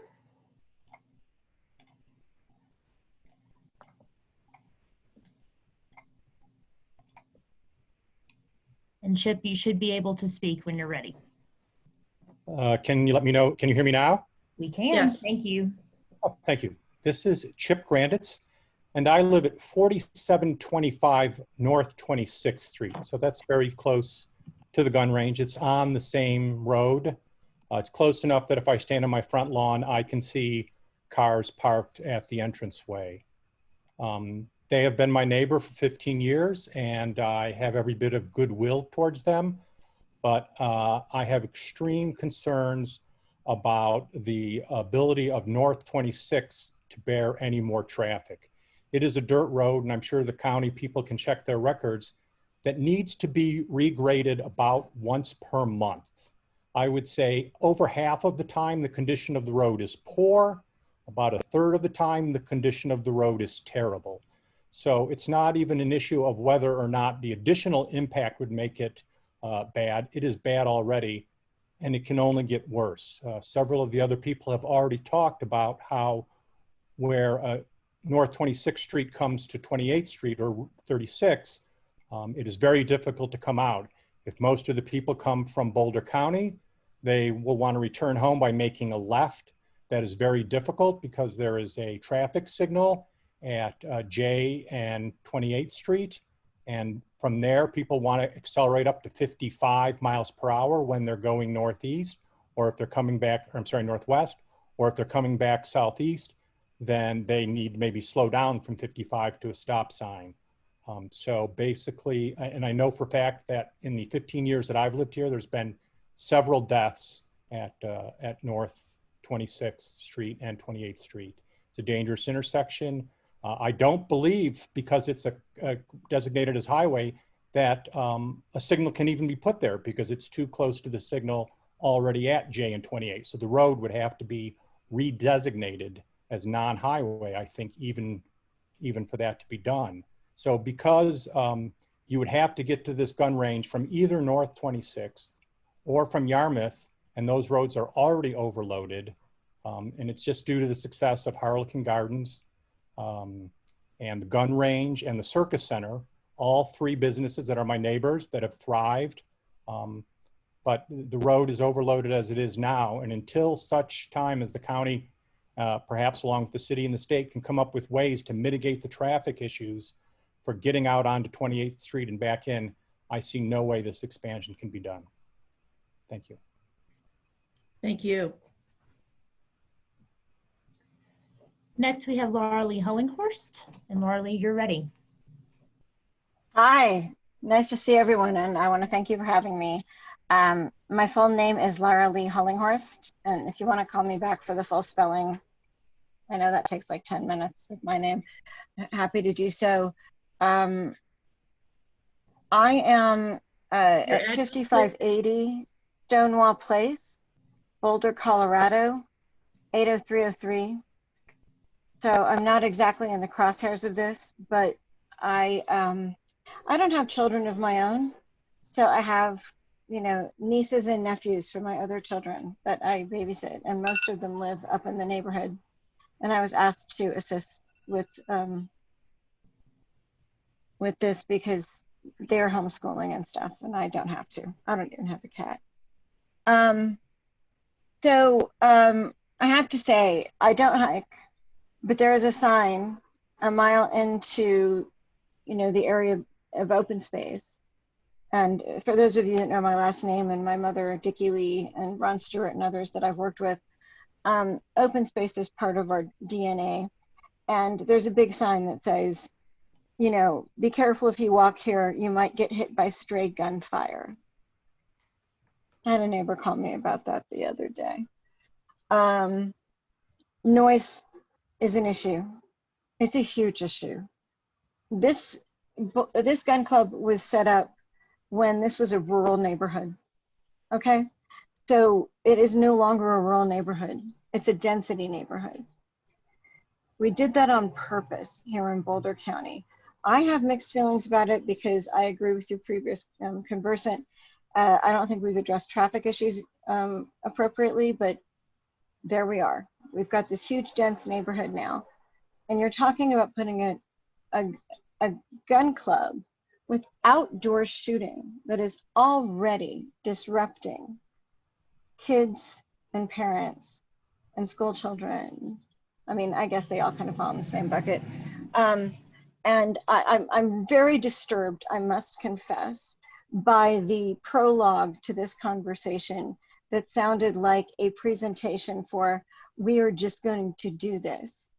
I don't think you are listening to the constituents in the neighborhood the way I heard it earlier, and I hope I'm wrong. I hope I am profoundly wrong, but that's what it sounded like. Because these people are frightened, they're distressed, and they are being not just put out, they're being put upon by this thing that already exists. And you guys are talking about expanding it because we need a place to do it. So we'll just dump it on the people that are the, you know, affordable, because this is an affordable housing neighborhood. So we're just going to dump this on another affordable housing neighborhood. I promise you, if this happens, that will be a conversation in the press. Because just because they're not on Maple, why don't you just put it in the middle of Mapleton Street in Boulder? Do that instead, right? I mean, I live on a cheap cul-de-sac and I always get shafted with like snow removal and stuff, but this is not about gunshots. These people are dealing with gunshots near their preschools. There's a Waldorf school. There's a Montessori school. There are middle schools. I mean, seriously, guys and women, this has got to be more looked at minimum. But if you're just going to pass this because it's convenient, this is Rick Hackett, staff. That's a problem. Okay. Yeah. Because my ask would be, why? I mean, I listened today to all of these things for like how many hours? Your time is up. Thank you. Thank you. Good luck. Thanks. Next, we have Laurel Amsel. Hi there. Can you hear me? We can. I'm at 1673 Zamia Avenue in the Holiday neighborhood in North Boulder. And I did do 2 submissions online, one back on August 9th, 2019. And I would like to just read that for record, and also the one that I submitted in July, but also let you know that after listening since 1:30 today, that I definitely feel a little bit differently. I do have a mediation certification, so I really try to hard to listen to different people's views and understand where they're coming from, and not try to be as unbiased as possible. So when I wrote this original submission, submitted it online regarding this docket, this was from August 9th, 2019. And I guess I had the mediator hat on, and I was trying to look at all sides of the issue, but I can say after listening since 1:30 today, I am actually adamantly opposed to this. This is what I wrote on August 9th. Please do not approve this request in full. I live in the Holiday neighborhood and North Boulder, right on the perimeter of Highway 36. I already deal with the noise from the American Legion shooting range that is quite disturbing, not only from sound, but also PTSD related to guns. If the Boulder Rifle Club wants to build bathrooms and an indoor shooting range on their property where I will not be subjected to hearing shots being fired, I have no problem with that. However, if there is any chance that I will be subjected to hearing gunshots, I feel you must take into consideration the reality of today's world here in the US. I've been held up at gunpoint, so I deal with the PTSD of that situation. I had no idea when I bought my home in the Holiday neighborhood, I was going to have to listen to the shooting on a regular basis. I live in a high density residential area where many people have dogs, quite a few of whom are traumatized by the sound of gunshots. Young people today have never lived in a time when school shootings were not basically unheard of. With my own PTSD, I wonder what it would be like for children of any age in our neighborhood to have to hear guns shooting due to this request for expansion by the Boulder Rifle Club. Please take all of this into consideration when deciding to approve this proposal. Thanks so much for taking my concerns to heart. So that was last August. July 15th this year, I submitted, as someone who lives very close to the Boulder Rifle Club and has been a victim of gun violence, I respectfully request that Boulder Rifle Club's application for expansion be denied. I especially object to the proposed outdoor ranges since it will make it impossible for me to deal with the PTSD I still experience when I hear gunshots and firecrackers. My home is my place of safety and security in the world. My community garden plot in the Holiday neighborhood is a main source of fresh food and a therapeutic place for me to spend time every day from May through September. If the Boulder Thank you very much. Your time's expired. Thank you. Thank you. Next, we have Carrie Simon. Carrie, feel free to mute yourself whenever you're ready. Unmute yourself, excuse me. Okay, I believe I'm on. Can you hear me? Yeah. Yes. Okay, wonderful. Hi, my name is Carrie Beelan Simon, and I live at 1011 Chinley Avenue, Unit C in Dakota Ridge Village. I have been a resident of Boulder 55 years. I've lived in this neighborhood for 16, and I just took my dog for a walk outside to go pee, and there was no gunfire, no gunshot noise at all. I am for this rifle range going in. I think it's really exciting. I'm glad that it'll be open to the public. Another thing I want to get people, you know, I hear more gunfire in the foothills behind me than I do from the American Legion, or I don't even know if I hear it from the Boulder Rifle Club. But anyway, I do hear it from American Legion more so than any of them, because I used to actually go skeet shooting there, which they still offer trap shooting or skeet shooting, whatever you want to call it. So I'm for the proposal. We have a lot more people going into our foothills, our mountains, on trail, off trail. And I think this provides a really safe and well-rounded solution to keeping those two separate. You know, and I have a gun, I own a gun. My oldest son is a hunter, I go out with him. Prior to probably 20 years ago, I really didn't like guns, but that shouldn't be an issue anyway. I just feel like there's a lot of hysteria surrounding this. Journey School is at 19th and Yarmouth. The other older lady lives at 18th and Yarmouth. I mean, they're not bullets being shot over. That's west of all of that. All the shooting is heading east. All the bullets. So that's not even factual. And I hope that you take everything into consideration, but when you do, base it on facts, not on hysteria. And that's all. I'm excited to have an indoor shooting range in the area. I'm really looking forward to being able to go close to home, besides out my backyard, and to be able to shoot. Another consideration at Yarmouth, we have the U.S. Forest Service there, and that's always been an issue, right where the, I guess, the shooting range is, where the entrance is currently, and trying to go south out of there, that's been an issue, but I don't think we're going to relocate them, you know, coming up with solutions how to help with and mitigate traffic problems. Thank you. Your time's expired. Thank you so much. Mm-hmm. Next, we have Russ and Janie Teets. Russ and Janie, I'm unable to locate you in the participant list. I'm not sure if you're still on. If you've called in via phone, please hit *9 and let us know you're here. Not seeing them, we can come back. And Charlotte, you will be next.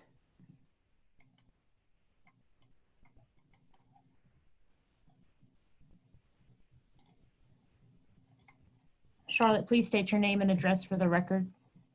Hi, my name's Charlotte Chase. I live at 4062 Pleasant Ridge Road. Thank you. You can go ahead whenever you're ready. Okay, great. I live in the Pleasant Ridge neighborhood, and many of my neighbors have already really just spoken to most of our concerns.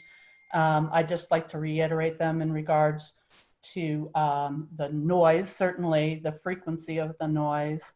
Our concerns for our neighborhood that has a lot of wildlife and riparian ag land around it. I cannot see how this wouldn't disrupt that. And I would also reiterate some other people's comments that the sound study is suspect, being paid for by the applicant. And the timing of the tests, I'd be more than happy to offer our home as a site for an independent study of that noise mitigation. And again, we are to the east of the proposed site. I also wanted to mention that it seems to me this area is in the middle of the planning reserve. I think it's Area 3 planning reserve of the city. And I'd just like to say that if that's the future of our community, I don't see that you start building your community by centering it around a rifle club. That just doesn't seem like the starting point to me for your future communities and expansion. Another, and maybe this is a question I have, and maybe I misunderstood this in some of the presentations, but it seemed to me that even if you think this is a good idea, this rifle club expansion, that it seemed to me that phase 1, which was the smallest phase of this, met the requirements that you were trying to address by with the National Forest Service. So I guess my question would be, why don't we just, even if we are moving forward with this, why wouldn't we just limit it to that? Why are you then looking at the much larger phase 2 and phase 3 expansions? and that phase one is the piece that you're trying to address with your intergovernmental agreements with other counties and the National Forest Service. So I don't understand, you know, taking it beyond that. Again, other people spoke to this better than I, but I appreciate the time to be able to share my concerns. And my husband's here with me, Michael Chase. He would also support this. Yes. And thank you for your time. Thank you.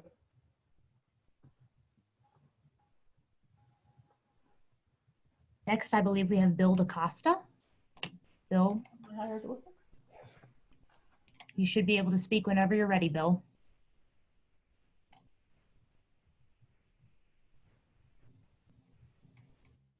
Bill, it looks like you're muted. If you'd like to speak, you can unmute yourself.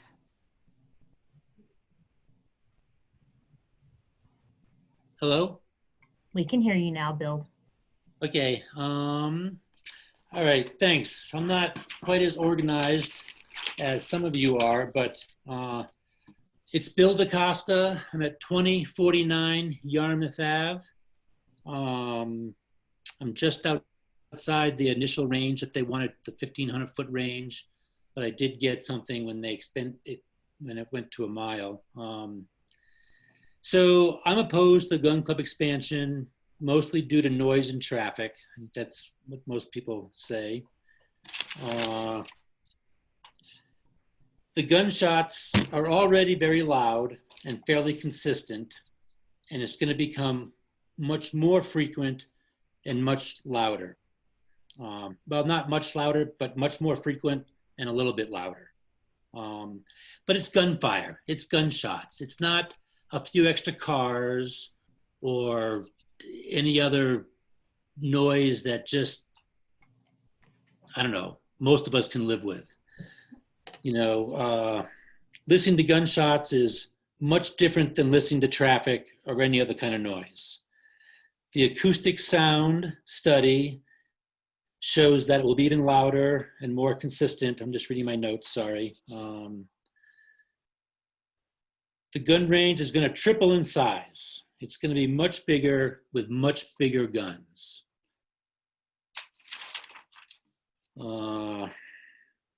Rosie said the neighbors were asked to have a noise sensor put next to the house if they wanted. I was never asked that. And I'm about 1,600 feet away from it. Rosie also said the noise mitigation upgrades that are in your report are not needed. I strongly disagree with that statement. When they did the snow study test, when they did the acoustic testing, I think somebody already mentioned this, there was snow on the ground. I mean, I can't even imagine how much of the noise got mitigated because of the snow on the ground. I think the test just wasn't accurate. I also agree that it should be done more independently than by the gun club themselves. And there should be more testing done in more various weather conditions, you know, when it is slightly windy and whatnot. So again, I think a new independent sound study is needed when there's no snow on the ground and with other considerations taken into account.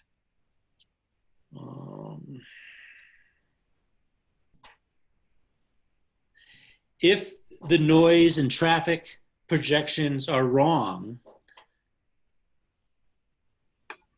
how are the neighbors compensated for that? Or how do, you know, what happens if I'd say, is that my 3 minutes? Yes, your time's up. Thank you. Time's up. Okay, well, I got half of it said. Thanks, sorry. Thank you. Next, we have Amaraja Radha. Please feel free to unmute yourself and begin speaking. Hello, yes. My name is Emery actually Jones. I live at 1701 Redwood Avenue and by Crestview Elementary. and I am a mother of one elementary age student. And as a parent during the school year and during recess time, hearing the rapid gunfire along with the kids screaming outside, having fun at recess, I can't tell whether they're having fun at recess or if it's an active shooter at the elementary school. And this happens several times during the year. And, you know, I'm home sometimes before I go to work, and I hear the rapid gunfire from the shooting ranges. And it is kind of PTSD actually for me as a parent in this modern day. So to get up to speed with how parents have to live now in this century with all of the elementary and school shootings, it is really hard to tell what is going on, especially with all the kids, you know, doing their thing of outside playing, just can't discern. So I have to wait and see, is it an active shooter or is it actually kids playing outside? And so obviously I object to the expansion of the Boulder Rifle Club outside. An expansion of a full indoor rifle club with, you know, whatever is needed to have that happen. I see that to be reasonable. The sound would be mitigated, a place for the public to go. But any outdoor is just pretty much unreasonable at this point. And the sound does travel all the way on, you know, dry days with the wind moving the direction towards, you know, North Boulder. We definitely can hear it. And so I would request my location to be a part of a third-party independent sound study for, you know, to see about the sound travel from all of the rapid gunfire. And if it's going to be bigger, louder guns, that is also a problem. And to have these children to be playing outside and to be hearing, you know, gunfire. I grew up in Boulder, and it's not something that I ever had to experience. And these poor kids playing outside, and they have to, you know, second think, is there somebody around the corner that's going to be coming after me with these gunfire sounds? It may not be directly over their heads, but it is in their conscious and in their daily lives, and also us parents in our daily lives. So I do agree with the previous speakers in our neighborhood, but I also do agree that an indoor, fully indoor expansion would be more reasonable than any outdoor expansion. Thank you very much. I will release the rest of my time.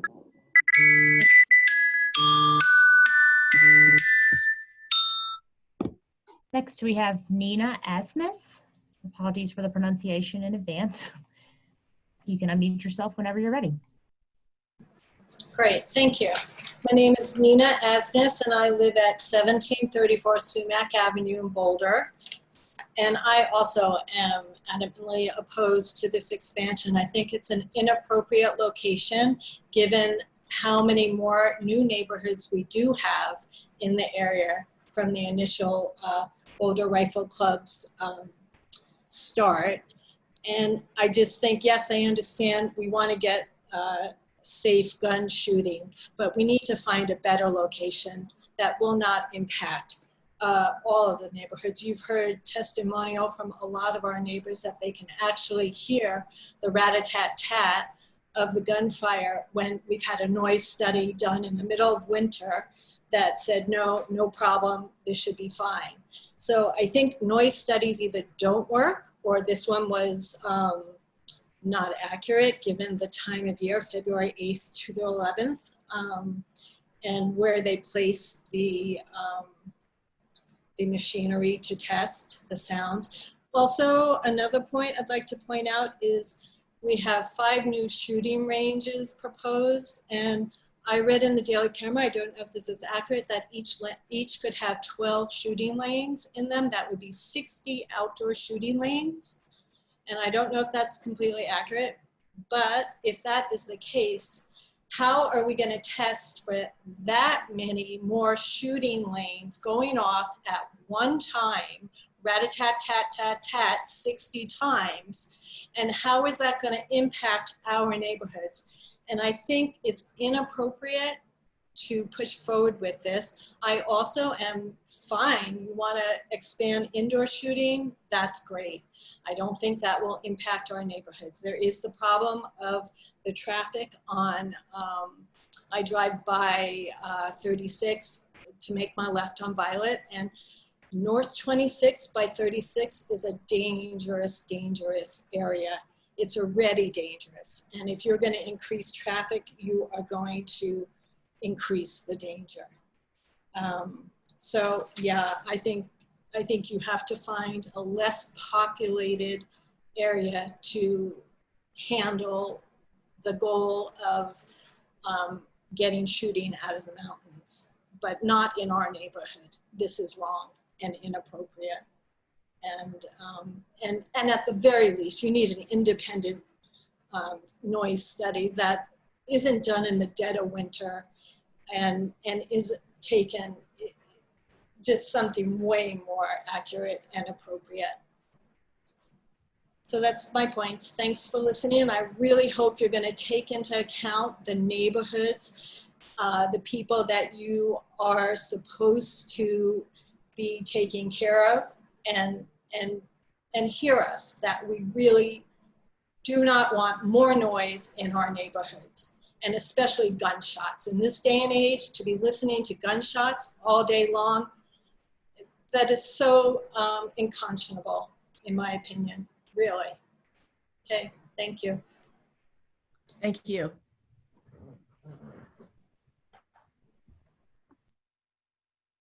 We've reached the end of our speaker sign-up list, so I'll circle back to a few folks that were signed up but have not spoken yet, just to be sure. So Mr. Tom Levy.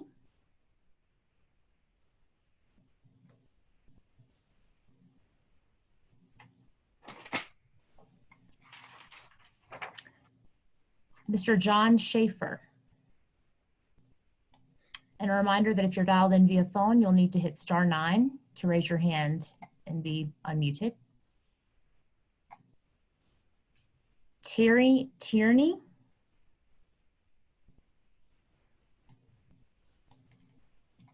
Russ and Janie Teets.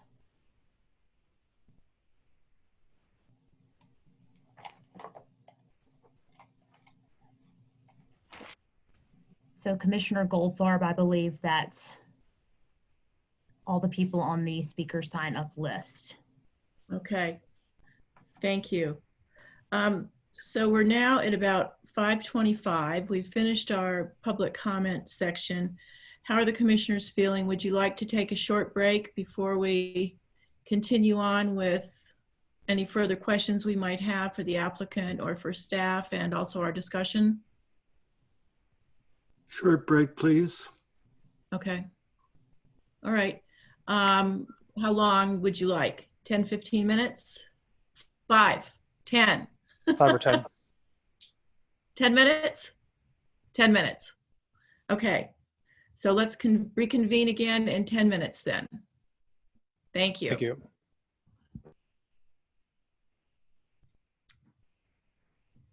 Do we have everybody back yet? Or I see Sam and Sam.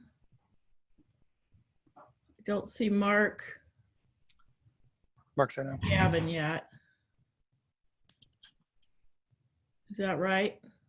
Mark's back. Mark's back? Okay. I'm having trouble showing everybody on here. Oh, there's Commissioner Mark. Okay. This is Kim Sanchez. I think you're just waiting on Gavin. Yeah, okay. All right. Hi, everybody. I'm back. Great. Okay. So we've completed the public comment section of this docket item. And at this point, we will now discuss, or if there are further questions for staff or applicant, let's do that first based on what we've heard from during the public comment section.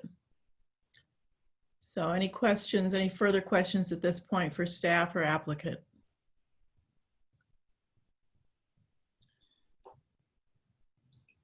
This is Sam Libby. I have a question for Summer. And let me know if you can't really answer this well, Summer, but I'll do my best to ask it in a good way. Sure. One of the points that was raised was around the suitability of phase 1 to meeting the requirements of the Forest Service for closure. And so understanding that phases 2 and 3 are significantly add-on additions to that, how does planning assess when it's too large of a proposal, right? This obviously stopped at some point in square footage and land area. You know, how do you assess when it's too far beyond what's allowable under the zoning and the request process in this kind of case? So I would answer that by saying that we are bound to review the applications as they come before us. And the application was made with all of the proposed development that you have in front of you. We did take it through all of the criteria and special provisions related to this type of application, and the analysis that we did shows up in more detail in the staff recommendation packet that we handed you, or that we distributed to you. So I would say that in reviewing this application, we did review the proposal in its entirety, and we did the list of recommended conditions of approval are a result of that review and analysis, not only by us, but by all of the referral agencies and departments and divisions as well. Thank you. That's helpful for the process. And one of the questions I had was around the external consultant that I think the county hired to review the proposal. Yep. I think you covered some of the findings from that, which were generally, I would say, positive, if I recall. But can you speak a little bit more to what their scope of work was, or what they were asked to review in context of this plan? Sure. So when the first application came in, staff, I'll back up a little bit. Staff has the ability to hire outside consultants when it's determined that the specific background or area of expertise is not found on staff. And for 2 points, just as an overview. One, this is the first time that these regulations are being reviewed after their adoption. And so that, along with believing that it would be good to have a consultant on board that that has the area of expertise of outdoor rifle ranges and the development of those ranges to review the application. That's why we went and put out an RFP for an outside consultant, and their scope was to review the application materials against the specific technical criteria that are and special provisions that are found within the code. So specifically the design related to safety and the engineered mitigation measures related to that, as well as the physical design of the site. So it was not only to make sure that the application, excuse me, complied with county regulations, but was also in line with general best practices for firing ranges. And did that consultant review the noise study that was submitted? I believe they did. They read it, but they didn't, and they did review it, but they didn't comment on it. Okay, thank you. Summer, this is Commissioner Goldfarb. You said that outside consultant reviewed it for safety and what else? I'm sorry. Safety and the actual development of the site. So the length, the width of the ranges, the rest of it. Okay. All right. A question that I have that came to mind listening to all the public comments was in regard to this reference to, was that a 2005 application for expansion? Mm-hmm. Yes. And I believe that's the date. Yes. Could you tell us a a little bit more about what happened with that? Sure. I can in general terms, as I was not here, but in reviewing the information that we have, and I actually have, here we go. So can you see that slide, or do you see the, sorry. We're still seeing you. Yes. Apologies.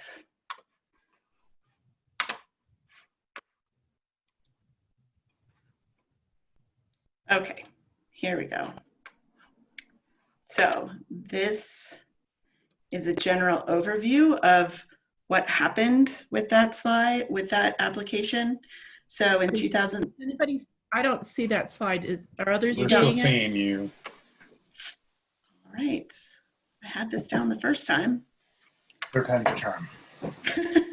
Technology is getting the better of me. How about let's try this? How's that? That's it. Okay, great.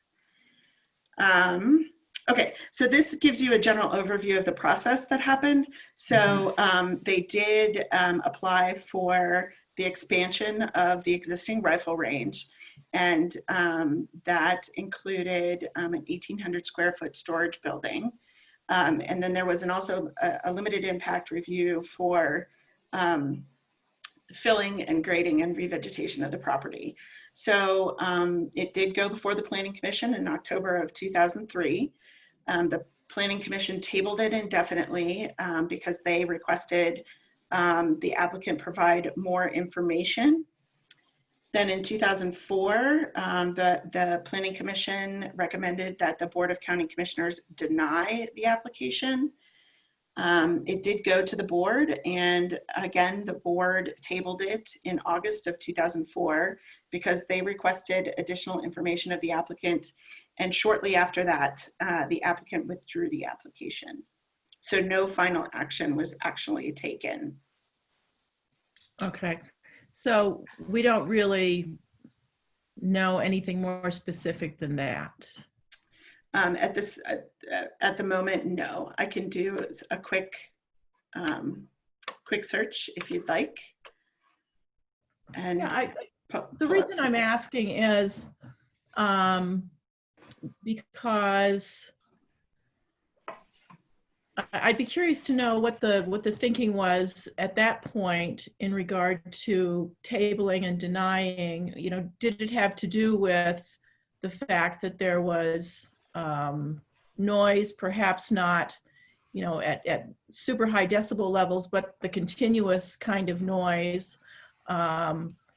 And now that there's even greater development in that area than there was then, you know, what does that do in terms of our approach to this? At least what it does to my thinking in regard to this. Sure. And I am looking quickly to see if I can pull up some information. I will say, I do want to point out that, as I stated earlier, it's not directly related, but the regulations that they were applying for back in 2003 were different. They were applying for outdoor recreation. And so the firing range use had not been established at that point, as well as the special provisions that this current application has been reviewed under were also not in place at the time. This is Mr. McMillan. Can I just interject for a second? When were those regulations put in place?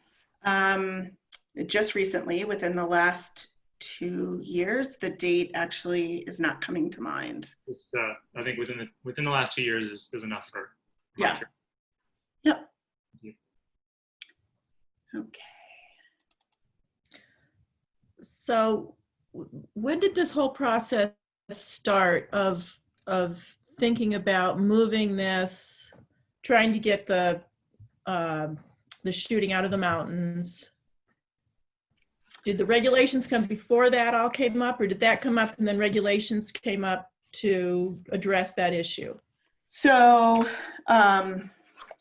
The partnership, so the determination notice from the Forest Service, excuse me, was signed in 2019, but the partnership was formed in 2013. So I think the partnership work as well as the creation of the new regulations were happening simultaneously. Okay. And I see Dale, and I believe he probably has some background to share. Oh, good. And I will continue to take a look at this, look for more Thank you. information. Sure. Okay, thanks. Yeah, I think I tuned in to share something, but I think Summer just shared it. Dale Case, Director of Community Planning and Permitting. They kind of went in tandem. The discussions with the partnership and what was coming out of that were showing that we were likely going to have to start looking at ranges in the county. And the discussions around that is we felt we didn't have adequate regulations to review them. And so the commissioners authorized that amendment process to move forward. And that happened in 2017. I think they were finally adopted. And that was so that we'd have the right tool or a better tool to be able to address the issue as it came before us. Okay. Now, this is Commissioner Bloomfield. Can you speak to how the 65 decibel, I forget exactly the phrase, but you know, the impact or the instant noise level, how that was arrived at? And I mean, is there any kind of consideration? Is this like a national kind of standard? Is there any consideration for frequency, not just maximum level? There was not. I think the discussion and what we were basing the regulations on at that time was looking at some other jurisdictions and what they had adopted. Realizing also, sorry, I have a new puppy that seems to be causing lots of issues in the background. Looking at what some of the jurisdictions that were probably more in line with what we do and how we look at development with a little bit higher bar might require, and that's where we came up with that from. And so I don't know the exact where that's rooted in sound analysis and so forth. So you feel like it's a fairly high bar, though?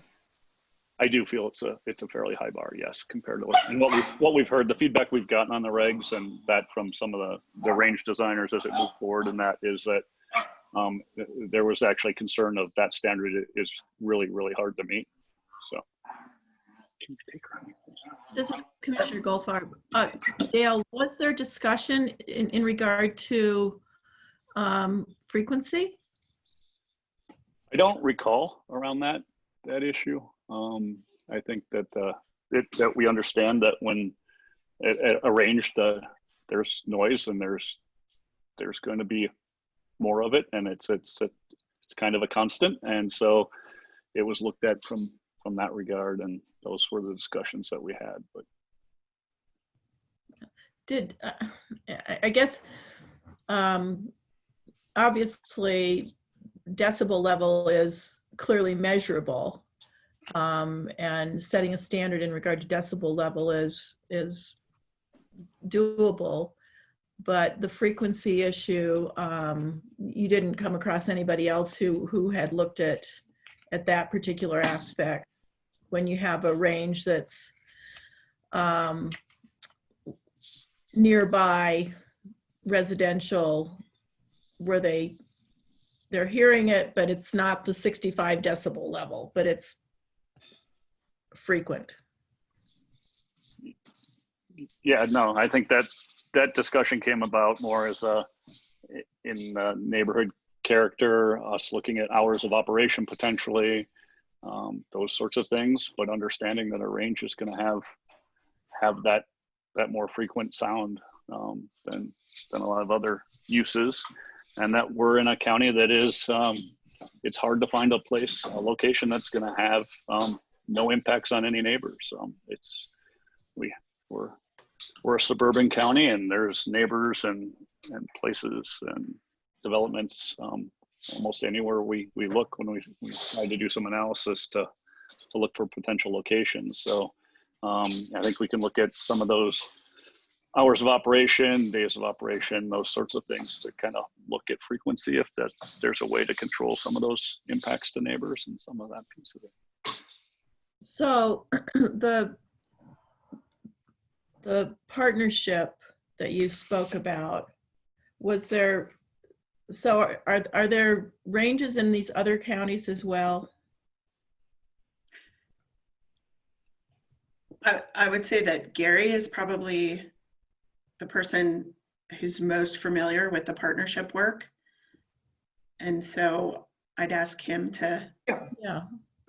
Sure. So the question, Commissioner, is are there current ranges, public ranges in these other counties that are partners?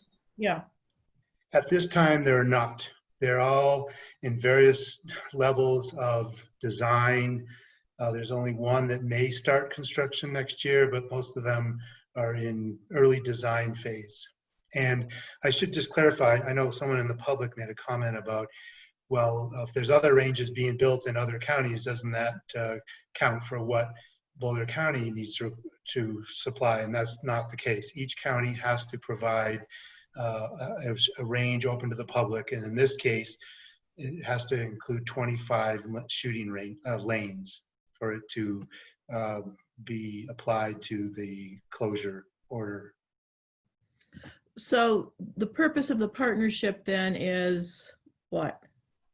The purpose is to address the conflicts that have been occurring for the last decade in the forest. The increased number of users, increased number of different types of users. There's just frankly a lot more of us living in the Front Range, a lot more of us recreating. There are more people shooting in the mountains, and the incidents of safety issues have increased. And so the partnership decided to get together because they knew that if one entity couldn't solve the problem alone, what we've done in the past, Forest Service has done, is enacted closures in particular areas, for instance, and then the shooting just moves and the conflict moves to another area. And so the partnership's goal was to figure out a landscape level approach. So what Boulder County, if Boulder County acted alone, it would push the problem to Gilpin or push it to Larimer. So how do we work together? And it took 7 years, six years as a result to get the Forest Service to fully do an evaluation, a comprehensive evaluation of what lands were unsuitable. And they made that decision in June of last year. And so now it's incumbent on the counties, if they want to follow through with that three-pronged strategy I mentioned, that ranges be constructed and opened in their jurisdictions for those closures to go in effect. Okay. Is there also a range out east near Erie?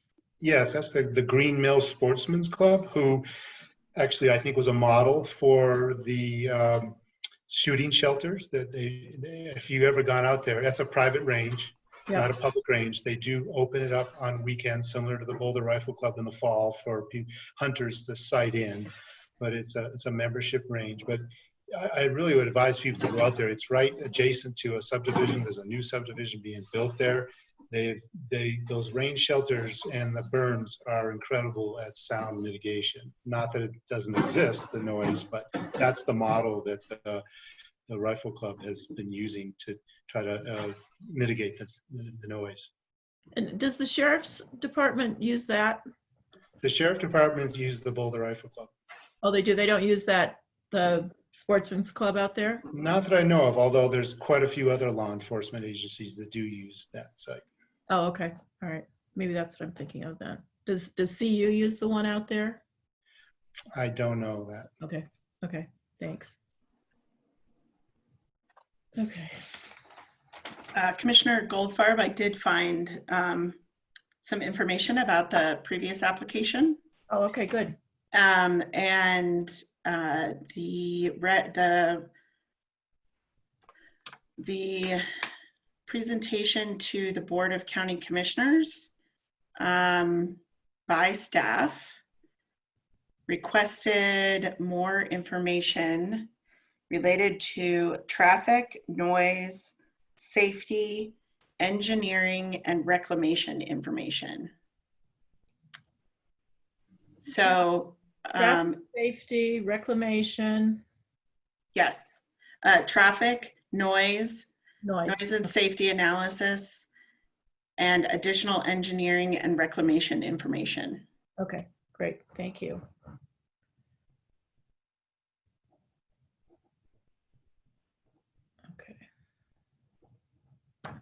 Okay. So this is Commissioner Fitch. I'd like to say that I think Boulder County has an existing public safety problem in western Boulder County from recreational shooting. I think the partnership is a really admirable way to try to solve that problem. But I think the real question here is, are we convinced that we are solving the western Boulder County problem without, in fact, exacerbating the existing problem of the Boulder Rifle Club? So I have my doubts about the technical quality and especially the modeling of the sound analysis. I'm willing, in large part because the county got its own consultant on the safety issues, that empirically the likelihood of someone being killed by a stray bullet from the properly engineered outdoor shooting ranges, the safety questions are probably exaggerated. Exaggerated in part because the noise is present, it's unusual, and it's not just a question of how loud it is, it's a question of what it is and what you think it is. So we get complaints in our neighborhood when the students set off firecrackers that people hear gunshots. But I think if you look at the public record, both the written record pre-hearing and the people who testified today, I think you have very strong empirical evidence that there is noise pollution, and that as a result of the growth in the neighborhoods in Dakota, in Holiday, Yarmouth, Waterstone, you have many more residents in fairly close proximity. So even though they may not, 65 may be a low, may not be what's being measured, but it's pretty clear from, if you track the addresses, we could ask staff to look at this, but I've tried to do it impressionistically, just what are the addresses of the people submitting the public comment complaining about the noise? So again, I think you have strong evidence from public testimony that at least 4 or 5 or more neighborhoods consider this to be a significant detriment to their quality of life to be listening to those outdoor shooting ranges. So the question is, do we believe that the mitigation to be achieved by putting the additional shelter there compensates for the addition of 5 more outdoor ranges? And again, you've got more shooters, you have the possibility of longer ranges and bigger guns, higher powered guns being fired at these ranges. So it seems to me very hard to say that this is compatible with the existing neighborhood, with the surrounding area. that surrounding area includes the open space properties. And you've heard from lots of people who are using those properties that experience is diminished by its proximity and their exposure to the gunshots. So I would be quite willing to support a fully indoor facility in place of the existing facility, but that's phase 3, not phase 1. If you did further analysis by an independent sound acoustics person, consulting firm to actually give a much wider range of measurements of the existing noise levels, which are, again, by the Barron study, already the ambient level is in excess of 65 65 decibels in most of that area most of the time. And then somebody has to actually do, I think, serious examinations of what the impact of the additional numbers of shooters, the additional numbers of guns over a range of conditions. So it's not just in February, and it's not just a couple of days, but it includes early morning hours where probably the ambient noise from traffic is not so high, that it perceived sound is actually a good bit more. But again, one of the criteria we have to say is this project, as conditioned by staff, will not yield increased significant air, noise, or other forms of pollution. But noise is specifically pointed out as a form of pollution. You don't, maybe it doesn't have the same effects as breathing it into your lungs, but it clearly makes a difference to a whole lot of people in Boulder and adjacent to Boulder. That noise pollution is a part of their everyday life that they can't get away from. So I'll stop there, but I think I'm convinced that the criteria for approval of this project have not been met. This is Commissioner Goldfarb. Sam, I think that's well said. I would agree.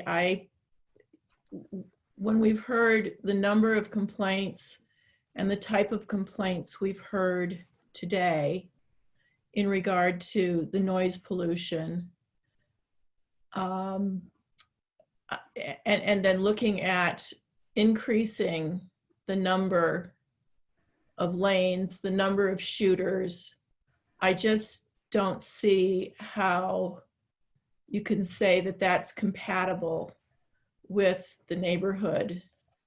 And I guess by neighborhood, I'm looking at the larger area where the noise is heard not at the 65 decibel level, but with the frequency of it, that it is noise pollution, and it is only going to be much worse, I think, based on the proposal that we have in front of us. I too could possibly support an entirely indoor facility so that you don't have that noise pollution. You still, I think, have a traffic issue to deal with. But I think that is probably doable to deal with that. But I don't see how anything short of an indoor facility can deal with the noise pollution that we've heard about today. This is Commissioner McMillan. I actually had a question along those lines. If we're still in the question and answer period with the applicant and staff. Yeah, Yeah, go ahead. Is a thought that I had too, and I know that a 300-yard firing range, that's a pretty massive structure. If you were to put a roof over it. So my question, or for maybe for staff first, code-wise, could you build structures to enclose these ranges? I guess that's my first question. Off the top of my head, I would say that's certainly a proposal that we could review. I think other, I think there might be some other hurdles to overcome with that, but it's certainly something that we would accept and review. Yeah, I do. I realize I'm putting you on the spot, and it's not the information that you had in front of you. I'm not asking you to say yes or no. I was just wondering, right. Like, no way, you can't do this, that jumps out at you. So it's fair. We won't hold you to anything here today. So there are other factors that would play into. There are other issues in terms of amount of square footage on a site and the rest of that impervious surface. So there are a lot of other moving parts that weren't considered here that would be considered then. And so that it would be a different review, but it's certainly something we could review. Yeah, absolutely. I understand. And then perhaps for the applicant, is that something that is even possible in this industry? Or does that happen? Are there indoor ranges of this size and magnitude? Yeah, Tom? I'm not aware of any, no. We'd have difficulty with the land use calculations for, as I think as Summer said, for impervious and site coverage. This is Dan Goldfarb, Commissioner Goldfarb. Could you please identify who you are, who's speaking? Sorry, I'm Tom Moore. Thank you. Thomas Moore, the architect. Yeah, I've not seen that kind of enclosed range. The longer ranges, incidentally, are there in a large part to support police use of police training for longer ranges, for longer range weapons. And I guess several things I'd want to say. The guns are not bigger and louder. It's the very same guns that they have now. There's no change in the type of firearms for this new facility. It's exactly the same weapons that are presently on site now. There's no allowance for something bigger, louder.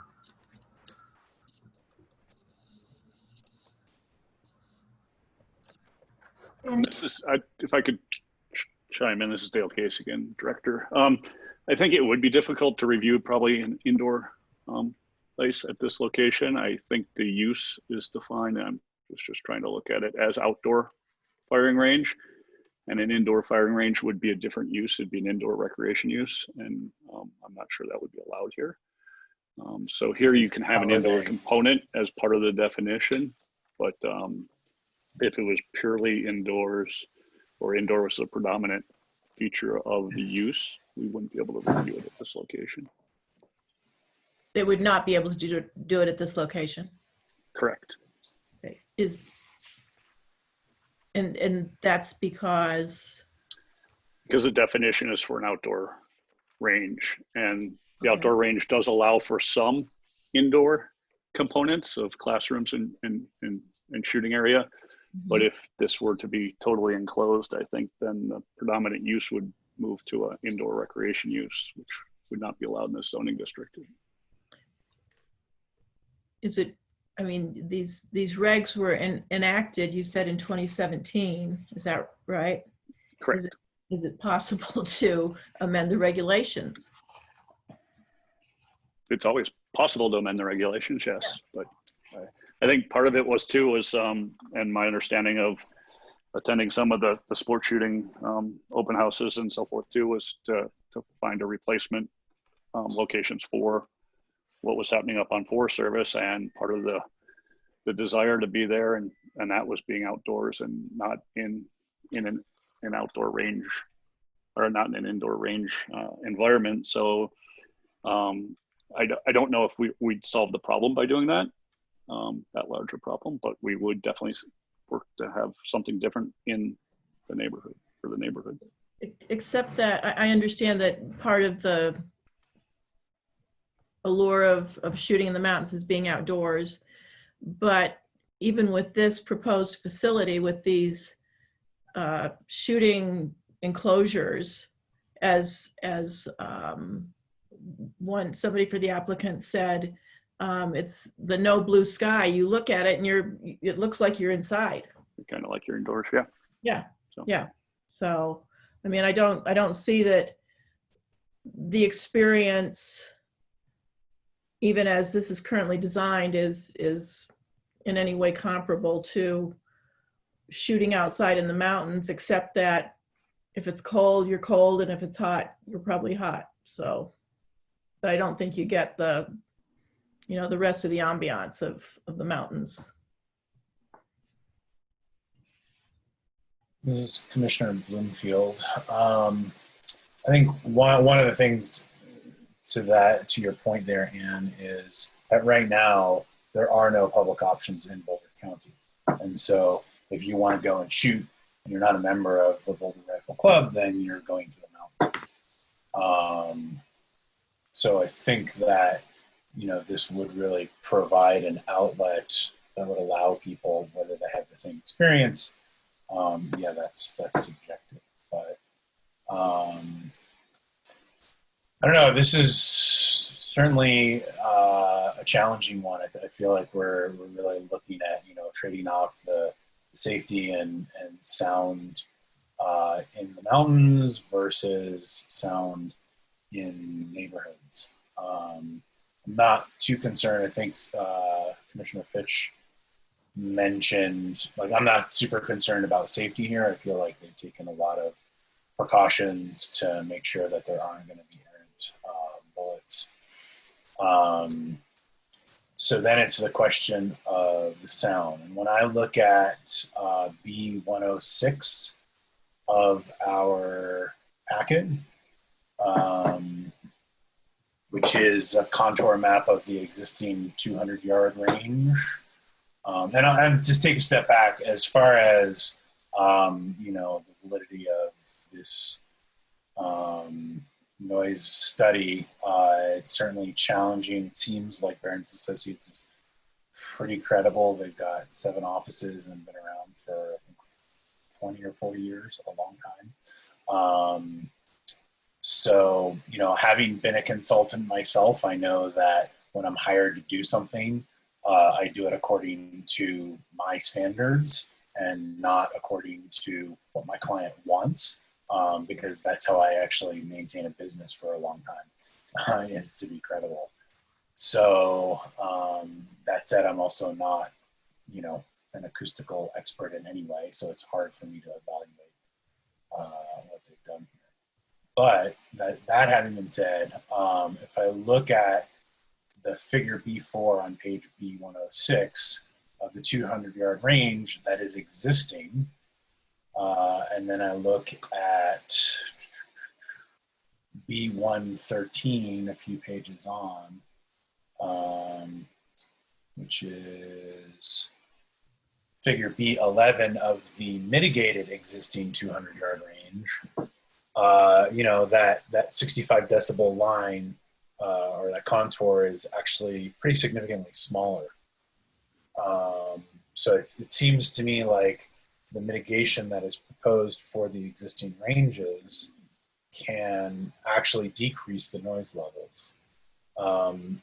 So then the question that I don't feel like we have an answer for at all is how do we trade off? Like, so maybe it is quieter overall, but then if you've got 5 extra ranges, there's obviously going to be a lot more.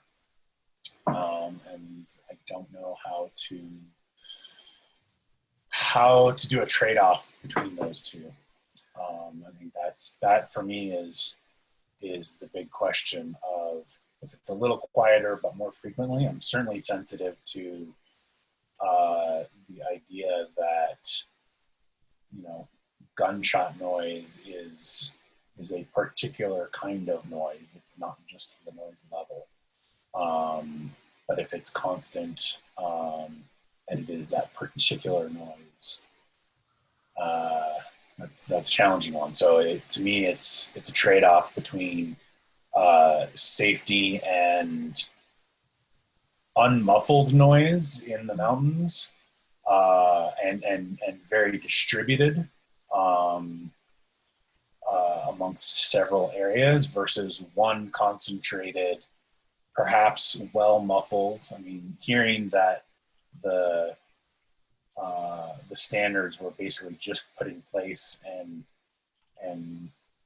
really the standards were created kind of for this particular thing, and hearing that they are some of the strictest in the country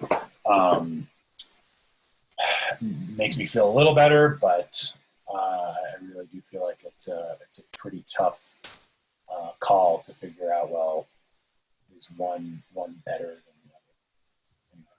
That's my thoughts for it. This is Sam Libby. And just to be clear, I think we're moving into comments now, away from questions. Are we all good with that? Yeah. Yeah. Okay. Yep. A couple comments about the study. I think I agree with all your points, Mark, around the feeling that it's not sufficient in some way that we can articulate. And I think one of those challenges is that it's a point-in-time single study with a fair amount of estimating around future changes. And so one of the suggestions that I think we could make is around some way that there's further ongoing monitoring of the noise from this site over time. It seems to me that there's been 3 maybe or more kind of peaks of public involvement where there's been a submission to the Planning Commission or the County Commissioners. There's been a lot of discussion around that. There may have been studies, and then it is approved for a certain level, and there's no program really for keeping up with whether that's the actual use and actual experience. And so one recommendation we could make would relate to, doing an annual randomized noise sampling around the range to ensure it is within those bounds that the code is asking for. My concerns with this study are a couple different things.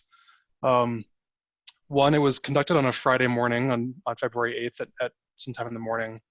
And based on what was reported, it sounds like there were basically 2 firearms intentionally tested at one of the ranges. So there were 2 different firearms being used. Clearly, as it was paid for and somebody had to be on the range to test those firearms, it was coordinated with the owners of the rifle range. And that's not by itself a challenging thing, except that from what we heard from the public anecdotally, clearly there are often more than 2 firearms being discharged much more frequently than a few times for testing. And so the issue to me appears not to be the point in time decibels of a certain shot, but the frequency and intensity over time. And I don't think that the study properly captured a period of that frequency, from what I can tell, that people are reporting. And so another option would be to request that a separate independent study be completed that is less, that maybe more randomized, as well as incorporates different directions from the range. That was another, I think, difficult thing about the study was, of course, it was targeting the closest residences, which makes perfect sense, right? These are people most impacted from a distance perspective, but it's clear that residents to the west and to the east, there's not very much to the north, but are also clearly impacted by this from a noise perspective. And so a more comprehensive study that is less targeted to a single point in time would be of interest to me, certainly.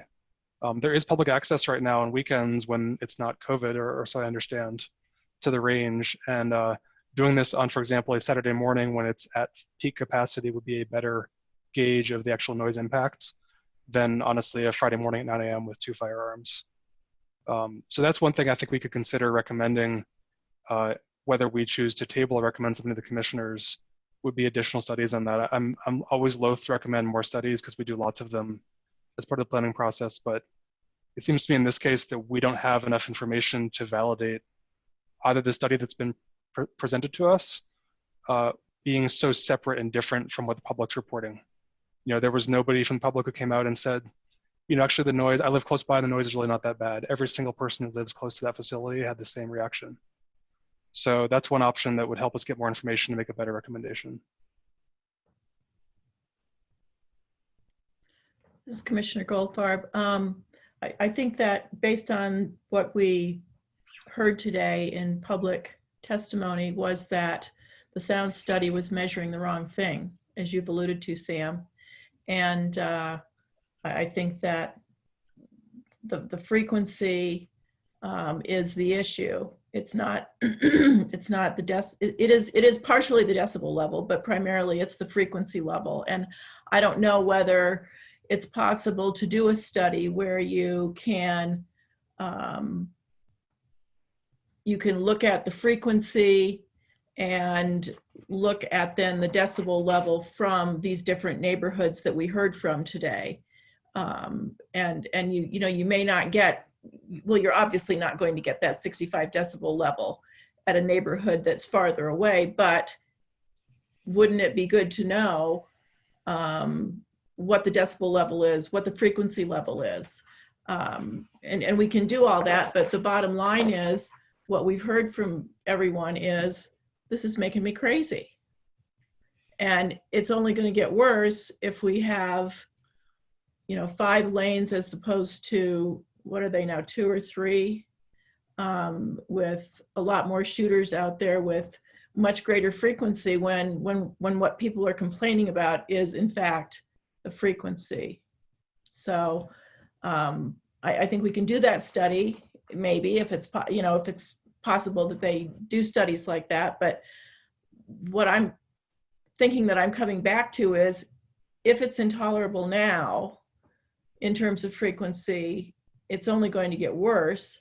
But I don't know if these shooting structures or any other things that they're doing are going to provide any less noise, less decibel level, and so perhaps then the frequency would be more tolerable. I don't know, but it really just comes back in my mind to this is noise pollution, and this is it's detrimental to the health, safety, and welfare of present and future inhabitants of the county, which is condition number 10 there in the recommendations. And when we're looking at future growth in that area, it seems to me that what we're hearing is that this isn't the end of the growth up in North Boulder around this area. It's a tough issue. Yeah, this is Sam Libby, and I agree with a lot of that. One thing I wanted to raise also is that I think, as we've talked about this, and I think as Dale and the gentleman from the county raised, the carrot in the situation is the banning of firearms use in selected areas of the Forest Service land. And I think, unfortunately, I don't think we have any evidence that a ban on that would actually reduce activity in those areas also. So there's no real guarantee that this will actually improve the experience of people in the mountains. I know people that I know that would go shoot in the mountains are probably not going to stop shooting in the mountains because there's an open range in Boulder, to be honest. Yeah. And if that's the reason to do it, is that there's an improvement in public safety, which is very tangible in the mountains, but we don't have a really good way of enforcing that. It's not within the county's jurisdiction. The Forest Service would enforce it. It's hard to feel like that's a compelling reason to make such a huge increase in impact to a significant neighborhood. That's a good point. This is Commissioner McMillan. I mean, I sort of disagree with that statement. I think you have a legal basis to stand on if this is here to tell people where they can go. Who knows if people will behave or will not behave? I guess it's perhaps not really up to us to try and determine it right now. I think it can help to have a law that says you can't shoot up here anymore, and here's where you can shoot. But I'm kind of separating the two. I agree that would be a huge benefit. And I had the same hang up down here. I think that all of us do. It surrounds noise, and not necessarily decibel level, because I think we do have a study. I do believe it's a credible study. I think you could study things till you're blue in the face and probably get different answers. But I do believe we have a credible study that says that the decibel levels will be lower, but what we're all grappling with, and throw me in that group as well, is that it undoubtedly will be more frequent. I don't know how you deny that. And so Commissioner Bloomfield said it way better than, more eloquently than I can. And I agree with what he said. Is how do you reconcile the frequency and or study it further? I'm not sure we're going to get to an answer on that question with more study. So I'm reluctant to send them down that path unless we know exactly the exact questions we want answered. Because right now we have a study, and say what you will of it, that shows the decibel levels will be lower, and that is the thing in the code that we're trying to address, is decibel level, and that's what the standard says. It, for better or worse, does not say anything about frequency, but that's all of our concern. I think our main concern. So if you can't tell, I'm sort of at an impasse at the moment. I'm not quite sure where my head is going here, but I just to say that I agree with everything my fellow commissioners have said, and I sympathize with the folks that live nearby and what they have to live with, and I want to get to a good solution for everybody here. This is Commissioner Goldfarb again. Although the the code doesn't specifically speak to frequency of gunshots, as I said earlier, it does speak to the health, safety, and welfare of present and future inhabitants, and it also speaks to noise pollution. And I think that the frequency of the gunshots can be included in both of those sections as an issue that needs to be addressed. So I think, although it doesn't speak specifically to frequency, I think you can look at it in those two sections. Mr. Goldfarb, I apologize. I'm sorry to interrupt. This is Erica Rogers, Assistant County Attorney, and I believe that we may have missed giving the applicant a chance to respond after the public comment. So I just want to make sure that we give them that chance before we get too far down the road. Thank you. I was actually just kind of thinking the same thing. So I do apologize. So why don't we take a break from our discussion at this point? And I do apologize. I'm sorry, and let the applicant have an opportunity to speak.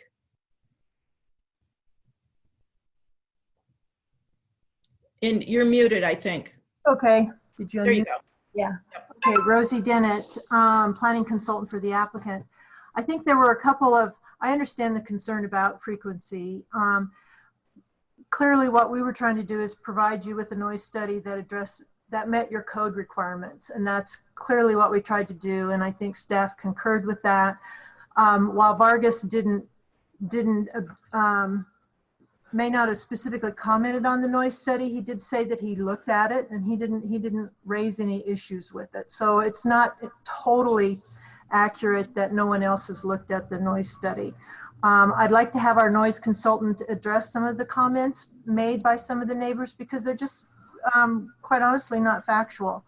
And with respect to traffic, for example, the traffic, we submitted a traffic study based on, what the industry requires, and your county engineering staff reviewed that and didn't have a problem with it, approved. The proposal said that the existing road system can handle the traffic. Traffic can be an emotional issue for some people sometimes, and so it's easy to be concerned about that, but we have to look at the science of some of these things because that's the only way we can truly address things and measure. So we feel like we've met all of those requirements, but I'm going to turn it over to Andrew and let him, he's been chomping at the bit to talk to you more about the noise. So thank you for the opportunity to respond. Hey all again, this is Andrew True with Barons and Associates. Likewise, thank you for the opportunity to respond. Noise is a tough issue, and most people know how much a dollar is, they know how long a foot is, but nobody really knows what a decibel is. And so there can be a lot of concern and confusion about this, and I think there is some misconception. that's been stated thus far. And so I'd love the opportunity to kind of go through some of the points here and hopefully maybe provide some additional clarity on the efforts provided and the interpretation of the results. So first and foremost, I guess for what it's worth, I just do want to confirm that yes, we are independent.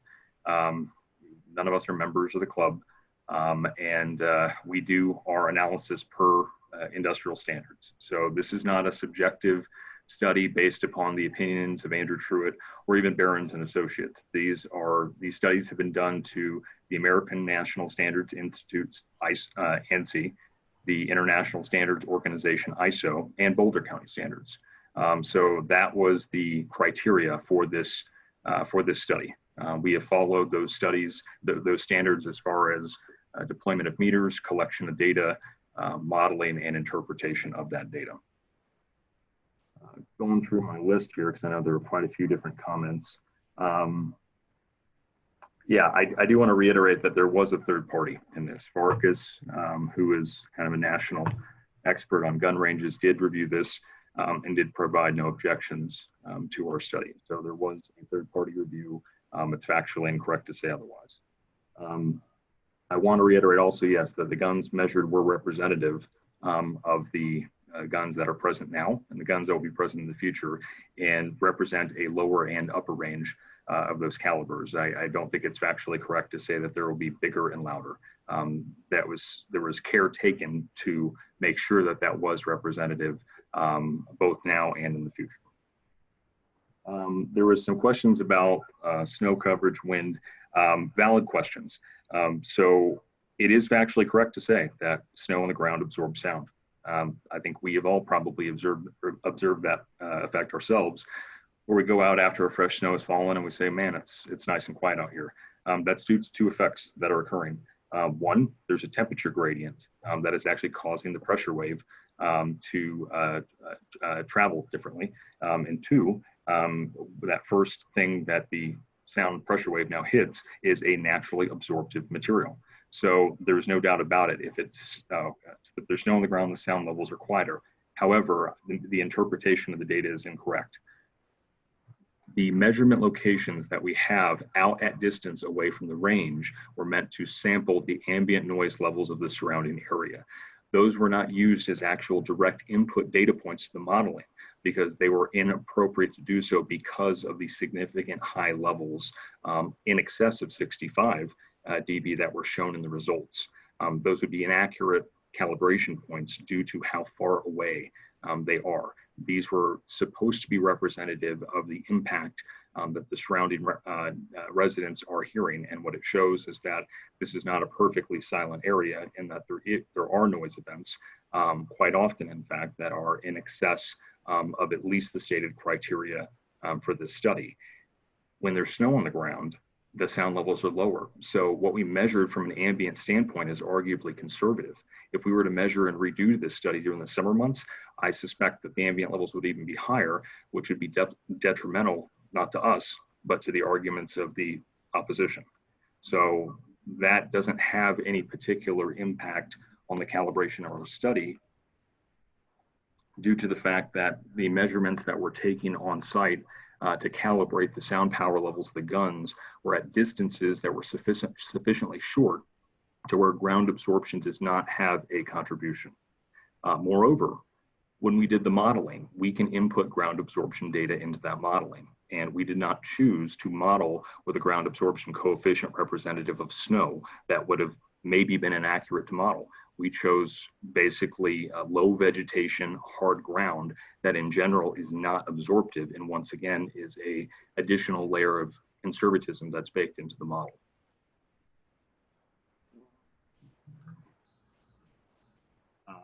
One of the things I would like to qualify a little bit, when you look at the tables, $10 isn't a whole lot of money, but 10 decibels is actually a lot of acoustical energy. One of the things that's confusing about sound is that our ears are so sensitive to pressure that we have to shrink the scale of the sensitivity level of our ears. We do that by adding a logarithmic function into the decibel metric. That's part of the confusion here, is I think it's not a mathematically simple metric, the decibel. It's got a log function in there, and it makes some funny things happen. You can also measure pressure by a unit called a Pascal. And if we were to measure sound in pascals, I would say to you, hey guys, I went to that concert last night and it was 14,870,000 loud. Then I went to the library and it was 672. It's such a large scale that you lose kind of all meaning with the interpretation of sound. So what we do is we introduce that log function into the decibel and we shrink that scale. And now it's more like 0 to 140. And I say, hey, I went to that concert, it was really loud, it was 110. Hey, I went to that library, it was really quiet, it was 40. And now that makes more sense. We're speaking in numbers that are a little bit more relatable. And so what that means is that the 10 decibel reduction that we are predicting with these mitigation efforts is not just a minor change, that is a 50% reduction to the human ear. Going from 75 down to 65, that is a 50% reduction to the human perception. So it's quite a large reduction. Number 7. The reductions that we're showing here, frankly, they're going to be true for the reductions that we're showing will be representative of a single gunshot, and you'll also see reductions for multiple gunshots. So I understand there's some confusion with that, but for better or for worse, we followed the code that was stated. This is a recent code that was drafted in 2017 by the admission of your own staff. There was due diligence given towards literature review of other counties and how they came to these conclusions. And this is a very strict standard that is not mirrored anywhere else in the state. This is about the strictest standard that exists. And one of the things that's also important to note, there are different ways that you can measure sound, and you're looking at a maximum here, which is really the worst case scenario. Most other standards do not look at max levels. This is a standard that really is catered to gun noise. Let's see here. I apologize, I'm being lengthy, but there were quite a few comments, and I'm hoping to assuage perhaps some fears here. So we're almost done here. One of the things I do want to reiterate is that this proposal is including improvements to the existing ranges. So this is not a duplication of the existing ranges and the impact of those existing ranges. What's being proposed is significantly different, significantly better, and will also bring the existing ranges up to that new standard. If this is not approved, there will be no change to the existing structures, and there will be no improvement. So that is a benefit of this expansion, is that it's not just an improvement of what's being proposed moving forward, but it's a significant improvement to what's already there.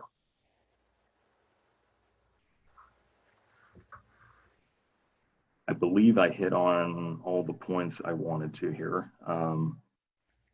Yeah, at the end of the day, I do want to reiterate that this study was done to meet the criteria of the county and in accordance with ANSI and ISO standards. This was not a subjective interpretation or a code that was derived to turn the results in one way or the other. And I think the last comment I'll make, one of the commissioners made a comment about the address of some of the complainants, and I do think that it sounds like some of the complainants are actually in a position to where the American Legion skeet range is in between the resident and the Boulder Rifle Club, and I think that perhaps needs to be considered. We talked about earlier, sound degrades with distance, and so if the American Legion is in closer proximity to some of these neighbors than the Boulder Rifle Club, then it's likely, perhaps probable, that the American Legion is a greater impact to those residents. And thank you for your time, guys. I appreciate it. Thank you.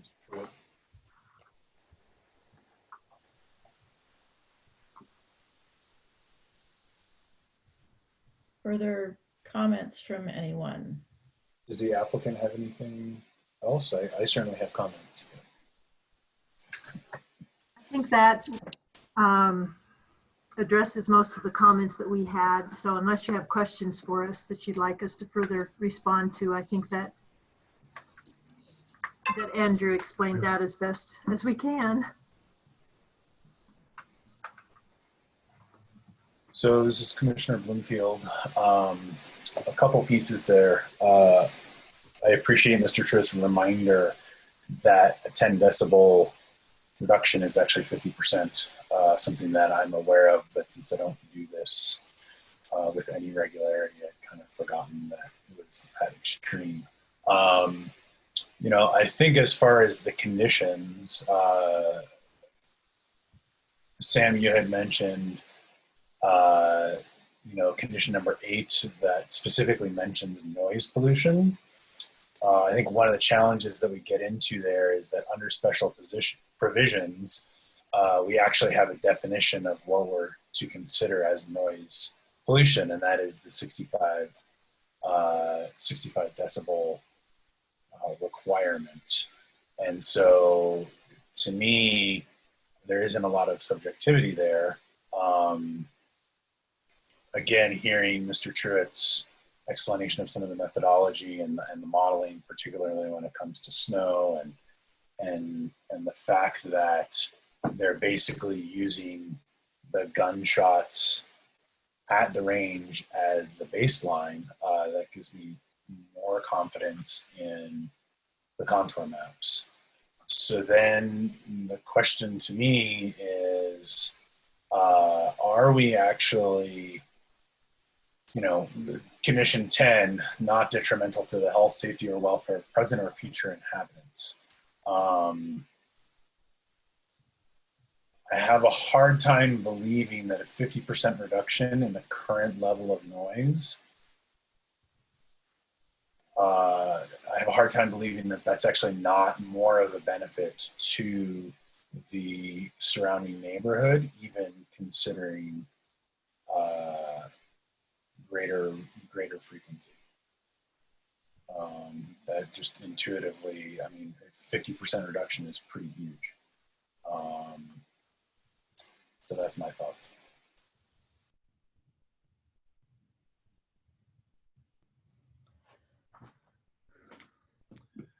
So this is Commissioner Goldfarb again. I guess, I mean, what we're saying is, okay, if we get this 50% reduction, what does that do to the concerns of the people who we heard from today? I don't think we know. We can't know that. But is it possible? I go back to the fact that I think that the study that was done addressed the decibel level, and I understand everything that we just heard about decibel levels. But I go back to the fact that people are telling us this is what they hear, the human ear, but as Andrew Truitt said, there's also human perception. And the perception is that the frequency of this is very, very difficult for people when they're hearing this all the time, when they're hearing it early in the morning, when they're hearing it late in the evening. And I understand we've got 7 to 7 and dawn to dusk, but that's a long time every day. And I think Ms. Cleveland spoke about, think about going out and having someone working on their roof or building a house next to you every day, all day long. I think that, you know, thinking about something like that hits home with me. But what I'm wondering about is, so it's the human perception. It's not just the decibel level. It's the human perception, what that does to people over a period of time. And I understand that we have decibel level in these regulations, but we also have other considerations. And I think that to talk about noise pollution as only a decibel level is disingenuous. So what I'm thinking about is, and the applicants just said, you know, if we fix what we've got by 50%, that's going to be better than if we don't do anything. There was also a comment that phase 1 would get rid of the shooting in the mountains. So what I'm wondering about is, first of all, is it possible to build one of these structures and actually test the structure and see what it does to the sound level, rather than just telling people that it's going to be a reduction? And the other thing I'm thinking about is, so if you get that information, then I think you have to go back and say, okay, what does this mean for us going forward in making a decision about how all this ought to proceed? So I guess that's the first thing that I'm talking about. And again, you know, it is another study, I guess, but I think that the study that was done addressed one issue, but it didn't. Yeah, this is Sam Libby. I think one thing I'm having a hard time with is it's kind of an all-in or not recommendation at this point for a very large proposal in what we're seeing, and that, you know, we talked about how the phase 1 public access would be sufficient to convince the Forest Service to make the changes that we're asking them to make. Also, it's clear that improvements to the existing firing ranges by adding the shelters would reduce sound based on the study. I'd have no reason to doubt that.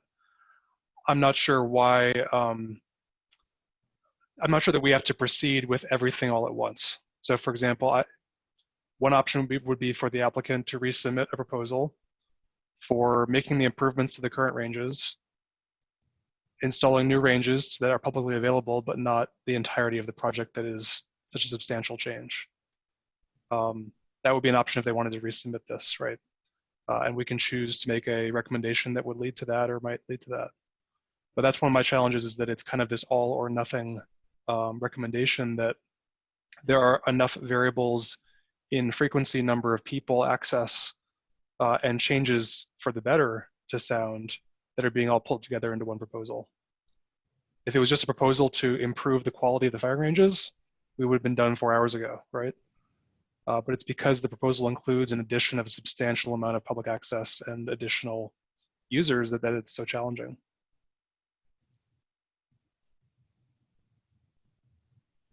This is Commissioner Bloomfield. Yeah, I think that's really well said. And one question that I have would be, you know, could we actually say, Sam, I think what you were saying is, can we approve the improvements to the existing range in phase 1, and then maybe come back for approval for the other things? And I'm wondering if we can actually make that even or more automatic, and without having the applicant have to resubmit, if we say that a condition is after phase 1 and the improvements of the existing, another study is required to make sure that we're actually meeting our intent. And then something where that condition also requires, if we're not meeting the intent, then more mitigation is required. I'm wondering if that's a path forward, and I'll stop there. So this is Sam Libby. Yeah, that's a really interesting idea, Mark. That's a really good idea. Commissioner Fitch again. The problem, it seems to me, with I agree with Sam Libby's comment that it is an all-in-one proposition, but I don't think you can disaggregate it by the phases, because phase 1 is 5 new outdoor ranges. And even if we believe that there was that the safety issues really have been resolved, I don't think there's any way there's not a way that at least the public seems to trust that says 5 new ranges will actually generate less noise than the 2 existing ranges, the 2 or 3 that exist there already. So it seems to me if we're concerned about how the public is perceiving the noise pollution issue, then it does seem to me we have to have some prior study that does a better job of convincing people who are going to be affected, that this will actually result in improvements, as I think the applicants seem to believe. But I think you have lots of people in multiple different neighborhoods, so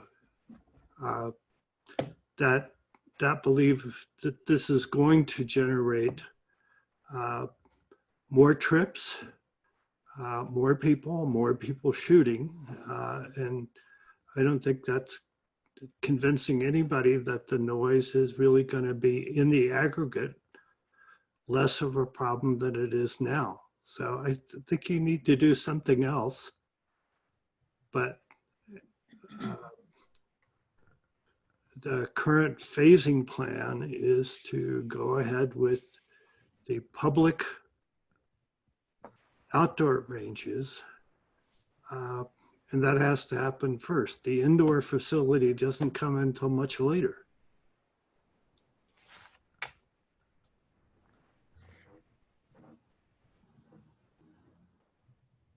Can I respond? Sure. Okay. Rosie Dennett again for the applicant. It seems to me that rather than having you try to come up with some sort of hybrid solution here that's not really in front of you, it's not really, I mean, I really appreciate you trying to come up with a solution here that you can feel comfortable with approving. I think that our proposal, we feel solid about our proposal that it meets the current county code, and we're not prepared to slice and dice it at this point. We'd like to take our chances in front of the county commissioners and go forward because we think we've met all of the standards for approval as your staff has recommended. And not to be disrespectful, but it just doesn't seem fair even to you as a board to have to try to figure out a way to splice this up somehow, because that's not what's before you. You've got a whole project that's before you, a whole proposal. And if you disagree with staff's recommendation, you disagree that we've met the conditions, then I think that that's your decision. And then we move on. I just don't know what more we can do to address the noise issue in response to the county's adopted code they wrote the code for this rifle range, and we've met those conditions. And so if you don't agree with that, then it just seems like that's understandable for you to deny it based on that. Does that? This is Commissioner Goldfarb. I think that's helpful for me to know that that's your position, and if that's the way you'd like to approach it, then I think I'm comfortable in going forward and doing a vote on this as it's been presented to us. And I would not be, and I'll say it, I would not be in favor of the proposal. Yeah, this is Commissioner Libby. Just to add to my perspective, I think it's our role to be assessing when the code is put into practice, right? So that code being authored in a quasi-legislative process with public input is very different than people having a proposal for it being near their homes. And our role in the commission is to review that in light of public comment and what we've been provided by the staff. And it's not only does it meet the code, is it our assessment that it's worthy of that as well, based on those assessments that are made, because they are subjective. You know, whether or not there's certain criteria, it's not all ones and zeros. And so that's the position that we're in, is not only to view it in that light. I guess my only proposed addition or change, which I guess this is all in the record and can go to the commissioners, but would be, I think we've clearly identified there's a need for some kind of validation of the changes being proposed. So I think it's clearly a sound issue for many residents now. If there's a proposed improvement from a piece of modeling software, that's great, but we need some way to validate that in the future. And the code does not provision for that, in my understanding.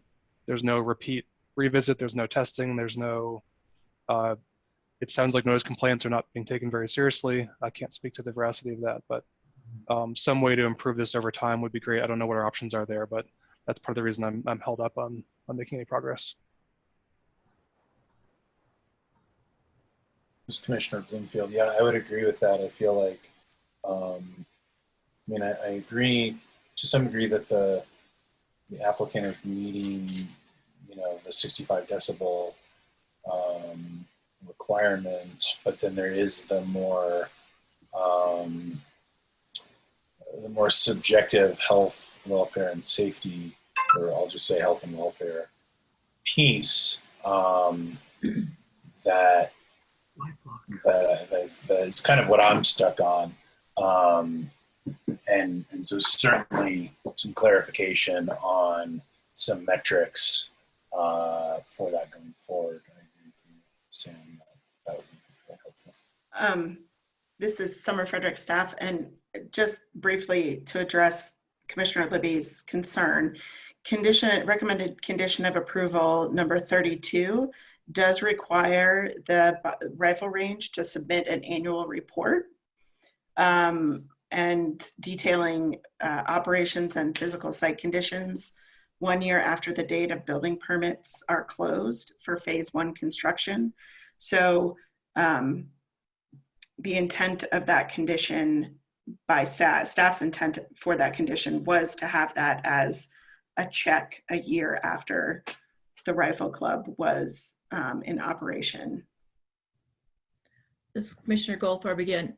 If you do a check after a year and you measure 65 decibels or less, they're good to go. But we still, again, have not addressed the public's concerns.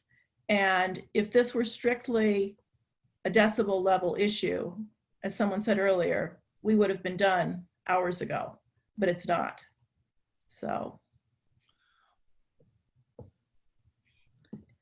Yeah. Are we at the point where anyone's ready to make a motion, or do we need further discussion?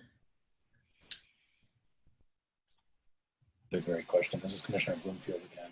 I mean, I'm really of two minds of you know, hearing what you're saying, Ann, and agreeing with you, and thinking that a 60 or a 10 decibel reduction, a 50% reduction in the noise level that the surrounding neighborhoods would be getting with this improvement is pretty significant.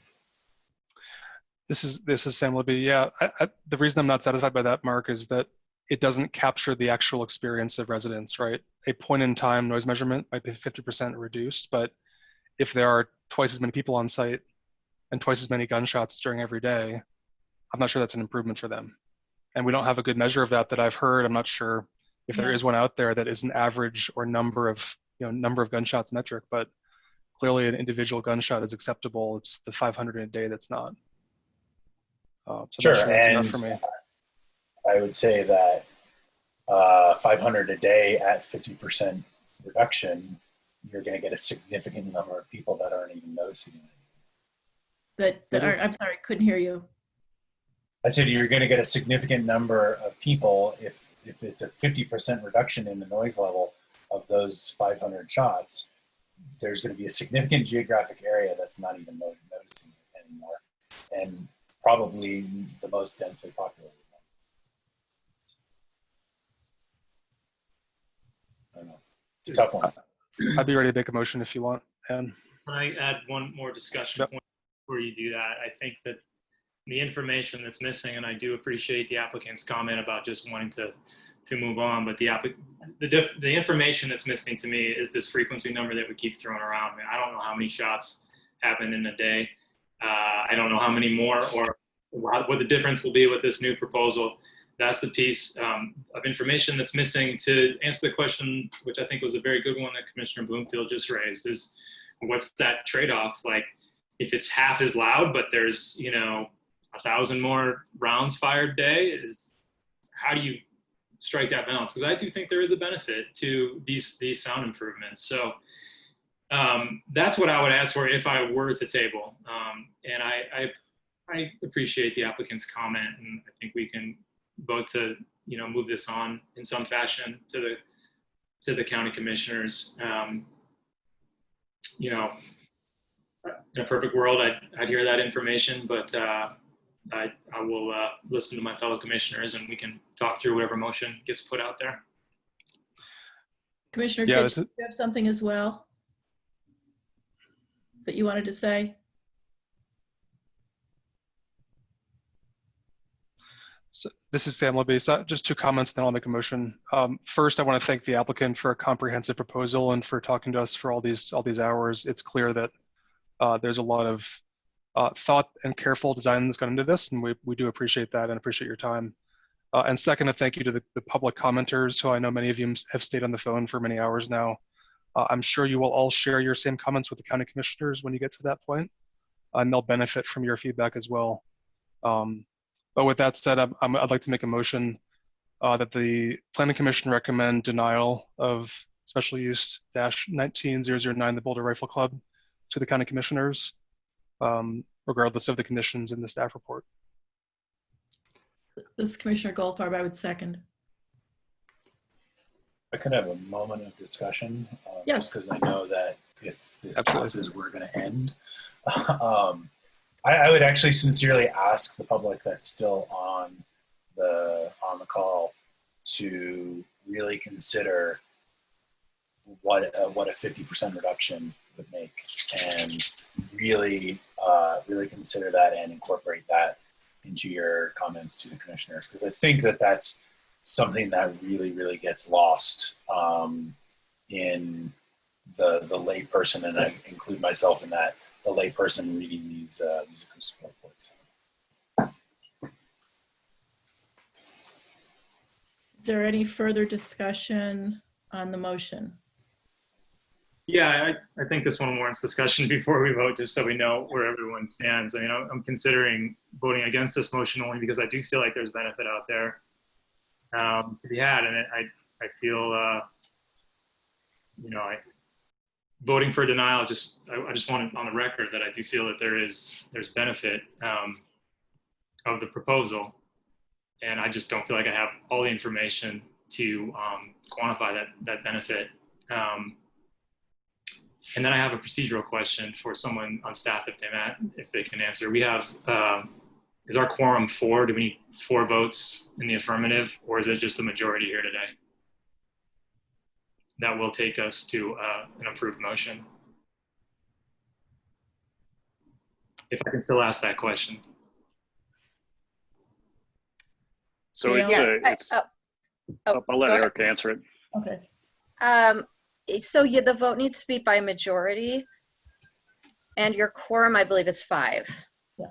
So a majority of 5, in other words, 3, mm-hmm. The motion would pass. Is that correct? Yes. Okay. Thank you. Yeah, my comment, this is Sam Wilby, would be that I very much agree with what Rosie's last comment was, which is that we feel strongly about our application and we deserve a chance with the commissioners. And I would totally agree with that this is an application they deserve to hear, and you've presented what your best shot is at this point in time.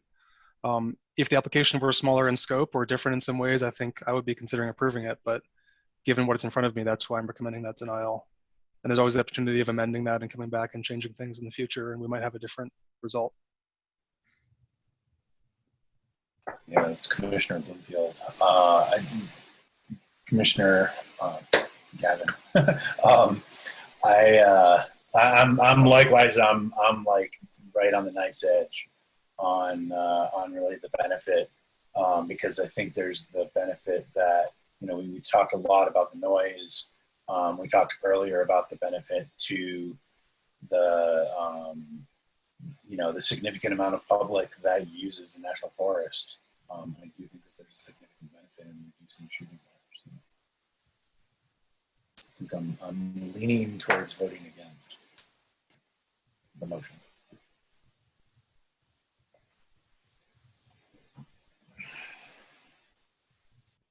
Anything further from anyone before we vote?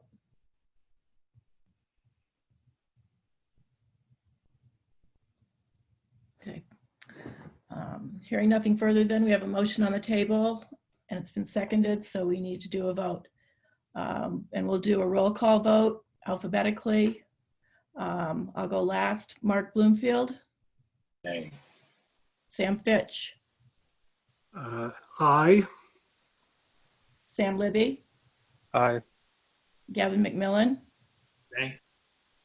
Ann Goldfarb, aye. Motion passes. Thank you, commissioners. Thank you, Summer. Thanks everybody for hard work on this. I know that so many people put so much time into this, and we'll go forward and see what happens. Thank you all. Thank you. Thanks everybody. Thank you all. Do we have anything else that we need to address today? No, you do not.